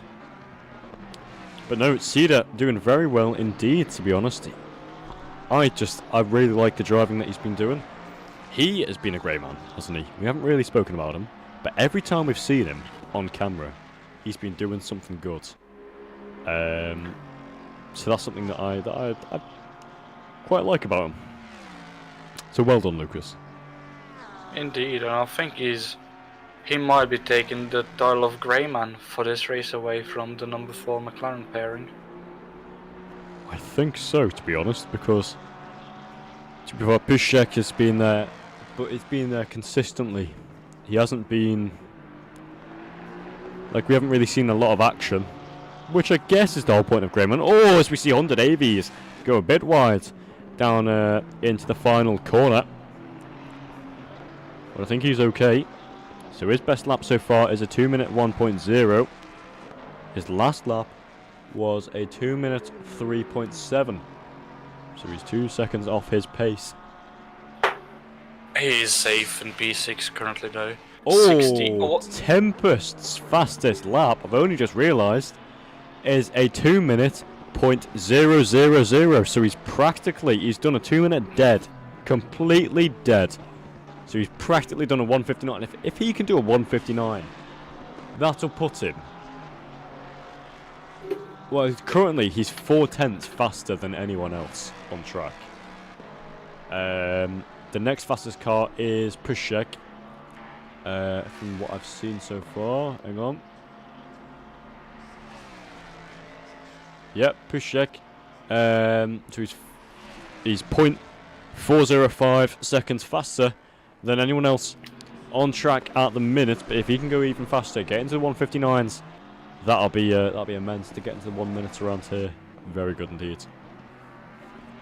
Indeed, but well, when was that lap set is my question, because there's 4 minutes left almost precisely, and depending on when you set that lap, I think his tires might be gone too far to try and set a faster lap.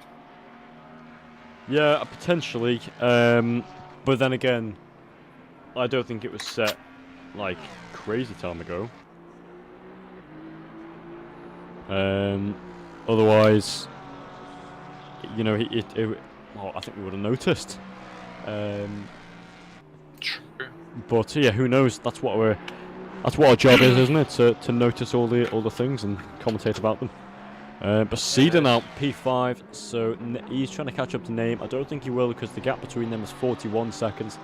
So the closest between everyone on track at the minute is Wazowicz to Andre. So the battle for P17 still ongoing. Both of the BMW TOGA Academy drivers, both trying to catch up. As we just saw there, that was Piszczek just ahead. So here comes Wazowicz trying to get past Andre. What can he do? It's the 690 car on the back of number 900. Just unable to get past. We see a bit of dirt spray up ahead on the road. Is there a car off? No, there isn't. So it's just somebody running wide.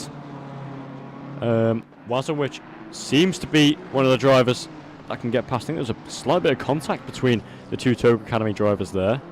I'm not too sure, but the gap between them is 3/10 now. This is looking interesting, isn't it? It is, but the question is, do they want this back? and how much will they lose if they try to initiate it? Because sure, they're both TOGA racing drivers, so they want to beat each other to be seen as better and as more like, you know, you get what I mean. Yeah, I don't yeah, have to, oh! Oh my words, that is not what you want to see. Well, I was talking about Okay, being well, more presentable for the team and presenting yourself as the better driver, but after that I don't think well, he's just Konrad Vazovic will be that okay. Well, that was something. liked by Yannick Andre. No, look at that BMW. Bless it. It looks bad for it. It looks sorry for itself. It looks like a squashed pug, doesn't it? Nah, It looks like someone got a hammer and just look- went bang. it was looking fine before that as well.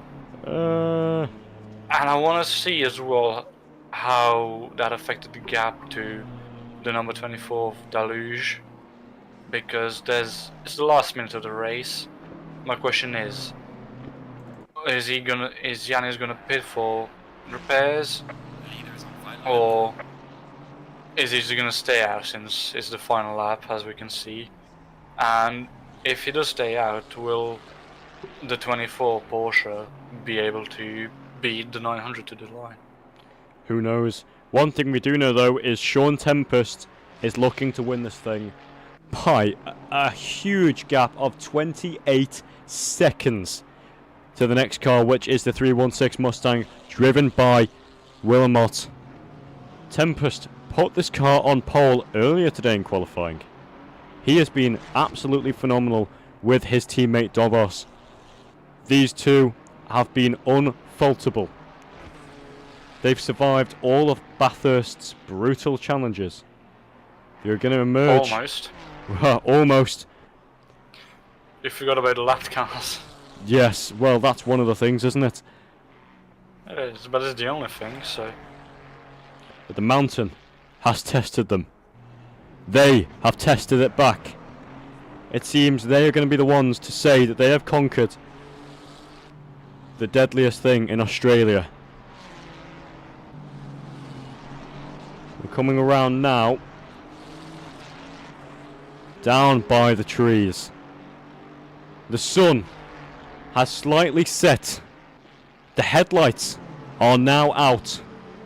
It's 2:43 p.m. in the game. And you know what? This 137 Ferrari has really shown his skills. He's only got 3 more corners to go until he will be crowned the king of the mountain. Coming down. Absolutely, Sean Tempest and Nico Dobos absolutely win.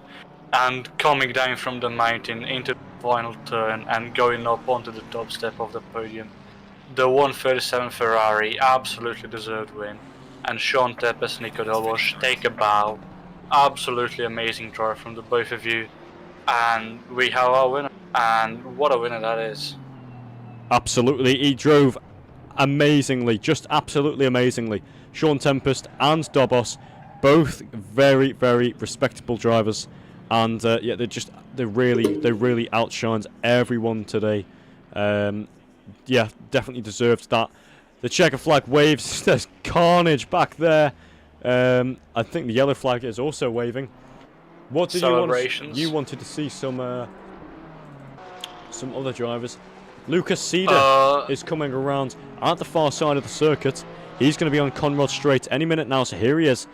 That CRF Racing pink Porsche is wanting to come round. He's made his way up into P4 now. So Cedar, P5, sorry. Oh no, he's not. Oh, no, he's not. Yeah, he's P5 because the. So Lucas Cedar now Mustang. coming around. He's only got a couple more corners to go. He is the man that we call Grey, even though his car is a peachy pink. He's come around. He picked off Hunter Davies with 10 minutes to go. He's coming around the final corner now. It's 98 who takes 4th position and takes our Grey Man. There isn't an award for it, but we'll make one probably. It's the Rio Osborne Grey Man Award. And you know what? He also takes a podium because of penalties. So wow, well done Lucas Cedar. You've made yourself onto the podium. I don't think he's on the podium. I think it's just the fact that the Bentley and the Mustang in front of him just got off the track, so they're no longer shown on the timing sheet for whatever reason on the left.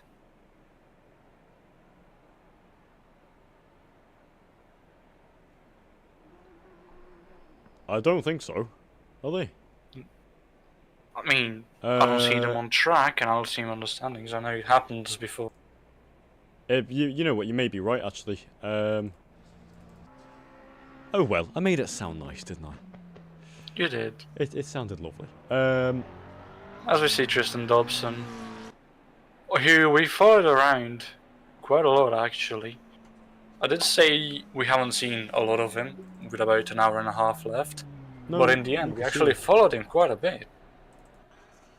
Oh, Cedar came in P5. There you go. Yep.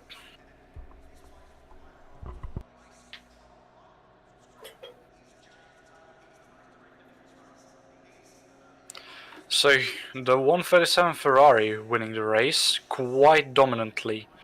The number 4 McLaren, after penalty for the 316 Mustang, switched positions and... Oh, there we go. The number 4 McLaren in the end being on the podium in second place with the Mustang in third. The only Bentley on track, the number 47 in fourth, and the Porsche and the 98 Porsche in fifth. So that's your top 5. And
There you go.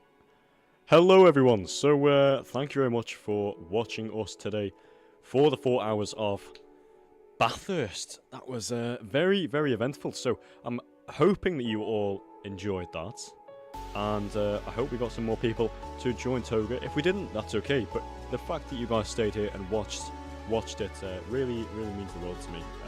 It keeps me doing what I enjoy and what I really love, so I really do appreciate all of you. But yeah, from us TOGA family, thank you very much for watching here today. We don't have any drivers interviews sadly, but we should have some next time we are out. So this is me signing off from the TOGA family.